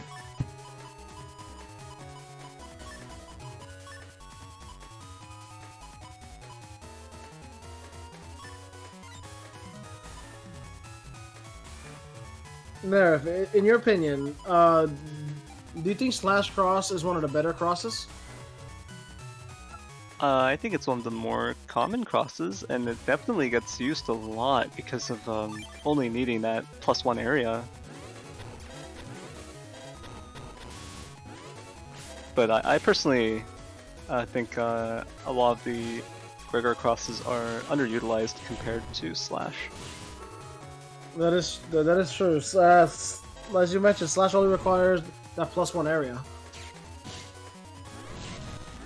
Uninstalled. Well, it is a Gregar versus Gregar, and you can see that within 2 turns or so, both players are down to very low HP levels. Ray already down to 1 HP. And then sitting at 500, not exactly that healthy either.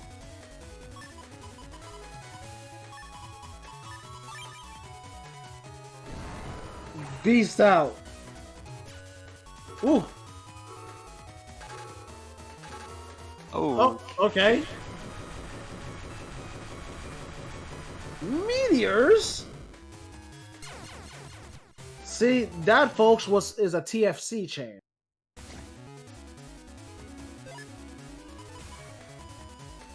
I mean, it's kind of overkill. Like, they only had 1 HP. look, it's for when you you really want to make sure they're dead. Oh right, like the double tap for zombies. Gotcha. Dramatic finish. Giacchio on Twitch says, "Yep, dramatic finish. I see you. You got a blast." Ooh. This area shape right here, it is gonna stop Ray from centering himself. Yeah, that's not a good layout. I hate ice. It's been. I'm glad winter's over. There was a lot of ice over this winter this time.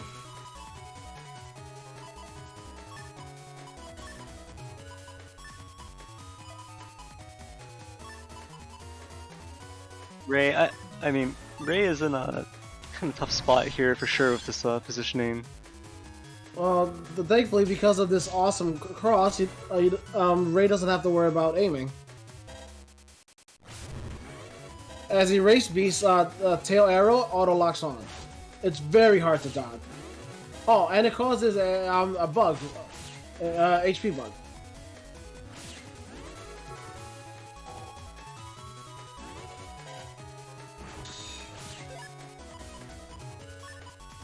It is super hard to dodge that.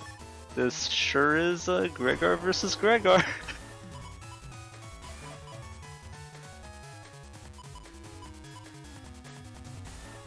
Both players just trading blows. Their HP just mutually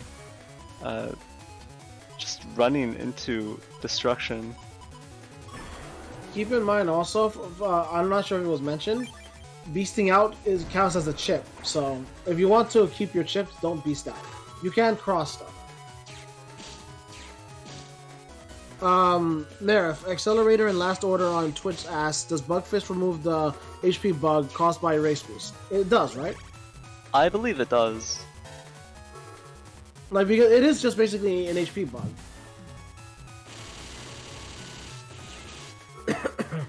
Ooh, I don't think that was a HP bug on top of poison?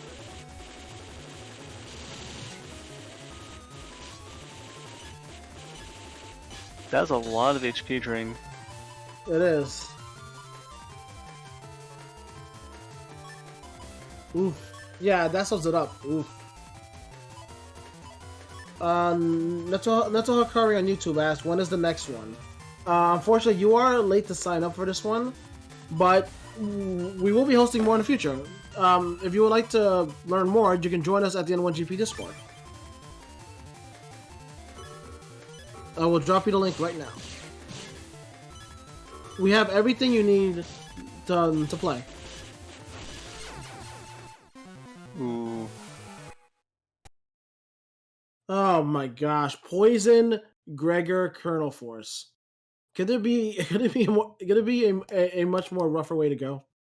And I don't think Emden had a way out there. I'm not sure if they burned Ray's Rush yet, so Oh boy, man. I That don't was... think they could have freely popped the Invis there. Yeah, it was not a good situation. It's fine though. Like, there will be more matches. Yeah, well played to both players there. That is a pretty good showcase of the brute force in a Gregor versus Gregor matchup. Just trading blows over and over, just slugging it out. Pretty much, they were literally just fighting, like face to face, like bam, bam, bam. I love fights like that. Just backs to the wall, fist to the face. But we gotta see. Well, we got more than that because our next match. Yeah, I do believe our next match is Symes versus Zay. Are you sure? Yeah, I'm pretty sure. If I find out you're lying, I will delete you.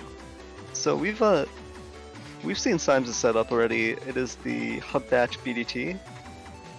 BDT, bacon, dark shift, tomatoes. What about Zay? Oh, okay. I like how Zay has Airspin Adept because Airspin is such a great ship. You can already. So I don't think I've seen Zay play something that's not Airspin, the Airspin Tornado combo. So it is what it says on the 10, right? Has Zay played already? Or is this their first match? This is their first match on stream, I believe, or at least today. Nerif, would you like to explain the whole Airspin Tornado interaction? So basically, when you throw down an Airspin, there is there's a window where you can use a tornado on it, and it will actually extend the Airspin, the number of hits the Airspin does, and the duration. And so, it's basically a combo where you have to work out where the Airspin's going to land, or where you're going to throw the Airspin, and make sure that you can step over or basically just be in position to follow up with a tornado to extend the Airspin.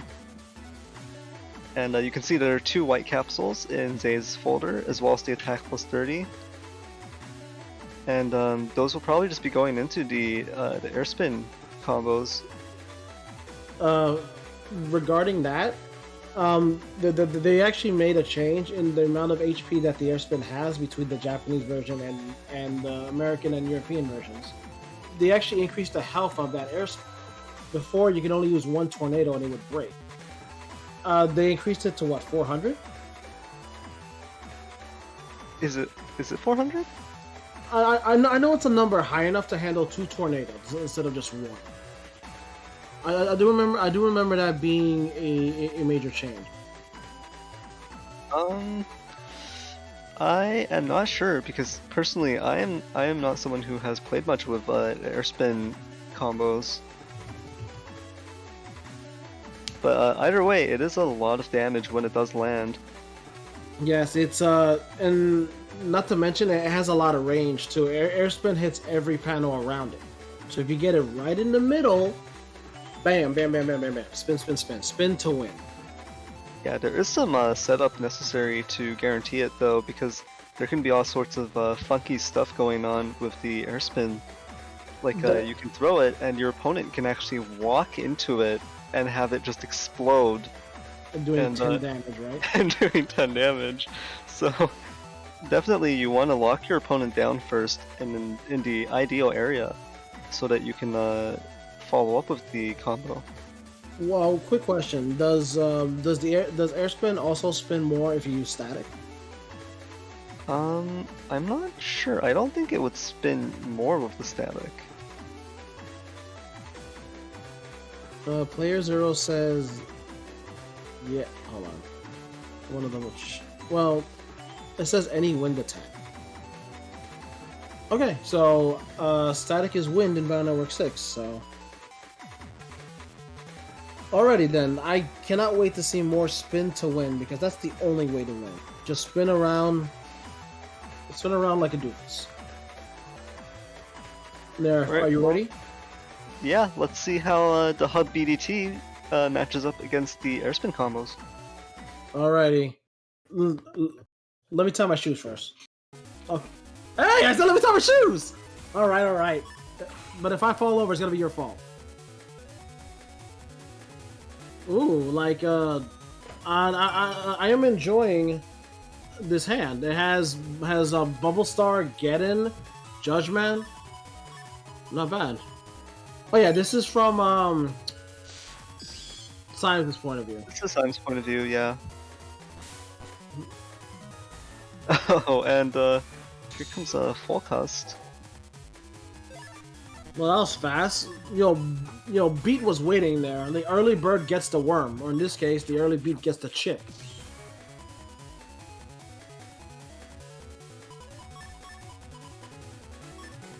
Yeah, both players with the rigged forecast here, and Zay choosing to use it right off the bat, it is going to accelerate Symes' pulling of Hut BDT. Yes, bacon, dark chips, tomatoes. The best sandwich. Oh wait, did we ever mention the cost of using BDT? I don't believe we've mentioned it yet, but yeah, it does consume a single bug frag for each BDT you fire. Same with the Bug Rise Sword. Yes, those ships require a bug frag. If you do not have a bug frag, you get a little mini weak version. Smooch. Although Tomahawk Cross has status guard, so no bubbling will happen. Okay, that was fast. Well, actually, no, that wasn't fast. This is suddenly turn 3.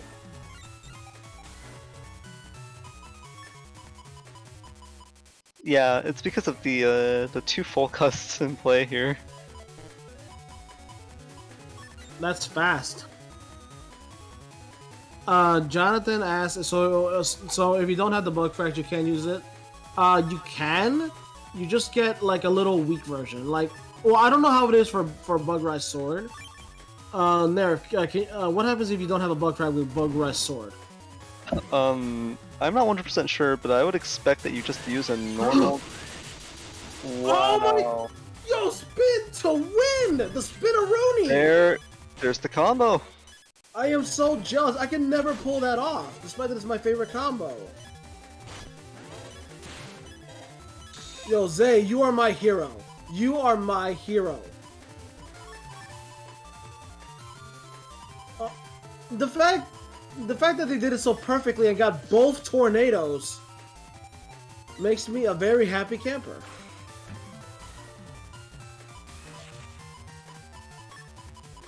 Extremely awkward position here for Signs.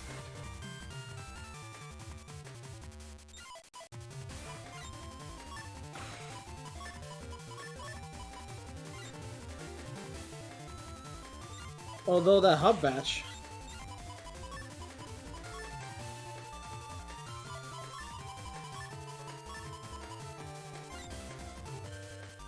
We see here a lot of thinking, simply because that was just a lot of damage with three chips. Yeah, definitely, it is a huge combo when executed correctly, and definitely making Symes think about how he's gonna get through these next turns. Oh, and the answer is he isn't. Nah, dang it.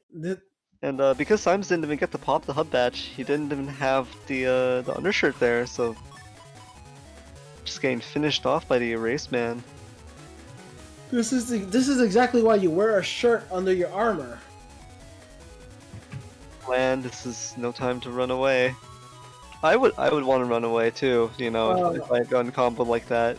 Chris Code asked if anybody got a replay of that. I don't think anybody did, but the whole stream will be ready to be shown again later. You can watch it again later.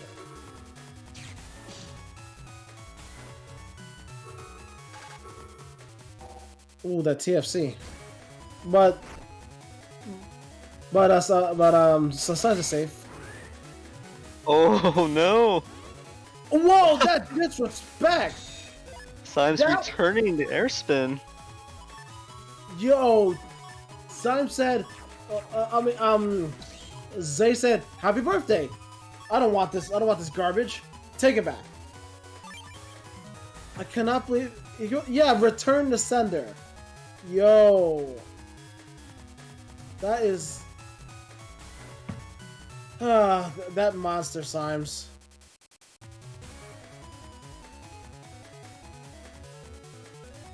Yeah, all I can say is Symes must hate air spins the same way I hate fanfares.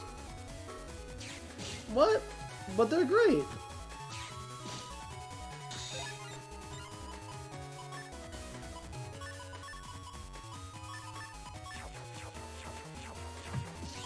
Throw them all. There it is. Bug, Death, Tomato.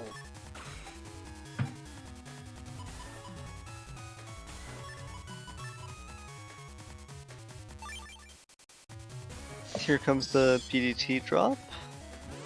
This is gonna give Symes a lot more pressure here. The good part about going Spout Cross is Symes is able to move on ice without slipping. And it also prevents you from being frozen, if I'm not mistaken.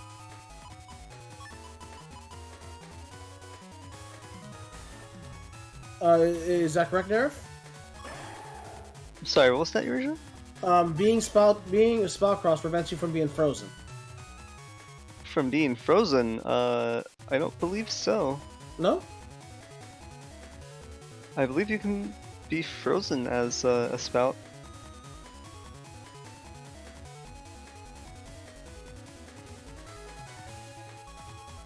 No. Well, that's fine.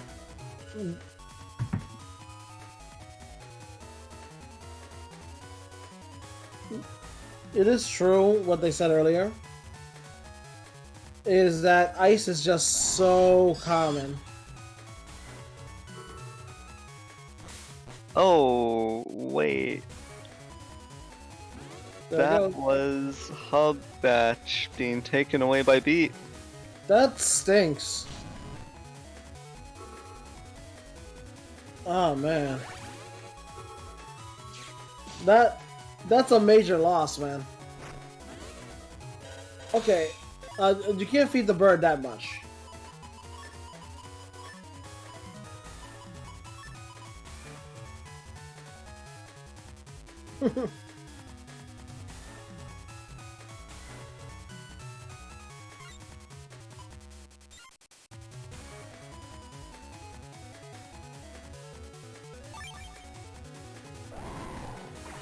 So much stinking. Watch out! Oh! If that tornado had a white pill, that could have been game over. For those unaware, if you use a tornado on an element panel, it basically doubles it. And the ones it can absorb is grass, ice, volcano panel too, right? I'm not so sure about the volcano panel actually, but actually I was only aware of grass. Like it also works on ice too. That is news to me. Again, tornadoes are not something I use very often.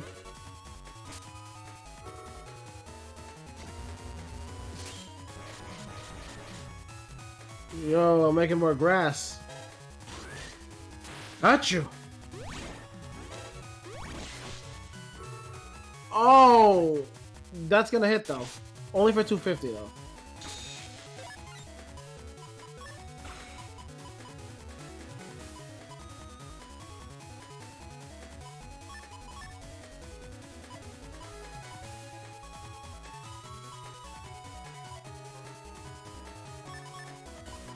Very tense, man.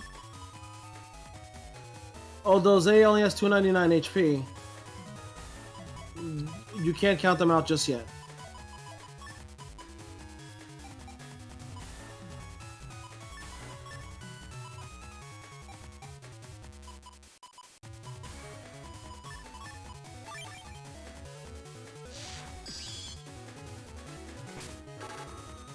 Tomahawk cross. Oh, but that life is gonna get in the way.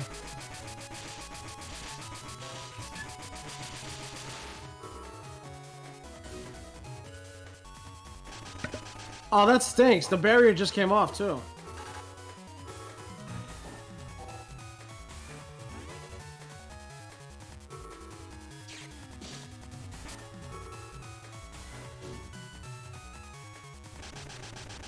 More rush.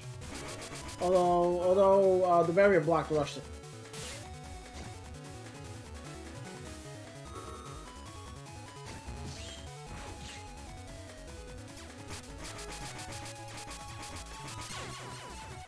Bam! That one shot is all it took. Now that the score is 1-1, this is literally anyone's game.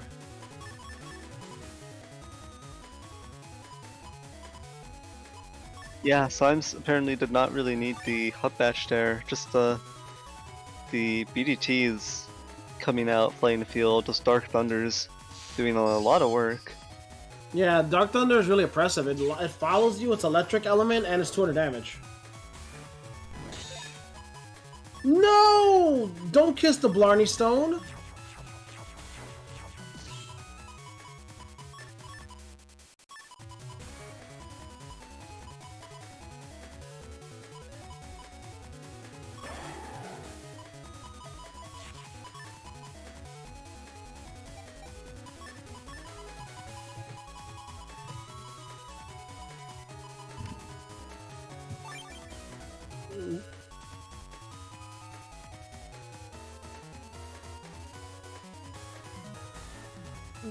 You know, it stinks because Bubble Star gets stopped by objects. Yeah, unfortunately that the bubble star just exploded into water. Like pop.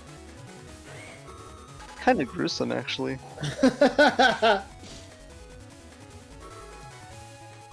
Wow, that Oh, completely no. missed. Not only That- did it miss, but Symes also got the rocks off of the field. That is a major setback. Ooh, at least the oh no, wait, what? Ooh. Ooh. Okay, so fire does land, so at least the life aura gets taken down. Yo, Charlie putting in work right there, man. He's working a double shift because they're both calling him.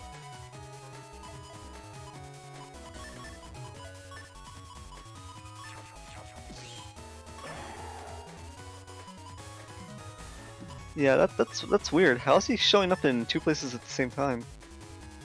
Magic.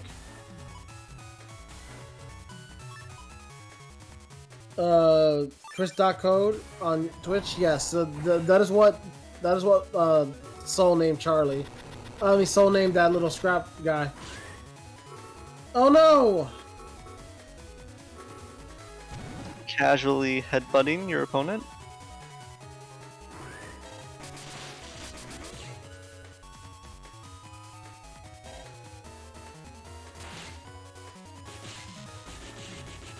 Oh boy. This is a doozy of a pickle. All right, this time, Symes, did you feed beat already? Beat? I don't believe so.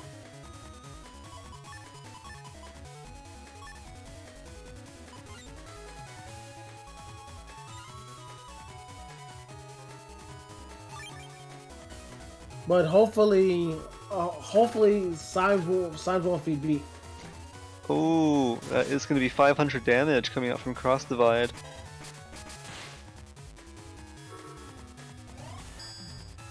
Smart. He waited until Zay was paralyzed.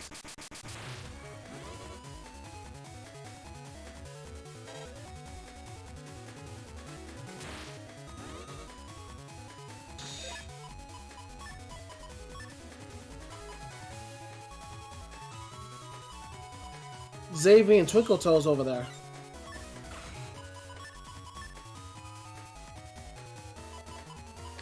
Ooh. A Bubble Star coming out now would be quite lethal considering the BDTs on the field. Nerf, could you explain a good way to avoid getting hit by BDT? No.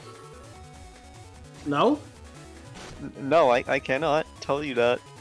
If I knew how to avoid walking into every BDT like a complete moron, I would probably not be losing to BDT. Oh. So what you're saying is that there is no way to avoid it. No, don't get me wrong. I'm saying there is no way for me to avoid it.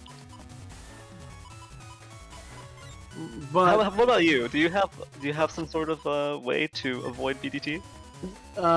yes I do. I have a tried and true method of avoiding it. Turn off the game and play something else. Alright, nice. That's the League of Legends solution, I see.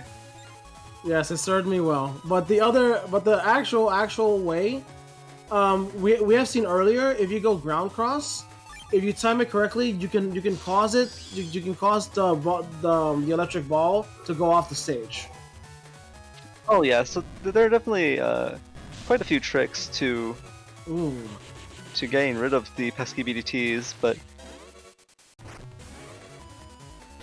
at the same time, there are just so many BDTs coming out. Well, don't forget, there's also, if you had Shield. Shield is also a very, very hard counter to BDT. That's true, but with open setups, you can see if your opponent has Shield or not, and you can simply run uninstall to get rid of it. Nah, man, no one looks at the setups. Ooh, another BDT connects. And now Watch out! this might be the end here.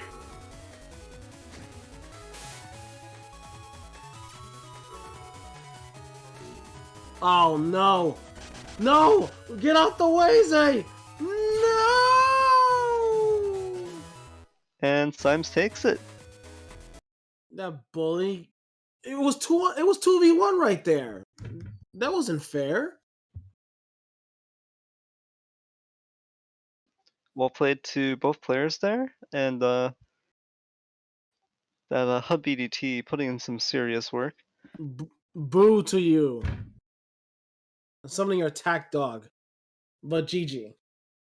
Big GG's because they both played very well. It's honestly really hard to get around Bug Death Thunder if you don't have enough positive area. Yeah, definitely your opponent restricting your movement with some area grabs and then just dropping BDTs on you is a huge problem. But I think with that, I will be stepping off for a bit, and replacing me will be Soul X Cross. No, Nerf, don't go. I'm sorry, But I he need to go must. eat some BDTs. I need to feed my BDT hunger. Okay, yeah, that's fine. Yo, so welcome back. Thank you. I'm glad to be back. Had to step away just for a brief moment, but now we can clean up the rest of these matches. Yes, How you feeling, Eurasia? I am still very hungry, so I must feed my need for action.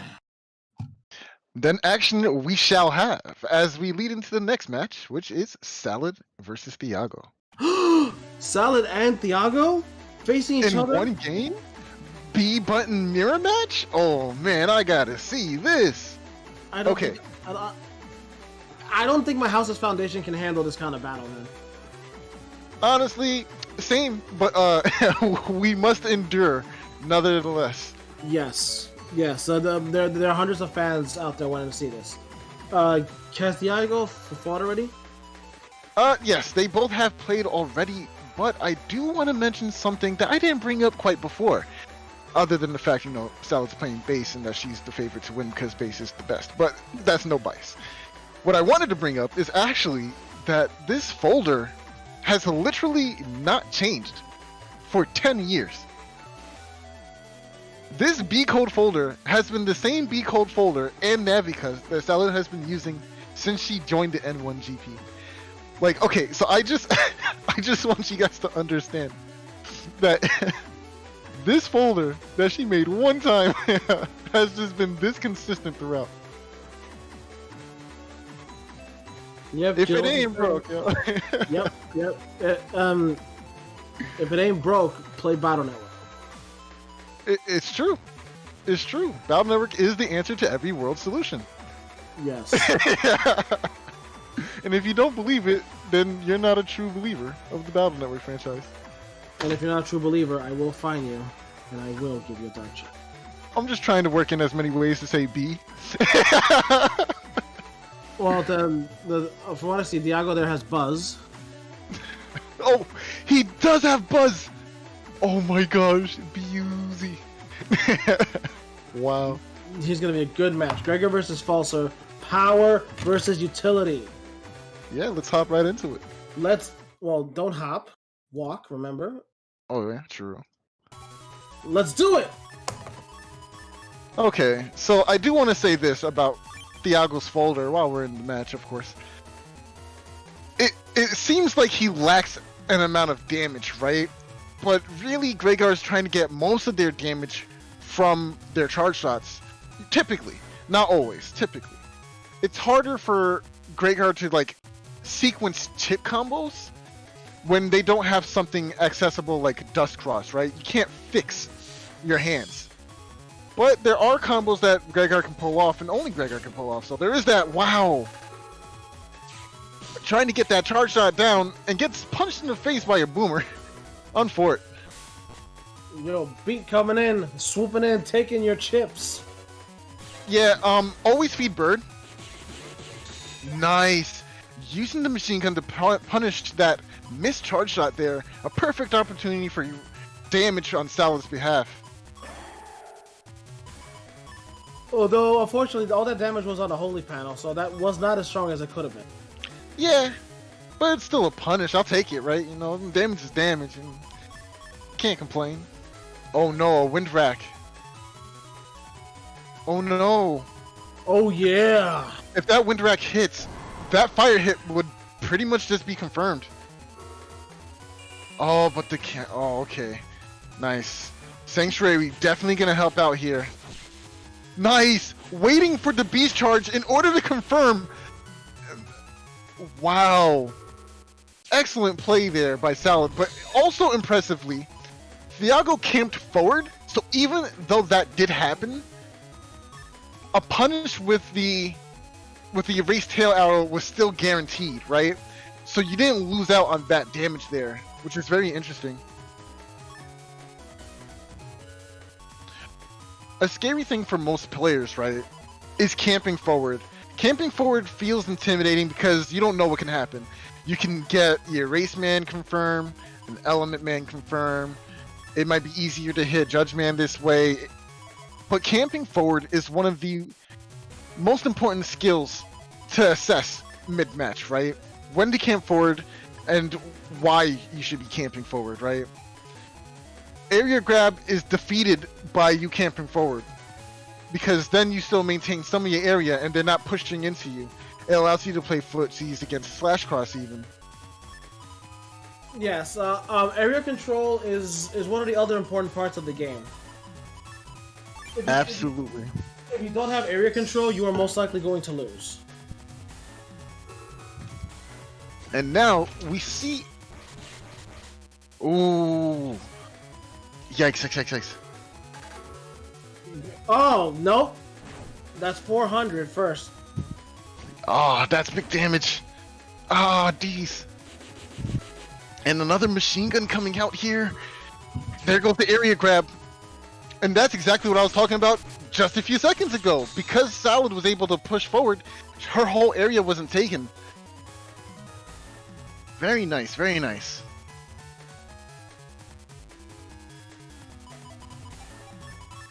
Okay, so I don't know how I feel about Boomer without white capsules. Obviously, Salad's been playing that style for a long time now, as we already discussed, but I feel like with the Boomer, you can confirm that with a boomer and a white pill, at least you can confirm that connection to fire hit. But is it worth it, right? It's tough. Like, Boomer has good utility though. Oh, Wow, right in the back. is that base I see? Ooh, that's base. Okay, this is what I want to see. You ready? I want to see. That puff of smoke looks like popcorn. I want to see rage base. That's what I want to see. That's not possible. Is well- it? Isn't it possible? Well, Mega Man's tired. Unless you know, Mega Man can't get angry. Oh, tired. correct. Correct. You're right. I'm pretty sure he can still get angry. He just can't get full synchro.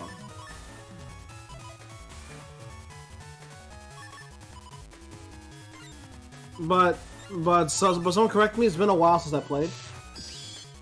No anger. Yeah, either. no anger. No anger. I think he can get full synchro, just not anger. Oh boy. Oh, that's not good. Oh, you came all the way over here, fam?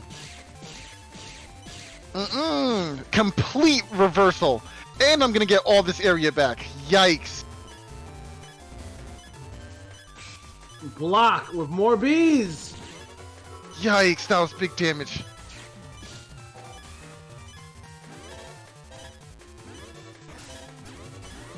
Did that charge shot hit the barrier? It didn't feel like it for a second. No, it was hard to tell. Okay, so looking at this hand, it is still not impossible to come back, right? It really depends on how you want to feed this barrier.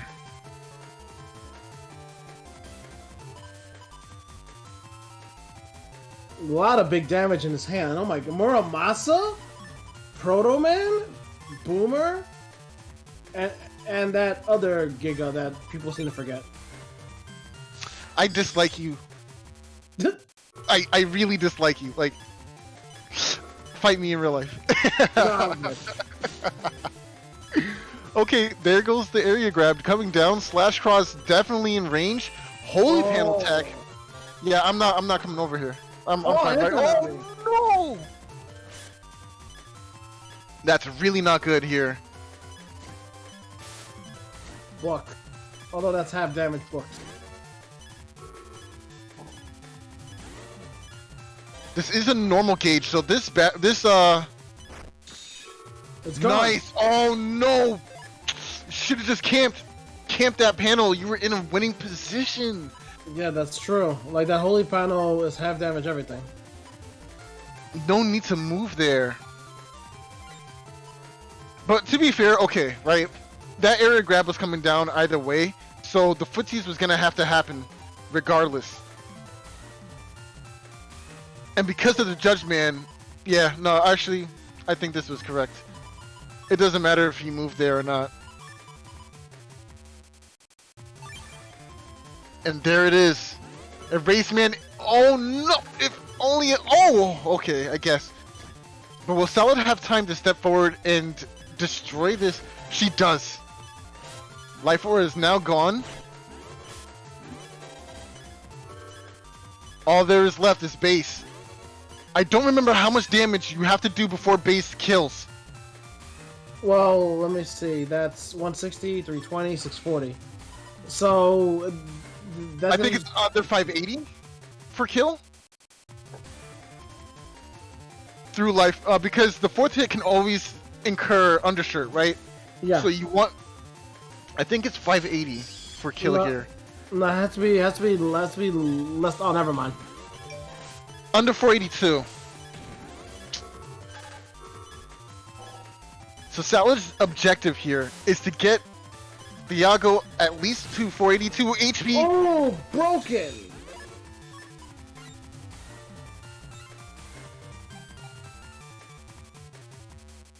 Oh man, that holy panel is gonna be very useful.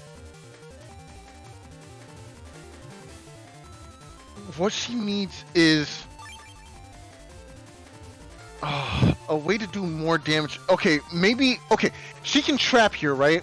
If she charge starts and uses Charlie to break this front panel. Oh, but the second wind rack. Hell's rolling! 1, 2, 3, 4. 101. It's really good. Okay, just a couple of charge shots away. Can Thiago clutch this out though? It's so close to Proto Man. Oh, but there's an anti-damage there, so Proto Man won't be able to do too much damage here. Wait, if you cross, do you keep? Yes. Do you keep? Oh, she's gonna keep the anti-damage. Yes, anti-damage has not activated yet. Cross Salad, do it now. But what cross, right? That's the question. Or Beast over? Really, right now? I don't know how I feel about this. Can your busters do that much damage in such a short amount of time with no chips to follow up? This is really close. Yeah, I don't agree with it. I think Spout's the better choice. Spout is definitely safer. You still have an anti-damage up too. Yep. Very nice. Not enough damage! Survival! 14 HP! Oh! No! Oh, that was so close! Oh, 1 to jeez. 1. That Buster Jam was really unfortunate. Dang, that was so close. Almost survived because of the holy panel. Oh man, that was gross. Maybe the Beast overplay was the right play. I don't know. I can't say. I really can't say. Nah, I don't think Beast over was the right play. Chris Code asks, Beast over can use any random chicks from the deck? No. It is not like Dark AI at all. It's not like Battle Nerd 4 or 5. I mean, it does use the movement for Dark AI, kinda, but it doesn't have that, using any chips, no. Oh, what's good, Pablo? La Gema has joined the chat. Ooh, oh! Double! 2 hits and almost a deck in the face. Oh, but wait. There's more. Blastman is actually kind of safe here because Thiago's mid-movement, right? So, unless Thiago crosses here to regain positioning of his character, Salad could mash out Blastman. But I think it's safer to go with Rack first, honestly. Because you just don't know if they're going to cross or not. And why deal with the mix-up you don't have to, right? Nope. In Tobs 01 asks, the barrier is gone. All that contact damage. In Tobs 01 asks in Twitch chat, Saddle likes to beast out before cross. And I don't think this is necessarily true, right? It's more about the positioning and what you're going for in that turn. Salad wanted the beast out so she could abuse the beast jump for a couple of minutes. And now she has access to things that she can chip charge as well. So it's more about positioning other than like, yeah. Ooh, that was a little too close though. A little too close. Or more like very close. Oh, the connection. Oh, the TFC invis. And the good part is, because of Salad's position, this will hit automatically. Correct. Double But point. there's no way this is gonna hit. Smart. Is it a good idea to just tank that damage anyway, though? Wow, that still did a good amount of damage, despite being on a holy panel. Yeah, that did a lot of damage. Imagine not being on a holy panel when that happened. That's like 1k HP done. It's a lot of damage from bees. Each beehive hits, or each swarm of bees rather, hits for 5 times, I believe. Yes. And each individual hit can do up to 100 damage with a double point, a 3-square double point, and attack plus 30. So chip charging that can actually break a life aura with 1 hit. It's scary. It's extraordinarily scary. Yet it's awesome. It's Sure is. But I hate it when it's done to me.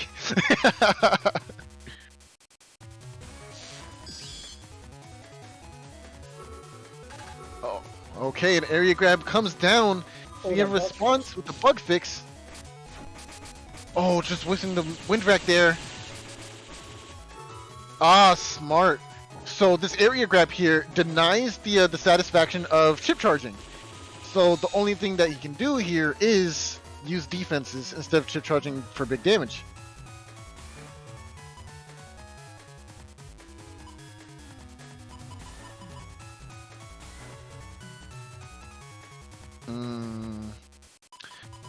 What are you thinking, Salad, right? Do you want to cross here? The opponent's in the heat, but a switch to Elect would be very problematic. I don't foresee a Elect change right now because Thea has to know that there's still wood in Salad's folder. Right, that makes sense. Oh. Here comes Slash. Oh lord, he coming. Salad does not have enough HP to contend against this right now. Oh my goodness! Yo, 3 boomers, man, and a Proto Man? Oh no, Blast Man. That's really not good. Momentum is completely shifted to Salad's side because of the 3 hits from that boomer. Oh man, this is a rough spot. Well, I guess that's the one good boomer we can rely on. Yeah, I don't know, dude. This is really tough here. What does Thiago do at this point? There's still Kernel Force, right? Yes, but remember that Thiago wouldn't do what I do. Curl up in the corner and cry. Because of all this action. Honestly, that sounds like a valid option from you right now. Okay, we definitely know that Kernel Force is not happening this turn because Light 4 was taken instead. Boom. Got all the area back before you know the Thiago can get in close. Go Charlie, go! Go Charlie, go! Charlie locking the opponent in place. Good job, Charlie. Charlie doing good job. Oh wait, wait! Here comes the giant fist. Oh wait a minute. He's ready. Oh, this is really bad. Charlie really put Thiago in a very bad position right now.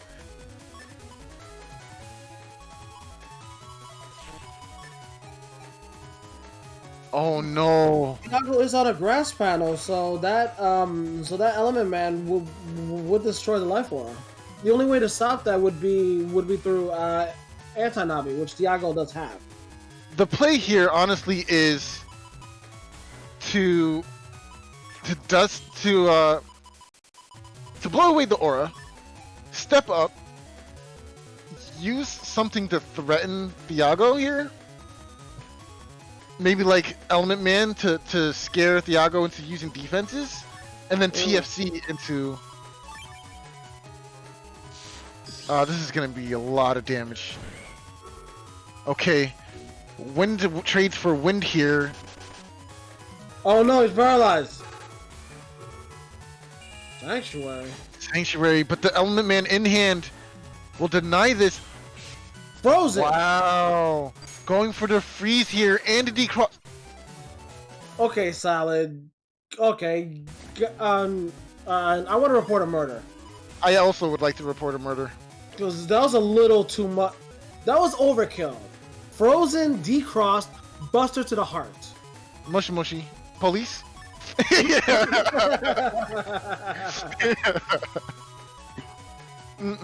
Yeah, Salad was the first person to put me in my place. But this was over 10 years ago. I heard someone was a very good player. And I met Salad and I got my butt handed to me. Same, except everyone handed their butt kicking to me at the same time. It was unanimous. Well, just we all had to start from somewhere. Yeah. Remember, no one is born good in this game, unless you're Salad, me, you. unless. I was kidding. Wow. The important thing is to have fun in the game. That's always the important thing. Like, battling is fun, but make sure to have fun. That was actually a really impressive turn from Sal just now. It was. Thiago, though, took very minimal amounts of damage, despite all the heat that she had in the hand at the moment. But Sal only taking 10 damage on that first turn.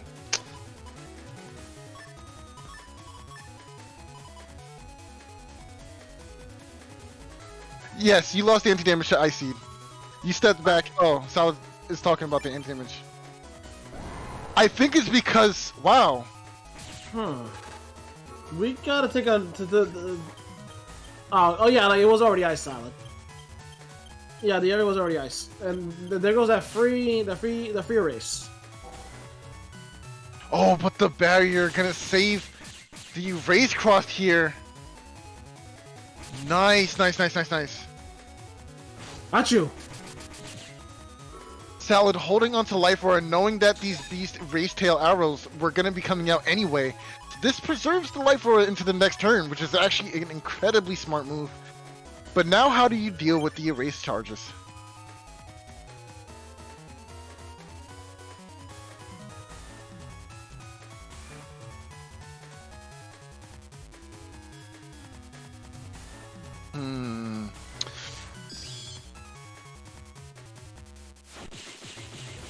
Ooh, that full! It was almost full. Oh man, and these bees are gonna hurt! Nice! Oh, but the movement from the ice! Granted Thiago a nice little slide over there, avoiding the whole combo. Wow. Wow, Sal, that stinks. Like, that fist did not hit at the very end. Wow. Oh, man. That was really nice. I believe this match was under like 60% though, so like the timing when it's not full speed is honestly a little difficult. But still, it's fun, and that's what I love about this game. I'm very sorry if I am sounding like a broken record, but man, this game is just too much.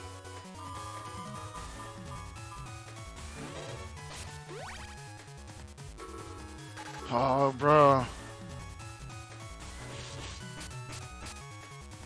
Blast Man, SP and oh! Not you. Patience. Patience Holy is key. panel. Ha. Element Man is definitely necessary here. That's the only thing that's going to clear this holy panel in the center. Oh, and there's the Element Man! Cheating! Really? Cheating. I want a ref. I would like to report cheating. Salad cheating. Really? Yeah, she actually didn't start with that Element Man in hand. She hacked it in. I saw it. I saw it here. Judge. Judge.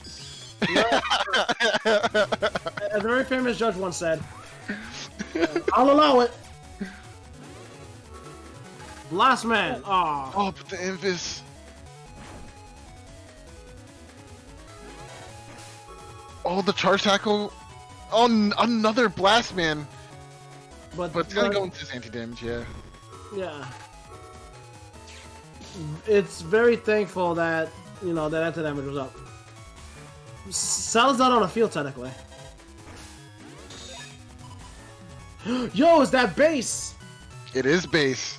It is very much a base. Oh, And a Muramasa. Sorry, you were saying? No, I'm just saying this base and Muramasa. Yo, Darkness Unleashed, man. One more thing also, if you call base Bass, base will go to your house and earth break your face. Yeah, I can't say I'm a fan of the bass term. People spam fish emotes at me when I join the set. It's terrible. Darn you, Mega Man 8 localization. Bass, we can't do this. We can't fight. Fucking Bass, man. Bass. The ultimate disrespect. Not you. You know, it does sound like a sneeze when you shoot out the little spout thing. Oh, almost got that there. Eraseman connection. It's just ridiculous. Actually, Dr. Wywee. you know, to make it even gross, Uh-huh. the bubbles kind of look like snot, so that could be like a sneeze. Yeah, okay, it's getting too gross now. Fun fact, I hate sneezing, so...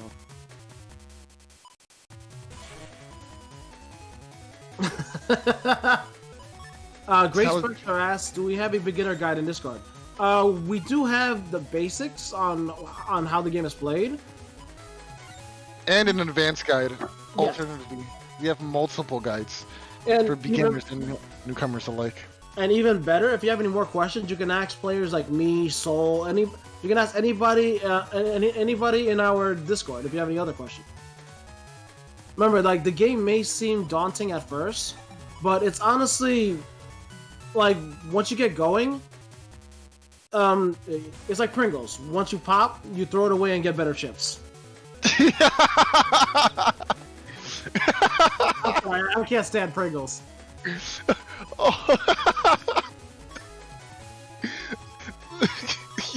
Eurasia, go home. go home, Eurasia. I can't go home. I have to commentate.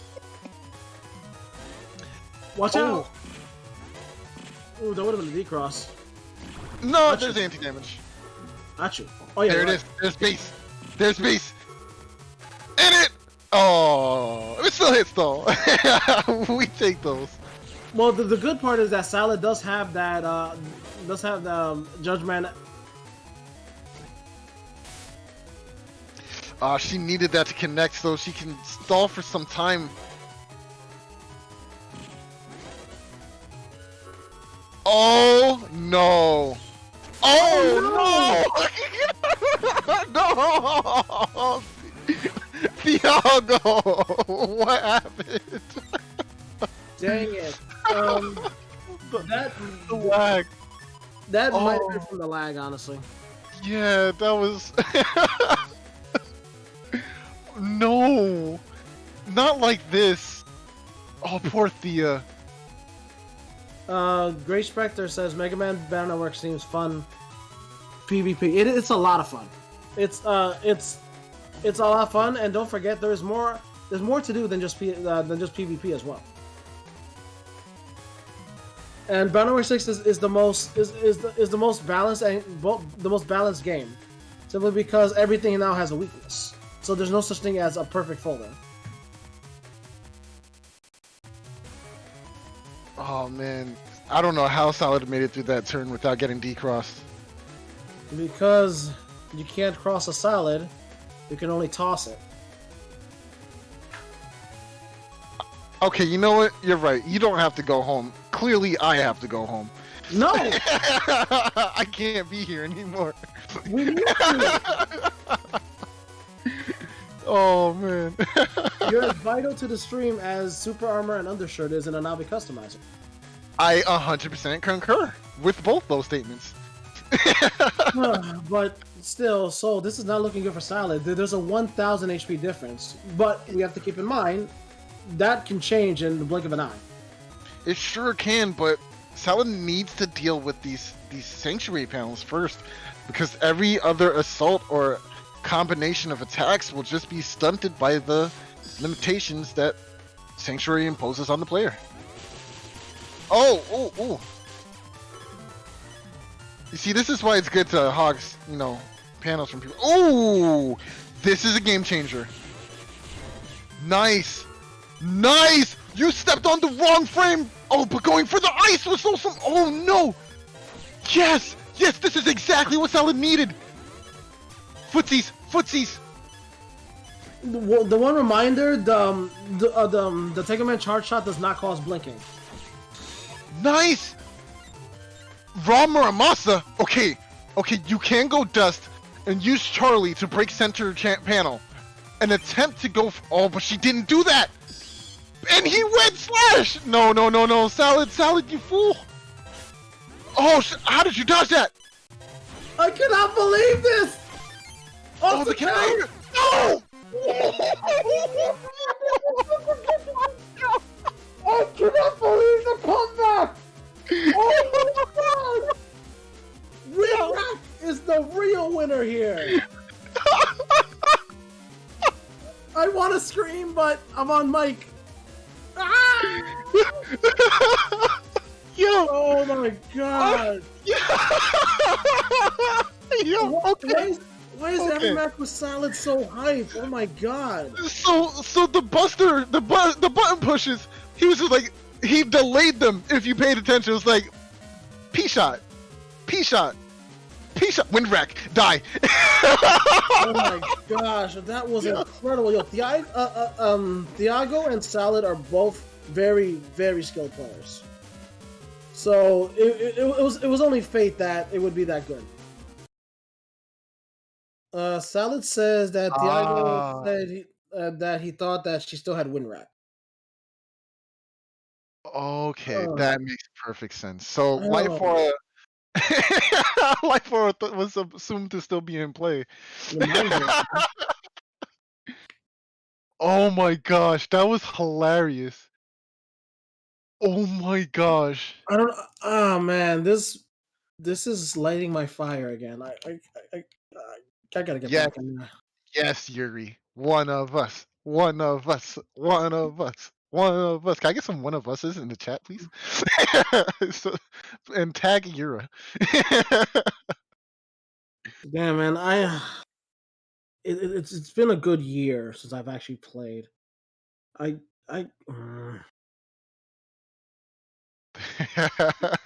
heart is boiling.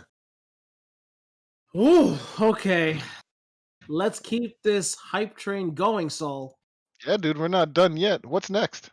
Up next is Enduring Ray versus Desmond.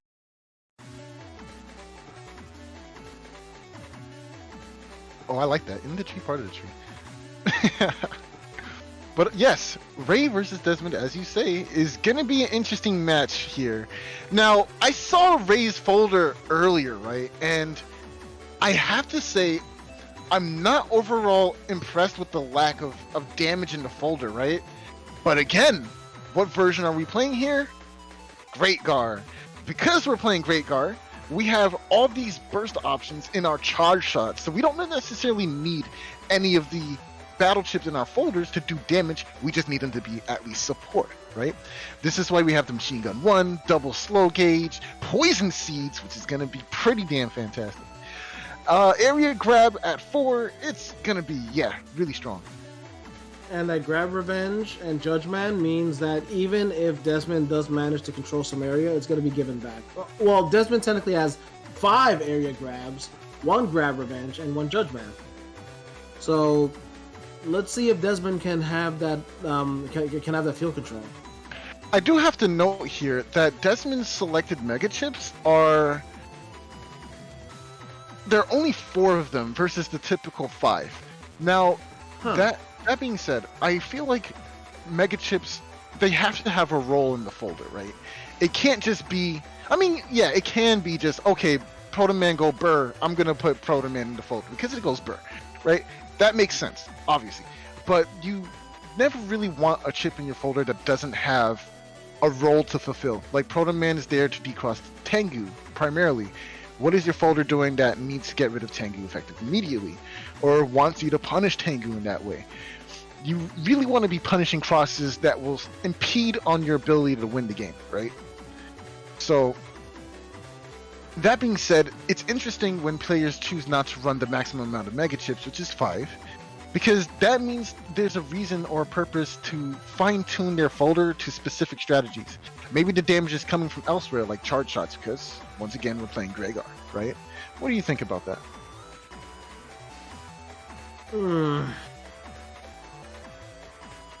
Honestly, my brain's still a little melted. So I'm sorry. I'm still recovering from that last match. You know, pre-battle lag is definitely it's definitely a thing that ails us. Well, there's not much really to discuss here, right? Because we've seen these folders before. Oh well, I actually do have one thing to mention also. What's that? As you were saying about a role in your folder, it's also good to make sure that if possible, any chip that you select has a backup function as well. Like we mentioned earlier that the Summon Black is a null chip, but it requires a hole to use. However, if you're unable to get a hole, you can still chip charge it. So that one chip has more than one function. So it's also good to keep something like that in mind as well. Like, okay, if I can't use this chip, can I chip charge it? Can I use it for beast out? So, as mentioned, there's just so much that goes into folder building, and it isn't just your folder too. Your Navi customizer. There is a lot of things to think about. You know, while we have the stage to think about resources in terms of chips, I would like actually to mention resources in terms of crosses. A lot of the times, especially new players, they get caught in this trap of, oh, you know, I'm base Mega Man right now, or I'm in base Beast right now. Surely I need to go into a cross so I can bolster my offensive strategies. That's not necessarily always the case. You know, sometimes you have to think of your crosses as a resource too. If you lose this cross, what does that mean for the rest of the game? Can I go on without this cross if my opponent decrosses me here?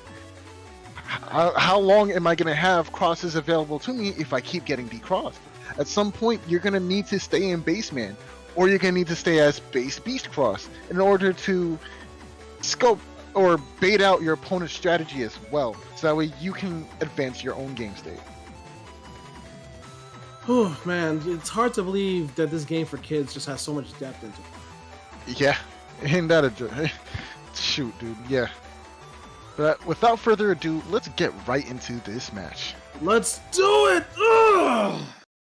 Let's do it, Lan Hikari.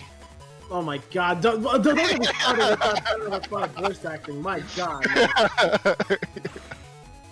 If anyone out there likes the Battle Network 5 voice acting, I will personally get your copy and throw it away. Hi, my name is Naheem. I actually love the voice acting in that game. That's it, time to die.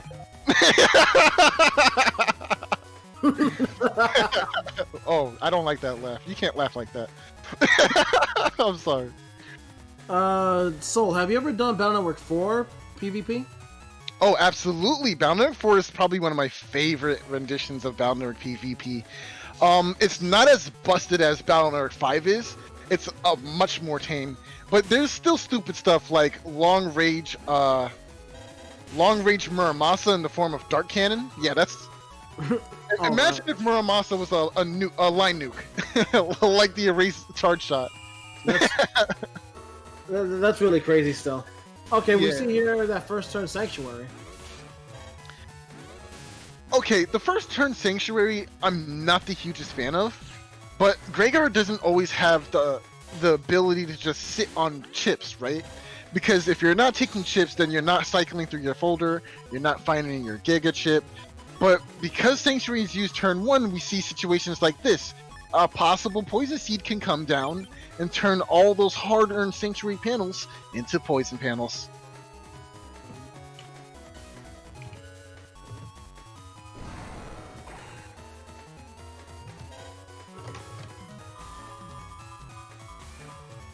That bug fix, man.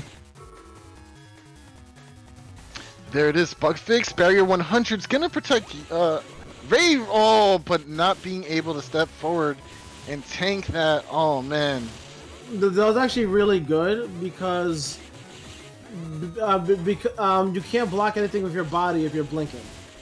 absolutely. And these charge shots coming out, inflicting massive amounts of damage. Ray doing very well here.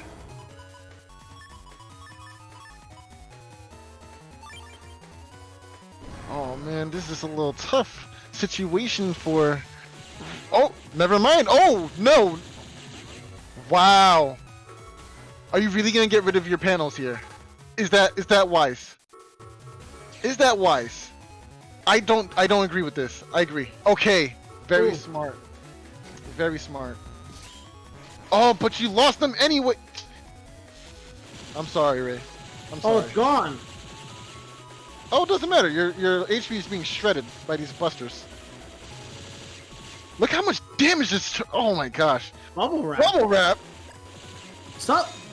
Yo, stop playing with bubbles.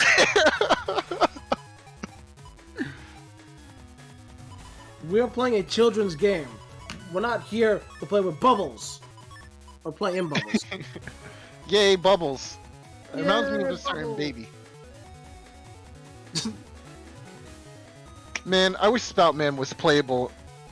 Oh wait, he is if we play Link Navi format, which we should probably do again sometime. Oh right, the good old link me up. That's what I want to see. Ooh, Rush gonna go ahead and munch on this barrier. Yeah, but all those teeth broken. Got you. Oh, the second. Oh, that saved your life. Wow. There you grab.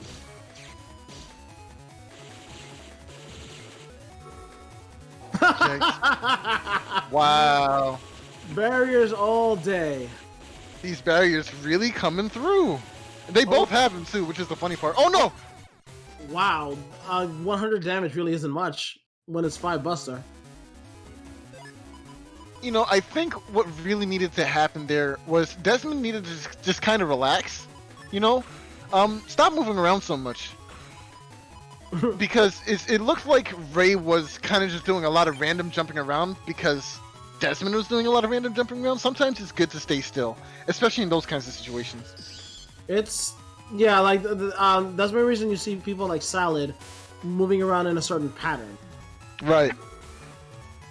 Trying to be unpredictable. That's the idea here.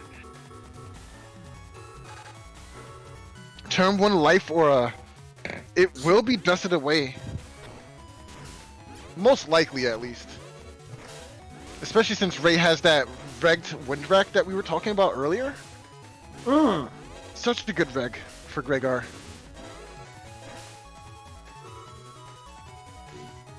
Rush coming out to munch on some aura this time. Nom nom nom nom nom nom nom nom. Yeah. Oh. Not bad, not right, bad. that's right. Colonel's being saved for the program advance. That's right. Oh, this Slash Man. Ooh, if Race Man's coming down, that means we're definitely gonna see an area grab come down completely uncontested here. Notice that Ray was trying to run over before that happened too. Very well aware of that usual strategy. These barriers eating up so much damage. Yikes.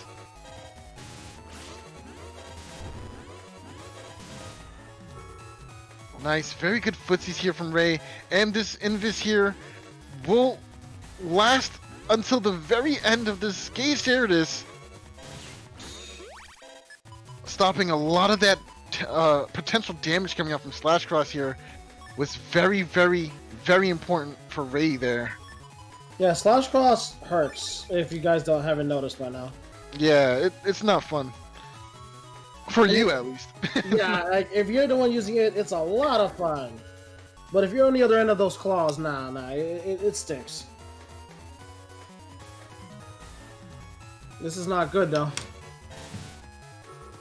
Grab Revenge actually does push back the opponent, so this will get back all of this area +1. Oh, and it combats the area grab. Oh, nice, nice, nice. Delta Ray! Let's go! Oh no! Oh no! Yeah, mash the buttons! You gotta mash it! You gotta hard press it like your life depends on it, Desmond! No! Proto-Man was so... you know, I think Proto-Man was eating and then he got summoned like that. He said like, you know what? I'm hungry. I'm going back to eat. Desmond. Lag is a thing, yes, for sure. Oh, man. Man, that was such a clean shot. Like, lag stinks when it happens. I mean, Desmond's still winning here, so it's fine. Uh-oh. That's a little But you have the answer. What? There it is, Life Aura. What can you do? Okay, everyone gets a barrier. Ah, ha, ha. Well, no, I guess not. It was just destroyed by a charge tackle. Sorry, Desmond. No barrier for you.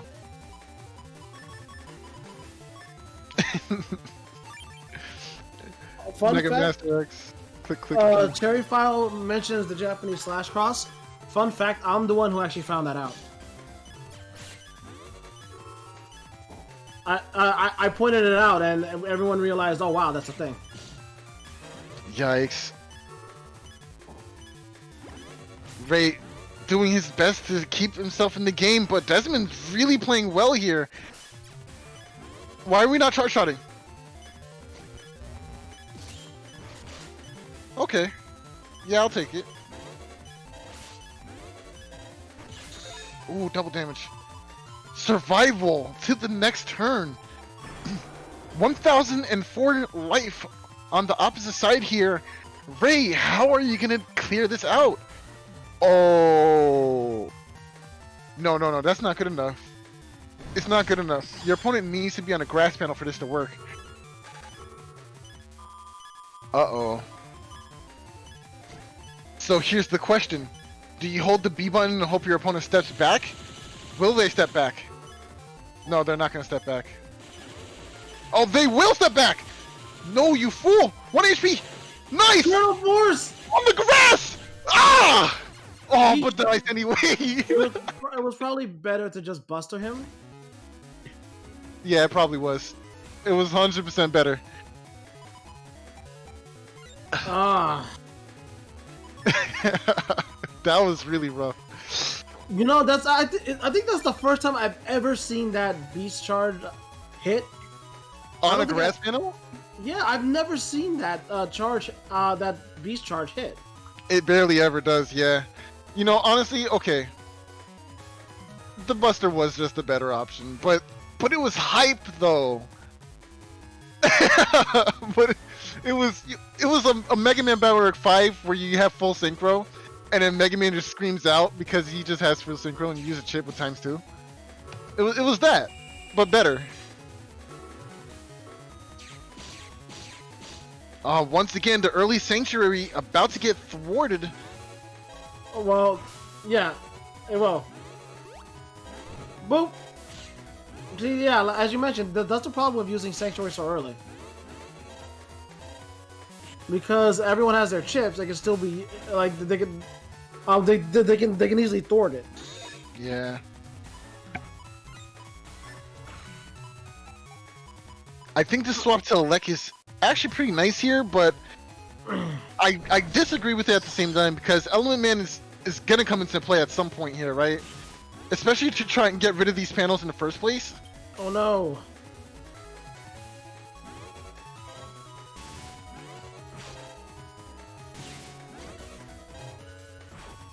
Oh! Nice. Good movement.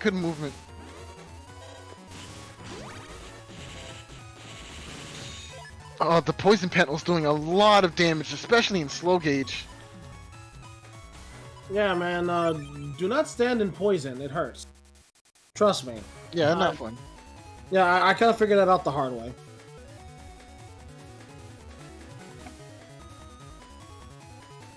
Show me a person that hasn't figured that out the hard way. Oh, reverse slash cross here. Very smart, punishing your opponent for standing in the front row. Camp center. There's no reason not to camp center here. There you go. Tengu Man. Probably expecting erase on the opposite side as well. At least both hits actually, hit this time.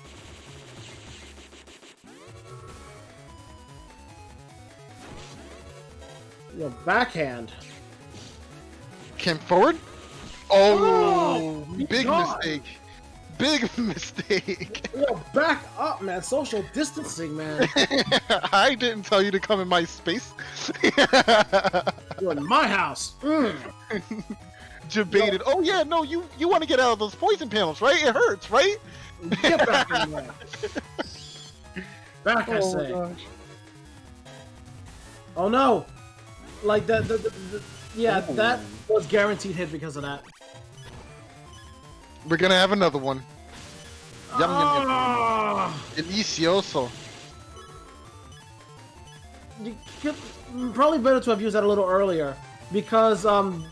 Oh. You know what? Actually, we don't know what those first 2 chips were that were charged. Yeah. So it still would have been better either way, yeah.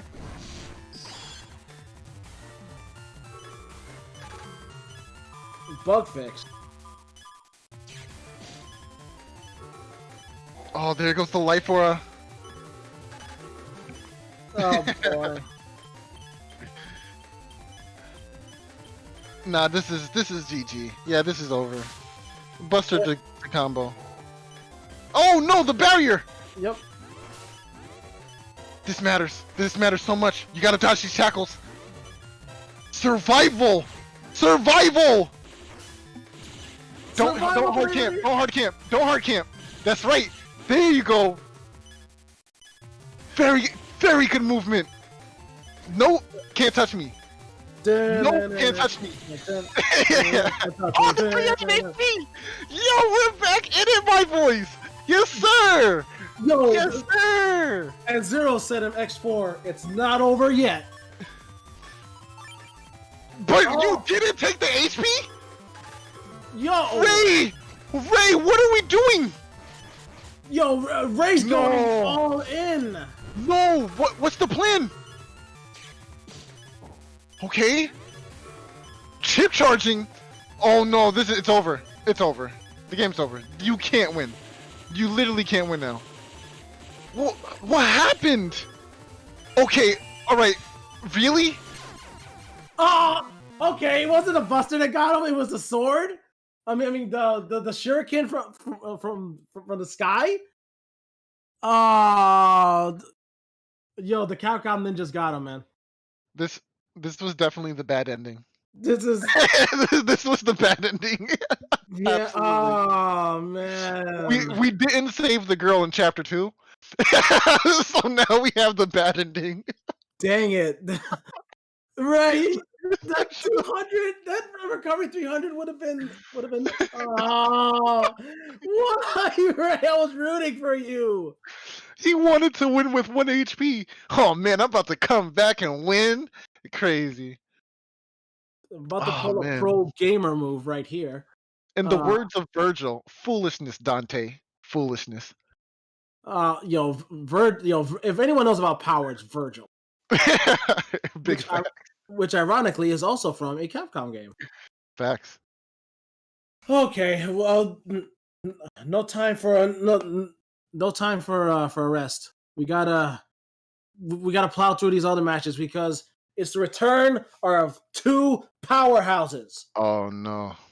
Oh yeah. Bit Muffin versus Slimes. Yes. So I'm just gonna come out and say, Slimes loses. You lose. There's no way. Bit Muffin has been playing insanely throughout the entirety of this tournament. I don't see Slimes winning. Yeah. With the way Bitmuffin is playing, we got to put them in a cage. Like, yeah. It's too much power right there. It's too much power. It's too much. Revoke the net license. Definitely. Nah. But yeah, we're just joking. Slimes is definitely a contender, more than enough, or more than capable rather, to take the Muffin on here. I wouldn't be surprised if Slimes takes it though. He is one of our most beloved and important champions, after all. beloved champion. Absolutely. Yes, sir. I mean, it's true. Well, these are 2 familiar setups that we've seen before, but Yes. now we're just gonna see it played out against Slimes's double giga strategy here. Like, I guess let's just hop right into it. Let's go.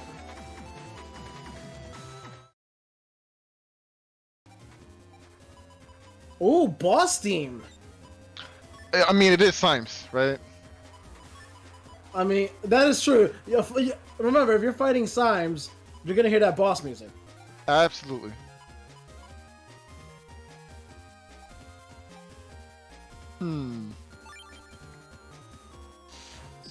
Only one ship for the turn. Interesting.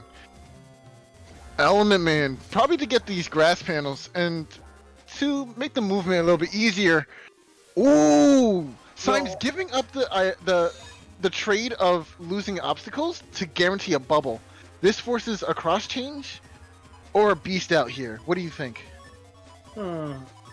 They might keep it simply because, well, unless Bitmuffin gets the Giga, or whatever they need, they most likely will not get rid of it because Dust Cross is too valuable. It is far too valuable. But let me see. Symes does have one. He only has one. Well, he has 2 cursor chips, Mach-Gun 1 and Erase Man. So it's risky. Oh, there you go. Wow. Yo, Bitmuffin. Cheating. Stacking your folder, man. Cheating. Actually cheating. Yo, they are cheating with that. Actually cheating. Disqualify. No, I'm just kidding.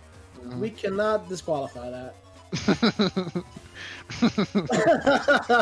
Still, like, that's a good draw. Like, for those unaware, it is literally impossible to draw your Giga first turn. The game will not allow you to do that. However, using Dust Cross and having that ever so helpful Cust 8, it is quite possible to see it as early as turn 2. Yes. And that is the benefit that using Dust Cross gives you. It literally lets you dig into your folder. Dust digging is a strategy for a reason. If it wasn't good, it wouldn't be a strategy. Whoa! No. What? I cannot. Mashing. I cannot believe Bitmuffin went no you. No. Uno reverse card activate. Reverse. Ooh. Slash Man! The kunai should get rid of that barrier, yeah. Very nice, very nice. Yeah, I think there's something ignorant about denying your opponent the ability to dust dig, but dust digging yourself. It's like, yeah, no, like, I can do it. It's fine when I do it, but when you do it...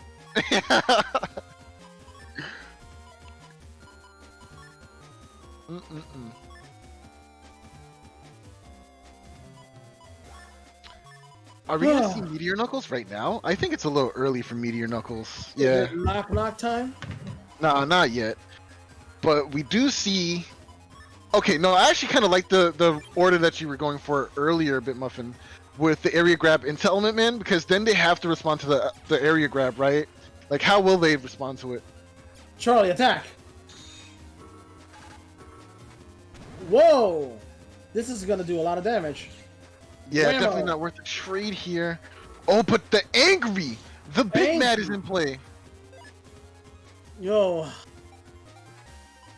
You wouldn't like me when I'm angry, because I do ×2 damage. But what's the Big Angry gonna do? Well, looking at Symes' folder, there isn't too much that Symes could just throw. Well, the Ground Man would be very helpful. It would be. Ground Man Angry? That's a total of 780. Yeah, that's a lot of damage. Though Symes can also do Element Man SP. That would be that would be 960. 960 right there.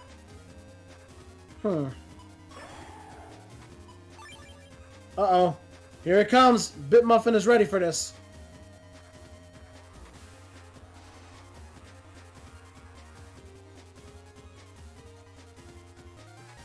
I don't know. Symes is in deep thought. Are we gonna see the Ground Man? No, Grab Banish is gonna come out. Erase Man will actually handle that anger. Very nice. Okay, but you still don't. You can just not mash here, right? That's what we're going for. Anger is back. Okay. What are you doing with this? That's 400. Right, that's 400. That's an Element Man SP. 2, 3 hits.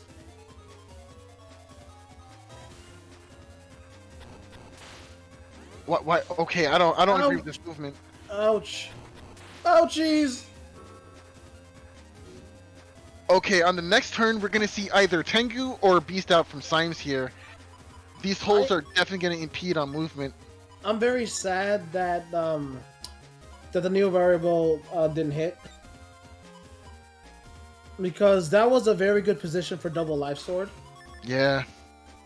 I think the Neo variable, I think that play was a little too early, because eventually we knew these holes were going to come into play and Tengu was going to come into play.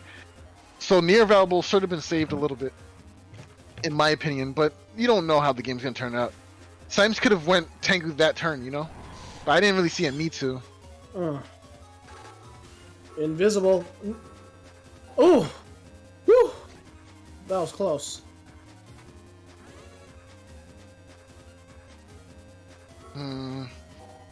Life Super Aura. Jeez. Oh no. Oh, what's interesting is that this will actually break the Life Aura! Very nice! Element trap! Nice. Oh, still gets clipped by one of those. Nice. Oh, didn't move in time. There must have been some kind of latency or something like during this match too. Or they could have, rather. Be banished time! Yeah, we're just gonna send hordes of bees to your side of the field. I hope you're okay with that. No! Who would ever be okay with that? They're just bees, man. They collect honey. They're good for the environment. They do, but these bees will sting you before going off to get honey. Maybe. Maybe, he says. Hub batch! Okay. Oh, look how much damage that did. Jeez. Oh, jeez.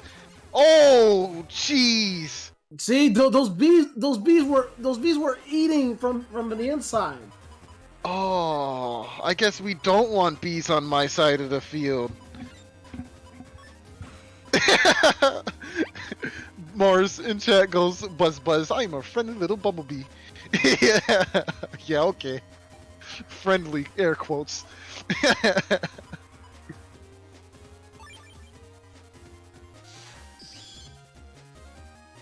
Alright, turn 1 dust once again. Area grab coming down from Symes' side of the field, but Yo, Bitmuffin keeps eating those ice, man. Like, chewing ice is bad for you. oh, this is not a good position. If Bitmuffin doesn't cross cancel here, they ended their turn at the end of their movement into that panel, right? So an Erase Man here will actually connect even if Bit tries to move out of the way. So it's either we trade Erase Mans or... Yeah, this is rough. Take the barrier. I would take the barrier. Yeah, I think I would honestly take that barrier instead. Oh! Wow. Okay, maybe I was wrong then. Good movement. Good job, Charlie. Hey, Charlie, do the thing! Do the thing. Oh, Life Aura. So, Dang. okay, at least we know it wasn't something that could have possibly hit, right? So you don't feel as bad. Yeah. Uh-oh, that wind rack would get rid of that. Or Tengu. Actually, wait, it depends. If Simon steps up to the right there, as that object lands, I don't think the wind will go through it because it's an object now. Nah, I might be tripping. Actually, I might be tripping. It might still go through. Yeah, I like the dust of these back. Yeah, that's good.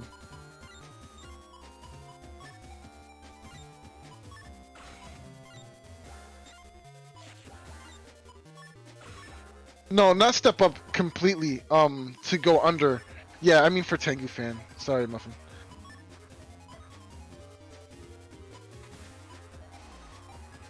Mega Master X on Twitch says, by all known laws of aviation, bees should not be able to fly. Yo, MMX, laws change, man. Like, if you don't remember, 400 years ago, it was illegal to walk in the street with your phone. Things change. It does. It does change. Come on, man. Get out of the Stone Age, old man. Our time is now, old man. Omega reminds Mega Master X to check the patch notes.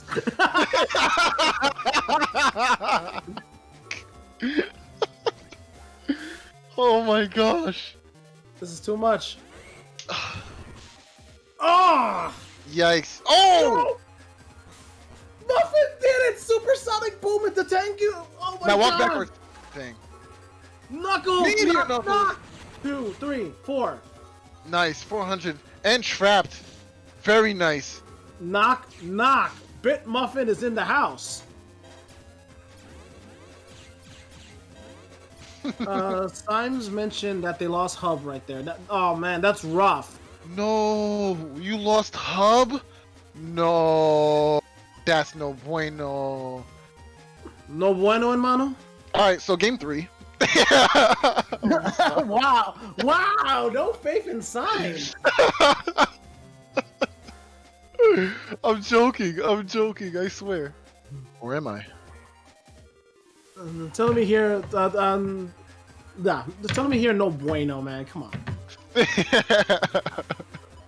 Oh, you did win the game through. Oh, that right. That would be GG. All right, so GG. Good job, Muffin.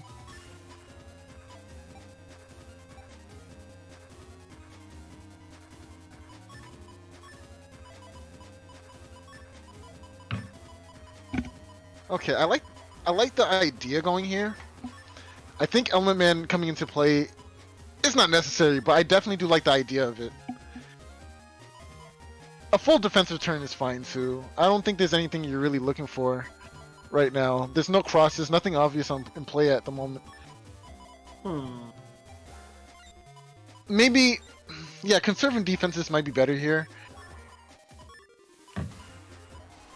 I think this is fine, yeah. Well, actually, I don't think I would have went Tomahawk. I probably would have went... Oh, not Aqua, actually. That would be bad, too, because BDT. And here comes that explosion, which is just going to trigger anti-damage, unfortunately.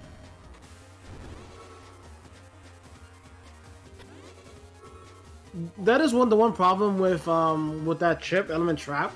It's usually just really easy to just avoid it. Yeah. Because chips like Risky Honey trigger it, but it blocks it, causing even more bees. Oh no. Get in Oh, no. BDT. So strong. No. Bit Muffin, move! Okay, ooh. That was close. Okay, this is still dangerous, right? Oh, good movement. Oh, nice try, nice try. Come on, Muffin. You got this. I think Symes is in a really good spot right now, even though not in the life lead. Muffin does have access to this Recover 300 and Life Aura right now, but we already know BDT doesn't quite care about Life Aura at all. So this is actually a tough decision here for Muffin. I think I'd rather go for the HP here. Yeah, that recovery might be a better idea, but...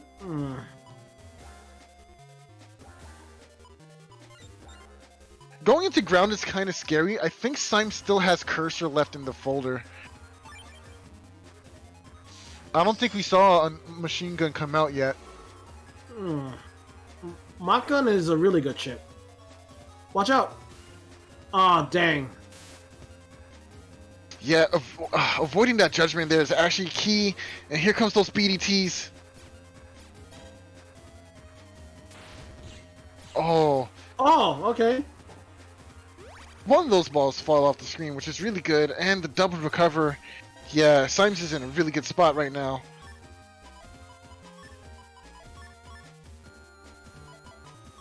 Oh man, this is rough. Okay, so the big thing here is, honestly, we want to guarantee the lockdown of this area grab so Slashman can do as much damage as possible. Because the momentum is definitely on Symes' side right now. I believe Bitmuffin has Client right now, because Client's the one that usually has the BDTs that fall off. Which we saw earlier. Well, that. Yeah, it's strange how that works. Oh, decrossed. Oh, it didn't fall off. Interesting. Mm-mm. Oh, it's because you're moving. You have to stand still. Ouch. Ouchies. You can't get anger from. Whoa! Whoa! Whoa! Yo! Yo, the Twinkle Toes Muffin here, man. Oh, but they trapped themselves. Ooh, that's not good. How did they do Beast it? Gotta How be do they stealth.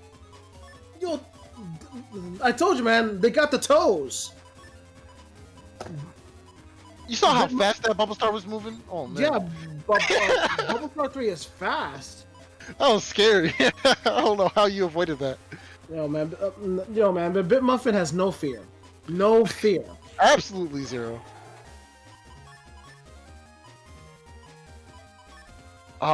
Yeah, I think this is necessary. The beast out here for the shoes alone. Honestly, you could chip charge away some of these null chips for the 200, and they'll put Symes in a very bad position because he doesn't have any more recovers. Yeah, actually, I think this is good. This is a good idea. Yes, and also it also help Bit Muffin get around because this. Oh, maximum power. Oh, good dodge. Oh Oh, no. Oh. oh, oh! Oh. Oh, this is bad. This is really bad. Yeah. Oh, Bit Muffin activated Wind Rack just a little too early. I mean, like for just a little too early. If they activated just a second later, that would have been Muffin's game. Yeah. But the good news about that is that we get another match. Hey! The game's not over yet.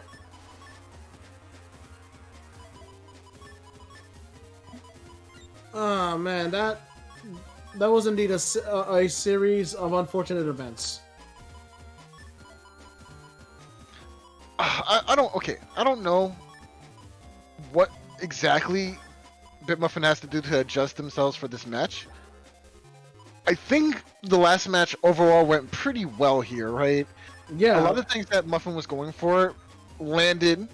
I do think that it was really just that unfortunate movement. Chip charging those last two null chips would have been more than enough to deal with the little bit of HP that Symes had. It's unfortunate, yeah. Oh! Can't dodge that one. Well, at least the good news is that that is one bubble star gone. I'd be keeping count too. I don't want to deal with this no more. Yeah, Symes has, I believe, 2? Yeah, Symes has two bubble stars, and that's one gone already. Those bubble stars, with the looming threat of a giant thunderball on your side of the field, is one of the most intimidating things to face down. But as we saw last game, Muffin has no fear. No fear, no fear. Like if they see that if they see that kissing starfish, they'll walk forward anyway. Yeah. All of the area grabs. Ah ha ha ha. Yeah, there's not much that you can do here, especially with the life bar up. No rush, don't.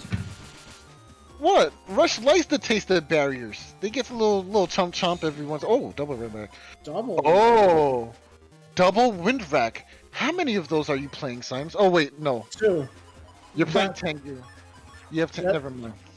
That is true. Symes does still have Tengu, but that is a risk because Bitmuffin is rocking Slashman. So that could be kind of dangerous. Oh, Bitmuffin's going for it now, though. I think that's a bad decision. Mm. You really want to save it for that end of game. Oh! They're listening to us. Hey!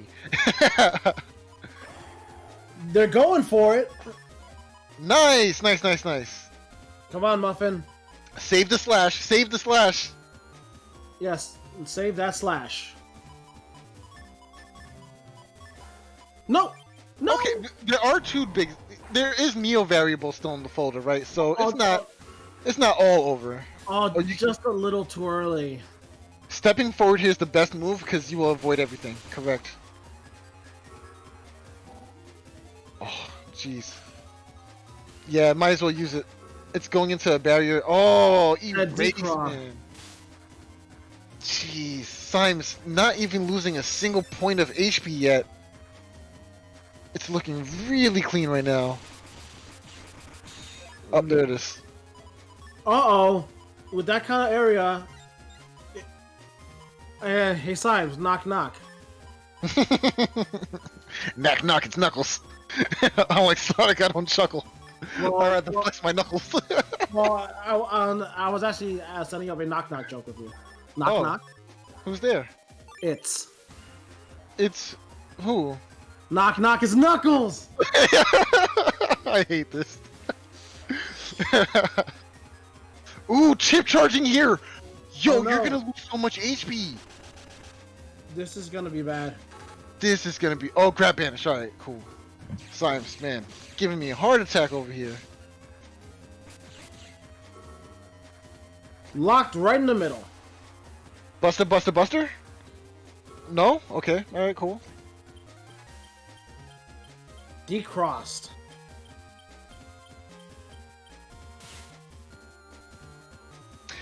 Salad says there is a clip of Mint perfectly dodging Gregor Beastover, and I have to admit, it's way easier.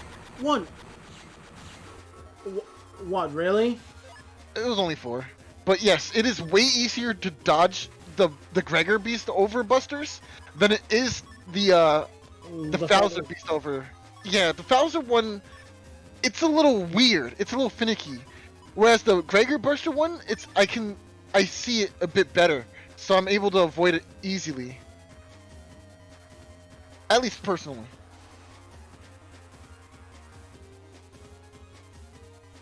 Wow, that stinks. Like, that was only 3 hits on Knuckles in a position where there wasn't that much open area.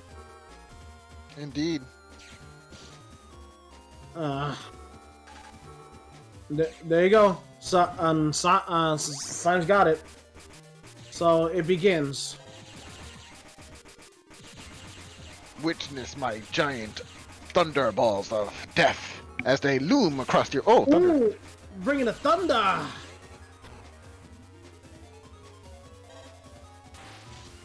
Ouch.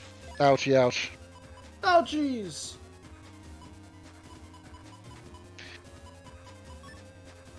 Lucky Typhlosion says Gregor Buster comes out instantly, and that the Bowser Buster is slower. Yes, but the AI for the Gregor, if you ever pay attention to it, it's almost as if it lags between moving and shooting. Yes. So it's easier. It's way easier to step out of range for those shots. But the Bowser one seems to be a bit more fluid in how it moves and shoots. Like, thankfully, I am well aware of the beast pattern, so I can usually get by without getting touched by the Buster. It's usually the chips that kill me. Yeah, if you actually watch a Beast Over for Gregor, you'll see what we're talking about. Mm-hmm. Like, I as an old person, I've been playing against Beast Over for a very long time. Back when Beast Over was more meta. When everyone went Beast Over, like, almost immediately. Really? Oh, man. The old days were crazy. Like, people were saying that Life Order should be banned, that it's broken. all these stupid stuff. Just because the game was not understood very well back then. I think it's interesting when someone says Life Aura shouldn't be banned. And yet there's literally, like, we can't see Life Aura last more than a turn in our matches. But we want to ban this shit. I don't get it. Oh, that's so smart. Gonna block the BDT. Oh no. Oh Oh, it faded out. Yo, that's so messed up. It faded out right as the yo. no. That stinks. That really stinks. Oh my gosh. Yo, I can't believe that just happened. Wow. Bitmuffin, I'm sorry. They were in the perfect position. Like, oh yeah, this is gonna be so sweet. Go for the oh. That's not fair. That really makes me sad, man. Like, Yeah. Man. Like, yeah, like that's pretty much how I feel, man.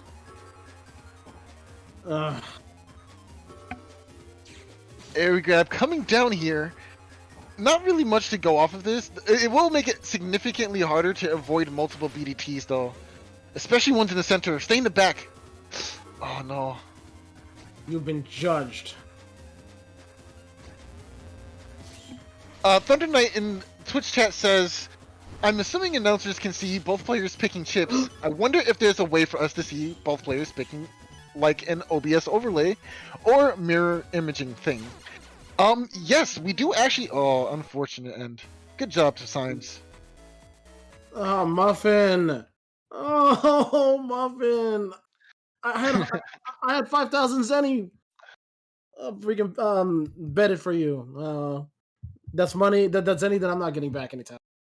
Yeah, but yes, we do have what we like to call the double VODs. Double VODs actually give us both perspectives on screen of both players and what chips they're playing and what chips they're using.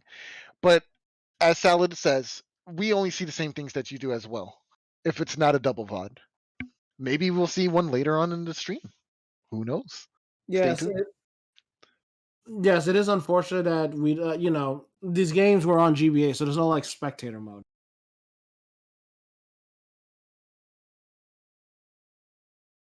But the DS version actually does have a spectator mode. But It does have. I was just thinking about that. I was like, wait, I could have sworn. I still think we don't see both sides though, right? We don't see any hands actually in that spectator mode, Nope. which is ironic. Alrighty then, we are down to the last two matches. Aw, only two more? I know, like this day, it's like even though it's been a fairly long day, it really doesn't feel like it has been a long day. Yeah. Well, who's next? Up next are my two arch nemesis eyes, Nerf and Thiago. All right, some more W code from Nerith, and of course Thiago with the B code and Splash. We got Inu and Buzz. So, Thiago is running Gregor. So expect a lot of attack. He has attack max and charge max. Nerf is running. Nerf has more support on his side. So he has custom made undershirt, beat, and bug stop. I think the most important combo to watch out here for Thiago is that getting into Gundelsol confirmation, especially since there's no shoes on Thiago. Unlike Falzar, there's no way for Gregar to access programs like float shoes and air shoes unless it's already in their cust. So this makes playing Sanctuary, Panel Return, and Holy Panel incredibly important, especially on when we're using these chips. Yes, as we mentioned earlier, Falster not having air shoes is a big risk. Just so you understand the severity of that situation, Thiago has 2200 total HP, with one Geddon and two of those prestigious and glorious Gundelsol 3s, each doing 480 damage. That's almost 1,000 damage. That's 960, I believe. Yep. Points of damage. That's almost half of that 1200. Like water, it goes away instantly.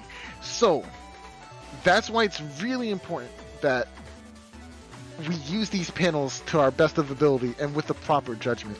But it's hard to read, right? It's hard to read when your opponent's going to go for Geddon because you don't have the out for it, so it can happen at any time. So I guess the best answer here is maybe to camp Sanctuary or camp Holy Panel when you do take it, and maybe follow it up with chips, and try to rely only on charge shots for a duration until you see those chips come into play. But that's going to be hard to do too.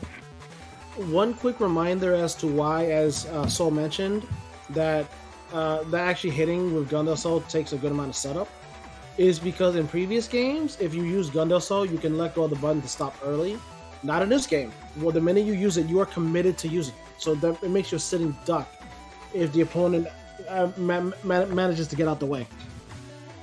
So we'll see how it goes. Nerf has options to secure, to trap you like a rat. So let's do it. The semi-last VOD of the stream.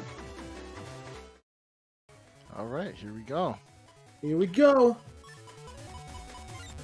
I really do love the Aquaman as the Aquaman Mega Chip reg here because it threatens both the fire crosses that Gregor has, and a lot of players often like to sit on charge cross to accumulate the hand advantage, right?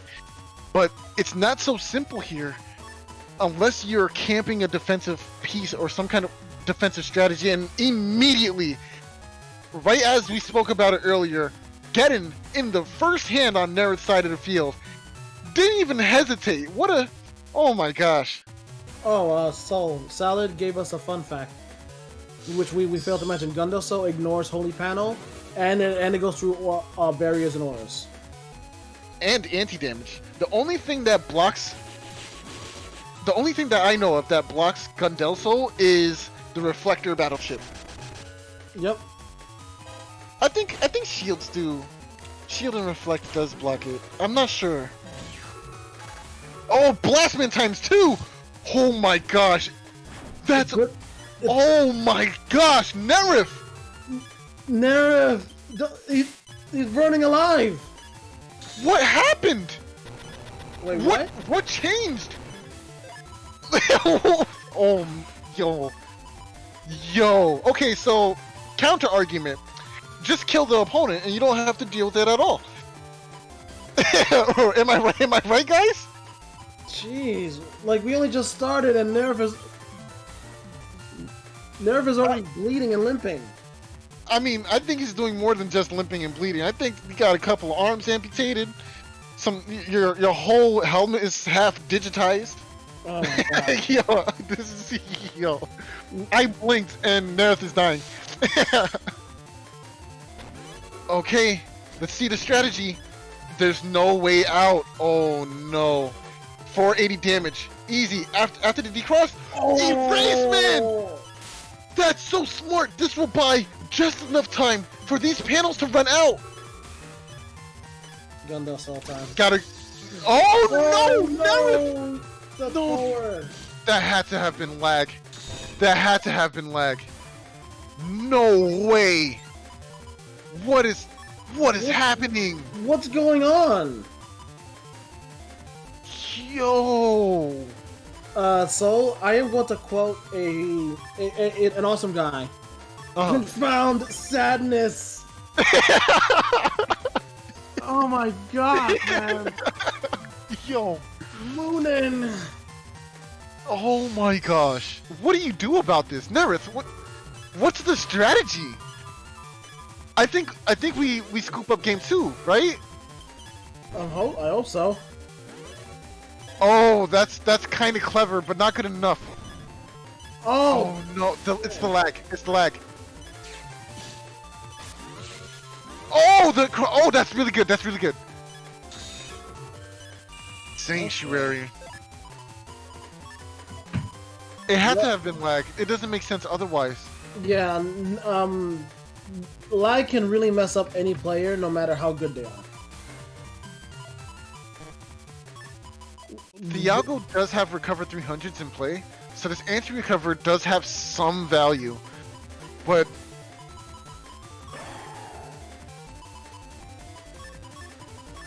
How's this gonna go? okay, so the first fist will break the panel, right? So all the subsequent hits will still do a very significant amount of damage. There it is. 1, 2, 3, 4, 5, 6, 7. Oh my gosh. Yeah, that was max hit. That was max hit. Not Oh you. no, he can't move! Are you serious? Is this a reversal? Brutal, man! Oh no, but wait, this is... Oh no, it hit! It hit! Yo! But the buster! The buster! Oh my gosh! No fucking... No way! No Yo! way! No way! No way! You know what No I'm way going did to you just... do? No way! Oh. Yo! Oh my gosh! No way. The man. No. How did No. Nerf do that? I cannot believe this. There was an 1800 HP differential here. How, Sway? How? I don't believe this. Don't call it a comeback. He been here for years. Don't call it a comeback. The Yo. legend, man. Yo, that's crazy. That I is can't insane, man. Yeah, that was definitely hacks. I agree. I wholeheartedly agree. That was definitely hacks. There was nothing fair about that. No, cheated. That's the only reason. 911, I would like to report a murder. Yes, he took out 2,000 HP in one turn. Like, oh my gosh, man. Wow. That's crazy.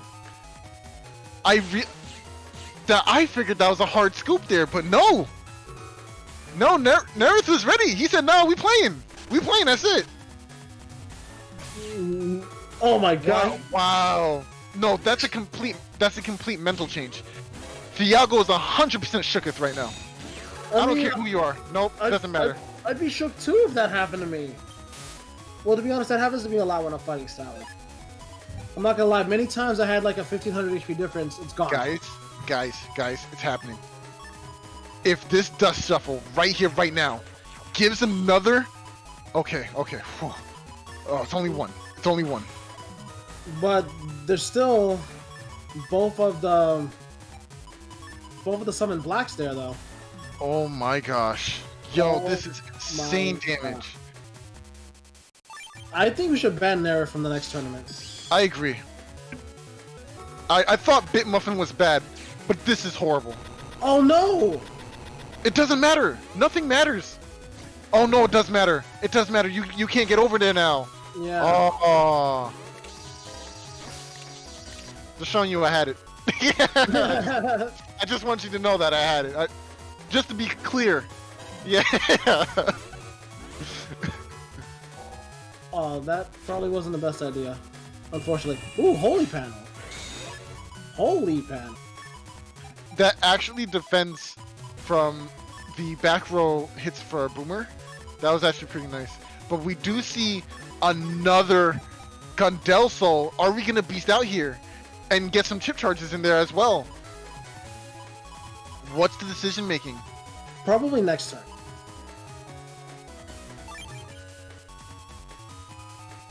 Okay.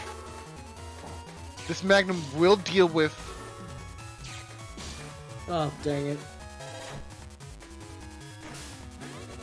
Make him come forward. Make him come forward. Oh, there you go. There it is.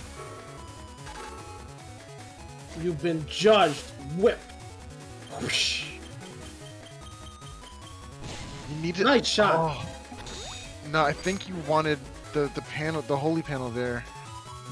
Oh, right. The holy panel's still there. Mm-hmm. Well, but it was still good because of that trap is now gone. So it was a good idea for that trap to be eliminated. Yeah, that's also true. Okay, Double. Erase is in play here. Can't hit that center. But pulling forward! Oh, that's rude! Yo! Into... Oh, no! No! He, No! I cannot believe Nerf did the Scorpion. Get over here! Come here! Come here!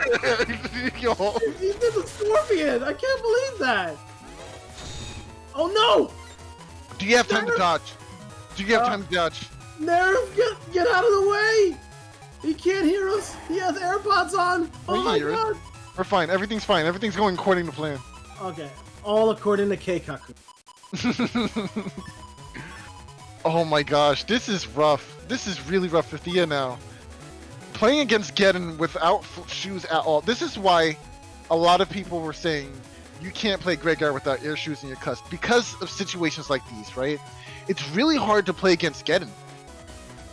Especially since you can't necessarily react to it unless you're holding or camping chips, right? Ooh! It's just really tough. And in a lot of instances, you have to wait till the next. Oh, but there it is! Sanctuary! Meteor! That's max hits! 1, 2, 3, 4, 5, 6. Oh my gosh. Not max hits. Not you. Damage is damage. We take that. That's yeah. One hit is still a lot of damage. I cannot believe, yo, this whole game has been turned around again. So Thunder Knight asks, I wonder what Thiago prioritized over air shoes. Maybe he thought he would control the field. So here's the thing, right? Sanctuary, Panel Return, Holy Panel, these are chips that go in the folder that can replenish holes and give you your area back, like we saw with the Sanctuary here. So it's not necessarily bad, you know, not to use air shoes. Oh, good shot. But it's still very, it's still hard to play against this matchup, right? There's a lot of panel breaking in W code with Magnums, with Dread-Ons. So it's a hard strat to play against. Oh, and the Boomer gonna deal with all of those Sanctuary panels. Okay, Boomer. Ha. Well, technically that is a Boomer. That's M Boomer. Mature Boomer. If Nerith can catch Thiago going up and down as opposed to back and forward, he could confirm a kill here. But that might be too hard. Whoa, whoa, whoa, whoa, whoa! We're not killing anybody here. They're defeated. Oh yes, of course. Mega Man logs out. Oh, never mind. Yeah, there you go. Oh yeah, he did die. Nerf, you madman! Oh my! I cannot believe how much of a comeback that was. Over 1,000 HP difference. All those missed attacks, and he still came back. Still came back. Honestly, if you look at it, right, I feel like this is why I honestly agree that you need some kind of shoes as a Gregar player, right? At least flow shoes there. If you're caught in the middle of stepping and your opponent get-ins, then you still claim 2 panels for yourself, right? To move back and forward from. So it's not that bad, right? But still, if you're not running air shoes, you need some kind of shoes. I feel it's hard. It's hard. As a quick reminder, a lot of people just got a little bit of extra money, so it's very good to invest in good shoes. I agree. Unfortunately, all good things have to come to an end. We are down to the last match. The final match is going to be between Salad versus Symes. Oh, this is going to be fun. Oh boy, man. 2 powerhouses going together. Feels like the Incredible Hulk versus me. Big fight.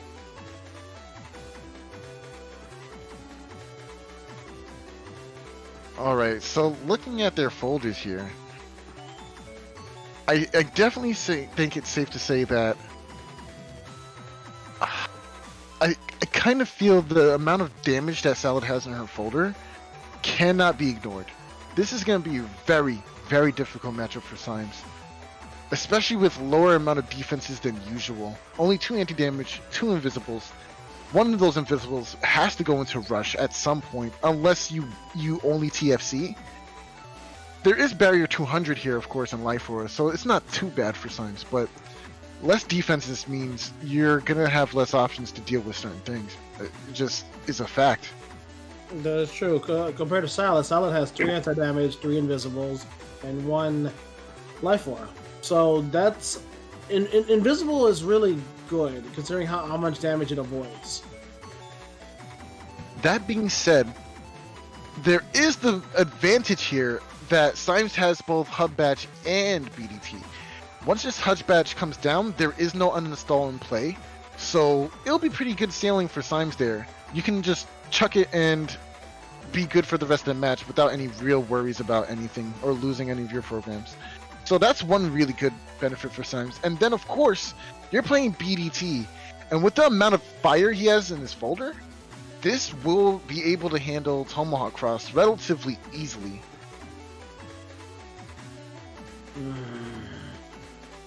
Symes better be careful, or else getting decked is gonna hurt a lot.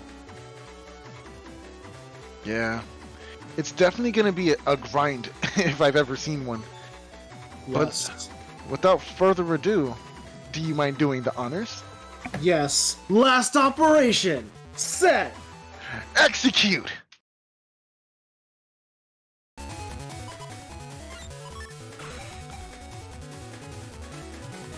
Okay, seeing the hand here, I definitely think dust digging is going to be mandatory because this hand's not the greatest.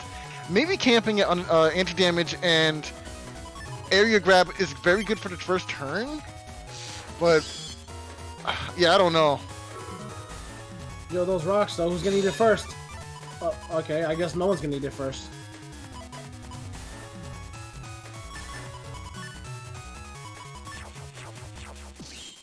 There goes the dust. Okay, this is another thing with full cust. If you're in a mirror match, the dust dig mirror match specifically, full cust can kind of hurt you. You're literally giving your opponent an additional turn to just dig their folder too. Kind of high risk, high reward situation with full cust, especially in the mirror match, yeah. Whoa! What? No! No! How? How? No salad does How? it again! How? That doesn't make any sense. No! No, you don't deserve this. This is cheating. This is actually cheat. You were mid dust suck. How are you moving? Oh my gosh. Oh my god. I'm telling you, like, the weight difference helps. Salah was able to move faster than Symes because Symes is heavier. You gotta remember, Symes has 1800 HP. That 400 HP really weighs you down. I'm not happy. I'm not happy with what just happened. I'm actually... Wait. Symes drew the BDT early anyway. What? Oh, guess who? I guess he's really cheating. I don't know who's cheating anymore. All the hacks are on just full display to this game. Easily.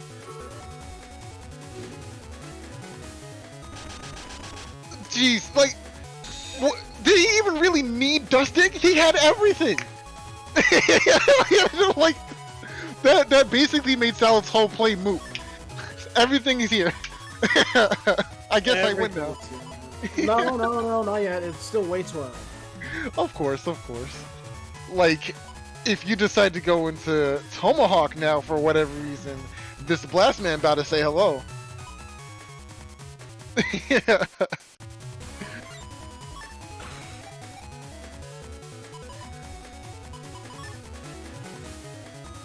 Are you gonna throw this back? I don't know if I like the idea of. Yeah. I don't like Tomahawk in this situation.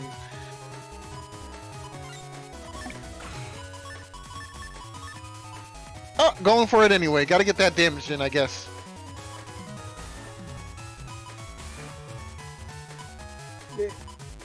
That combo is legendary. Oh, this is risky. Oh! Okay, Salah wasn't ready for that, unfortunately. Yeah. That might miss though. Yep. Salah was actually going... I don't know if it was mashing, but trying to go to block the BDT with the bees there, but she ended up getting clipped, which activated the anti-damage, and then the BDT fell off screen. So... yeah, that was rough. Yeah. On fort.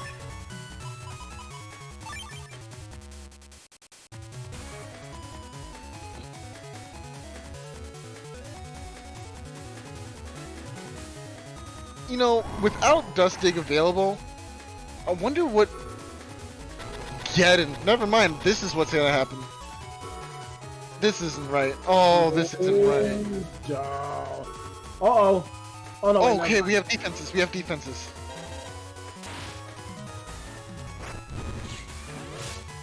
Oh! Muramas, this nut. Oh, wow. Symes, you greedy boy, you. Did you see what he just tried to do? Yeah, he instead of charging that chip, he tried to use I forget the name of that specific attack, but the swirl. Yes, the aqua spiral. Okay, so the way it works, right? That whirlpool, it works. It hits in the range of a longsword, which is a pretty dumb range for a whirlpool, you know. Yeah. But you know, it is what it is. It does an insane amount of damage with attack max. But because it kind of hits like a longsword. It's like not a longsword, a Muramasa. How much damage does it do with max attack? Can someone in chat let me know? 300. The main thing about the falser beast charges, there are multiple hits. So they technically are stronger than Gregor's if you manage to land all the hits. 60 times 5 for 300. Yeah, that's like a baby Muramasa. That's more damage than any of the the Gregor crosses combined. Well, except for, you know, Slash Cross doing 400. Oh, true! It does do 400! You are correct, but you have to hit right in the center of the X there. Yes, which is, again, hard. Like, it's actually really hard to pull off. I like this play here. I like to play even more if you chip charge, but what are you chip charging? You have a boomer here.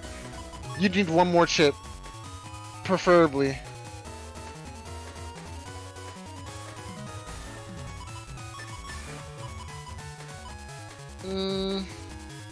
Yeah, actually, this is more than perfect. Wow, this is actually the perfect hand. The double area grab will bait out the response of using a Life Aura. I like this. I like this strategy. There it is. There it is. Life Aura. And there it goes. Erase. TFC. No TFC. GG. Or just Symes have defense. Remember, he has a very limited amount of defense in his folder. So this could very well be the end here. Waiting, trying to bait out that TFC. No TFC coming. Well, if you remember, Bug Death Thunder has that chip lockout. Ah, true. Chip lockout is a thing. Oh yeah, we should probably explain that. While using Bug Death Thunder, there is a small window after launching the Thunder that the opponent cannot use chips. That's usually a good opportunity to safely use a time stop chip. It has to be right as they release the Bug Death Thunder initially. It's not that huge of a window.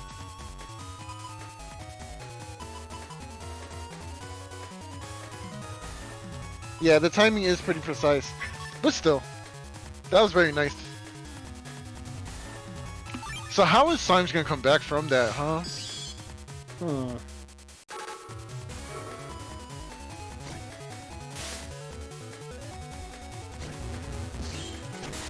There it is. Nice. Element Man will take care of the barrier. Oh! Trying to get the full synchro going here. Or rather, rage. There it is. Salad will have rage at the end of this, but will she get a Navi chip to try? Oh, very smart. Symes will not allow a free rage here. Very interesting. So if you want rage, you better stay like that. Very, very interesting. Can someone confirm, while you have rage, you have super armor in this game? Because I know in other games, like Battle 4 and 5, you get super armor when you have rage. Yes. While you are angry, you have super armor. Okay.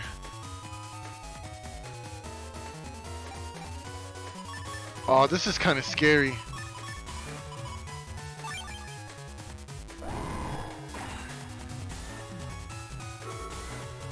Beat's gonna come out, get its fill before dipping off screen again. Machine gun is definitely gonna hurt. Nice. And 2 hits in there too. That's great damage. The end of turn invis here from Sal with very good defense, but Symes gets up a defensive chip as well.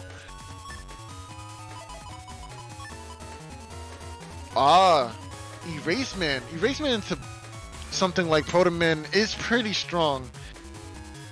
But we also have the B Banish combo in hand as well. So is it fair to opt in on that strategy?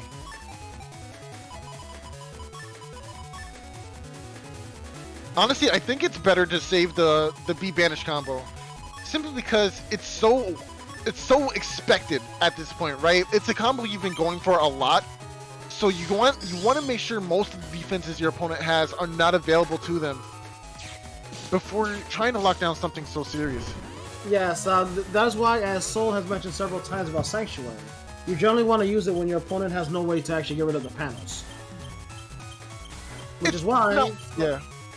Sorry, I was just mentioning, which is why first turn Sanctuary, as you mentioned, is not a good idea. Right. Sometimes it can't be helped, right? But I don't know. Oh, ×2. And then just pops it. What? Simes, why did you press a button there? Yeah, you should have just left it. Oh, that was interesting. Okay, yeah, I think this might be a good opportunity to bring out the Dust combo. If not, maybe pressuring... Nah, that's not good enough.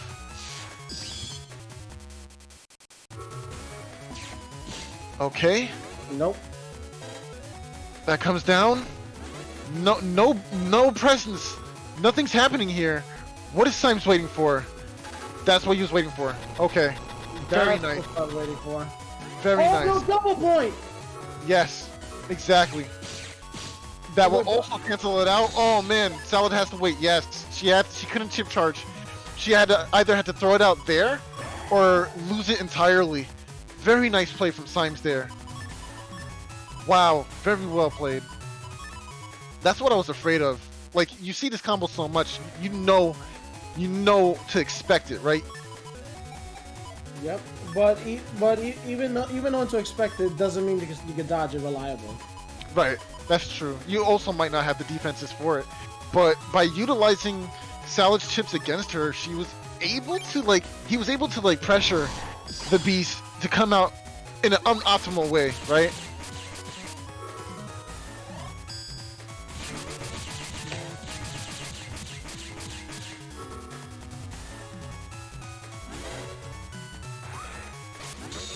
Oh! Double yikes. hit!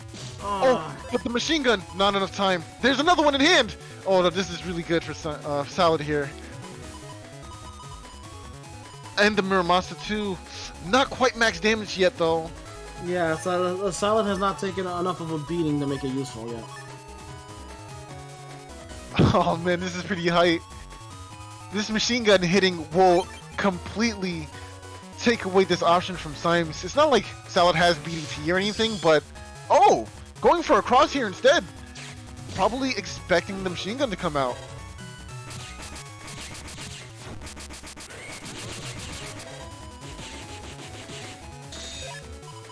Are you gonna camp these chips? Yeah. Yeah, I think you're gonna camp these chips. Yep, okay. Yeah, they're too good. Yeah, no point in just throwing away defenses like that. What are you waiting for, Simes? No, I'm not gonna take the bait.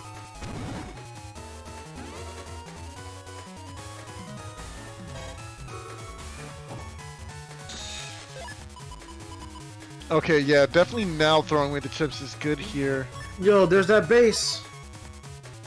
Base is really strong right now, but you really want your opponent under 480, so I'm thinking what I would do is maybe Judge Man. Hopefully Simes will be on a grass panel, and then try to confirm Blast Man. I don't know how I feel about going for the Muramasa play there. Oh yeah, yikes. You're gonna have to hope that Simes camps forward for some reason. Oh, Okay. boy. Yep, Life Aura. The whip broke on Aura. Nice! Oh, the counter hit! Yo! That was beautiful! Whoa! That was a beautiful counter hit.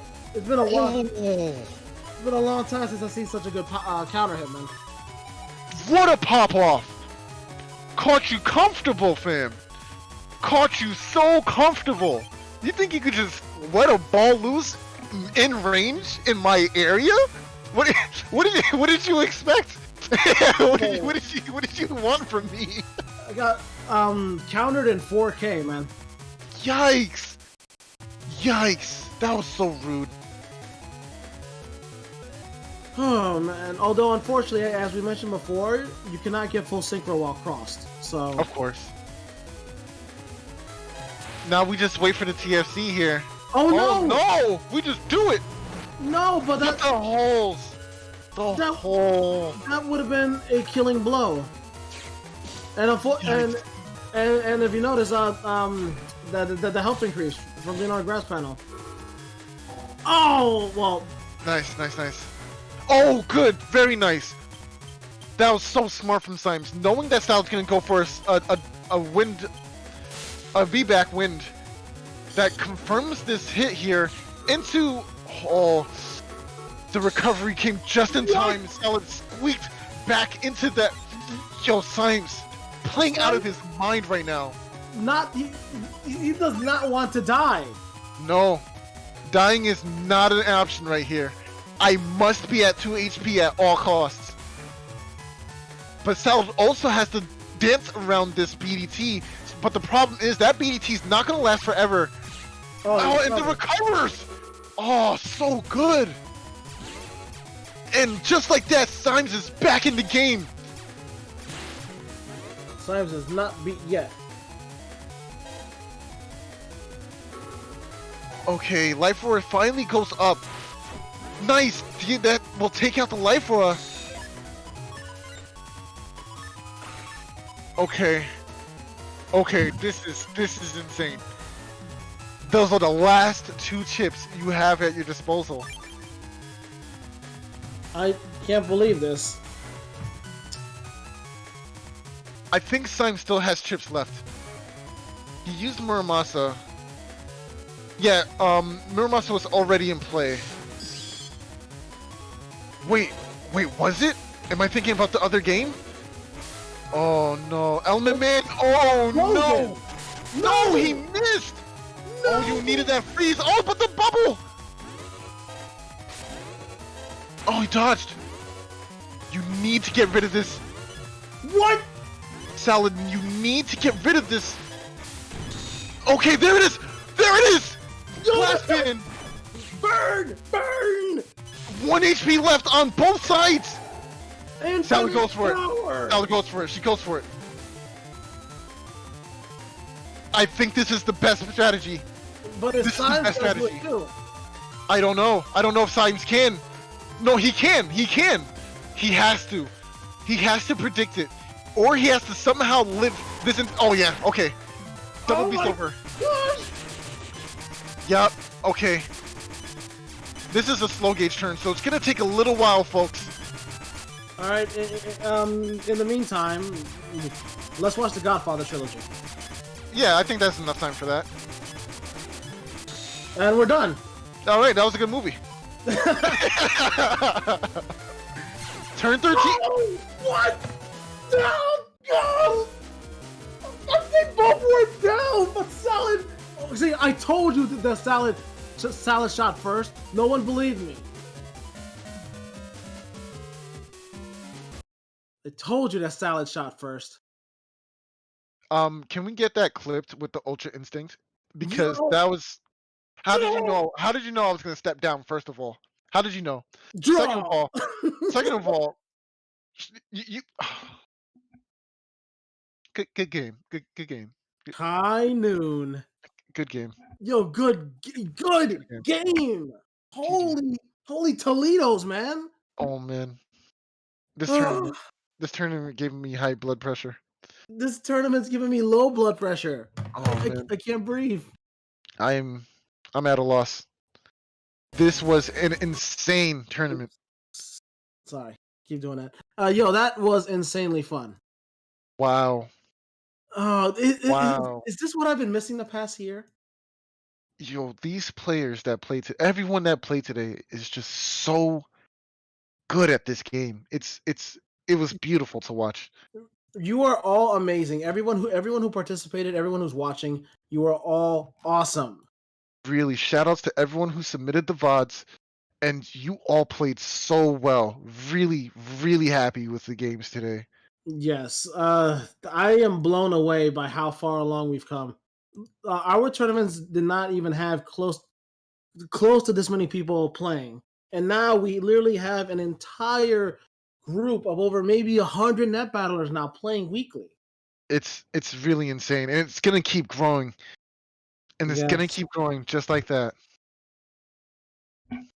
Wow. As a great reminder, learning the game is easy. Like we have the resources.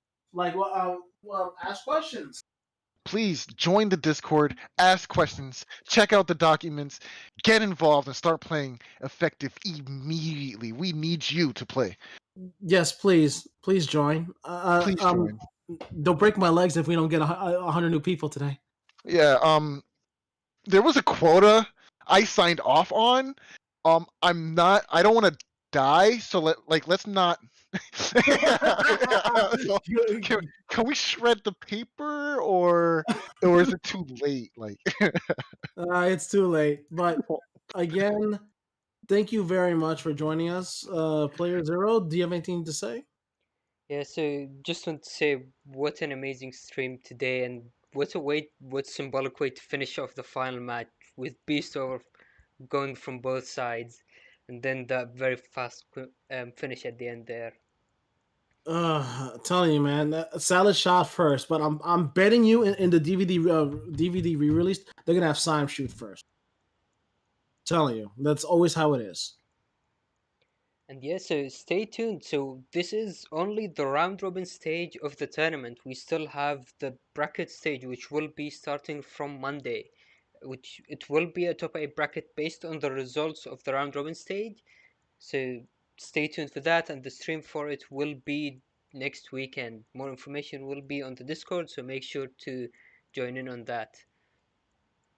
And before we end the stream, as promised, I'm just going to do quick shout outs to all the people that donated today. We did end with the BN 46 stream layout, so thank you everyone for donating. That was quite fun to watch as the intense action happening during the games as well.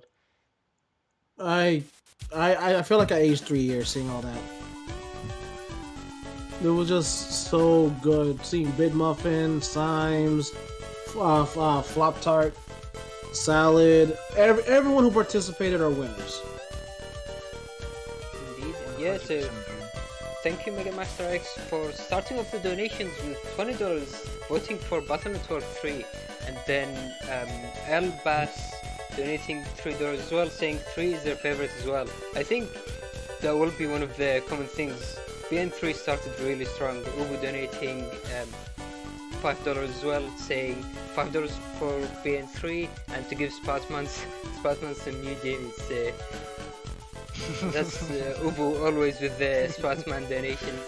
Bubble boys, bubble boys.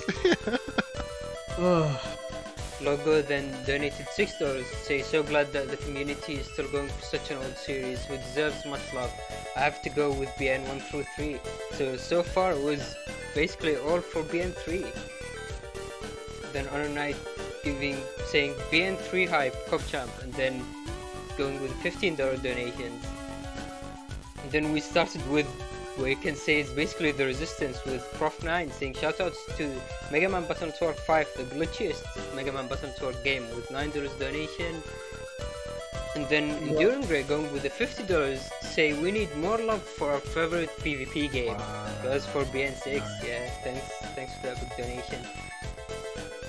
Joey Cole then coming back in for a bit more of BN2 love, saying Zennies for BN2 and Battleship Challenge with $6. Then after that, Midori coming in with the big $60 donations, and then the follow-up with 3, saying with the first one, thank you for keeping the spirit of Mega Man Battle Network alive and thriving. Here's to another 20 years, yeah, hopefully. And then the second donation, just to clarify for which one they voted for, was BN2, putting BN 1 through 3 very big in the lead. However, we're going into the next one with Blue Star saying this community is so cool and chill. Next tournament definitely joining in. Yeah, we're looking forward to have you. Then favorite BN game is BN5 Team Protoman. Protoman is a badass and Medi's best girl. Well, I'm sure a lot of people do share that opinion as well, giving in that $3. And then Zay coming in with $35 for BN46, closing the gap by quite a bit. And then Wolf Shadow coming in to say, I know next to nothing about Battle at Work, but I have many besties in the husband who know the series inside out. I'm here to support. Love BN46 for the husband, please. Giving in $20. Then at the same time, Z coming in with style change. This is a BN6 stream with $25, which solidified the advantage for BN46 until the end of the stream. So again, thank you everyone for all the support during the stream and previous streams as well. That was really appreciated. And it will always, as always, go into improving the NWGP and our stream process as a whole. So thank you again for everyone. Hopefully we'll give you new updates soon. Yeah, so as per usual, before ending the stream, going to go give credits for all the people that worked really hard on this layout. Yes, everyone who worked on it, Salad during Ray, everybody who made the layout look awesome, are awesome. Yeah, and special shout out for Salad actually. She made all of these layouts, the different styles based on the things that people voted for, and that looked really good. So yeah, huge shout out to Salad for working really hard on the stream layout there. Obviously, shout out to all of our commentators today: Nereth, Solex Cross, Symes, Eurasia, and Mega Master X. Thank you guys for joining. That was a lot of fun. And yeah, Yes, that was really hype.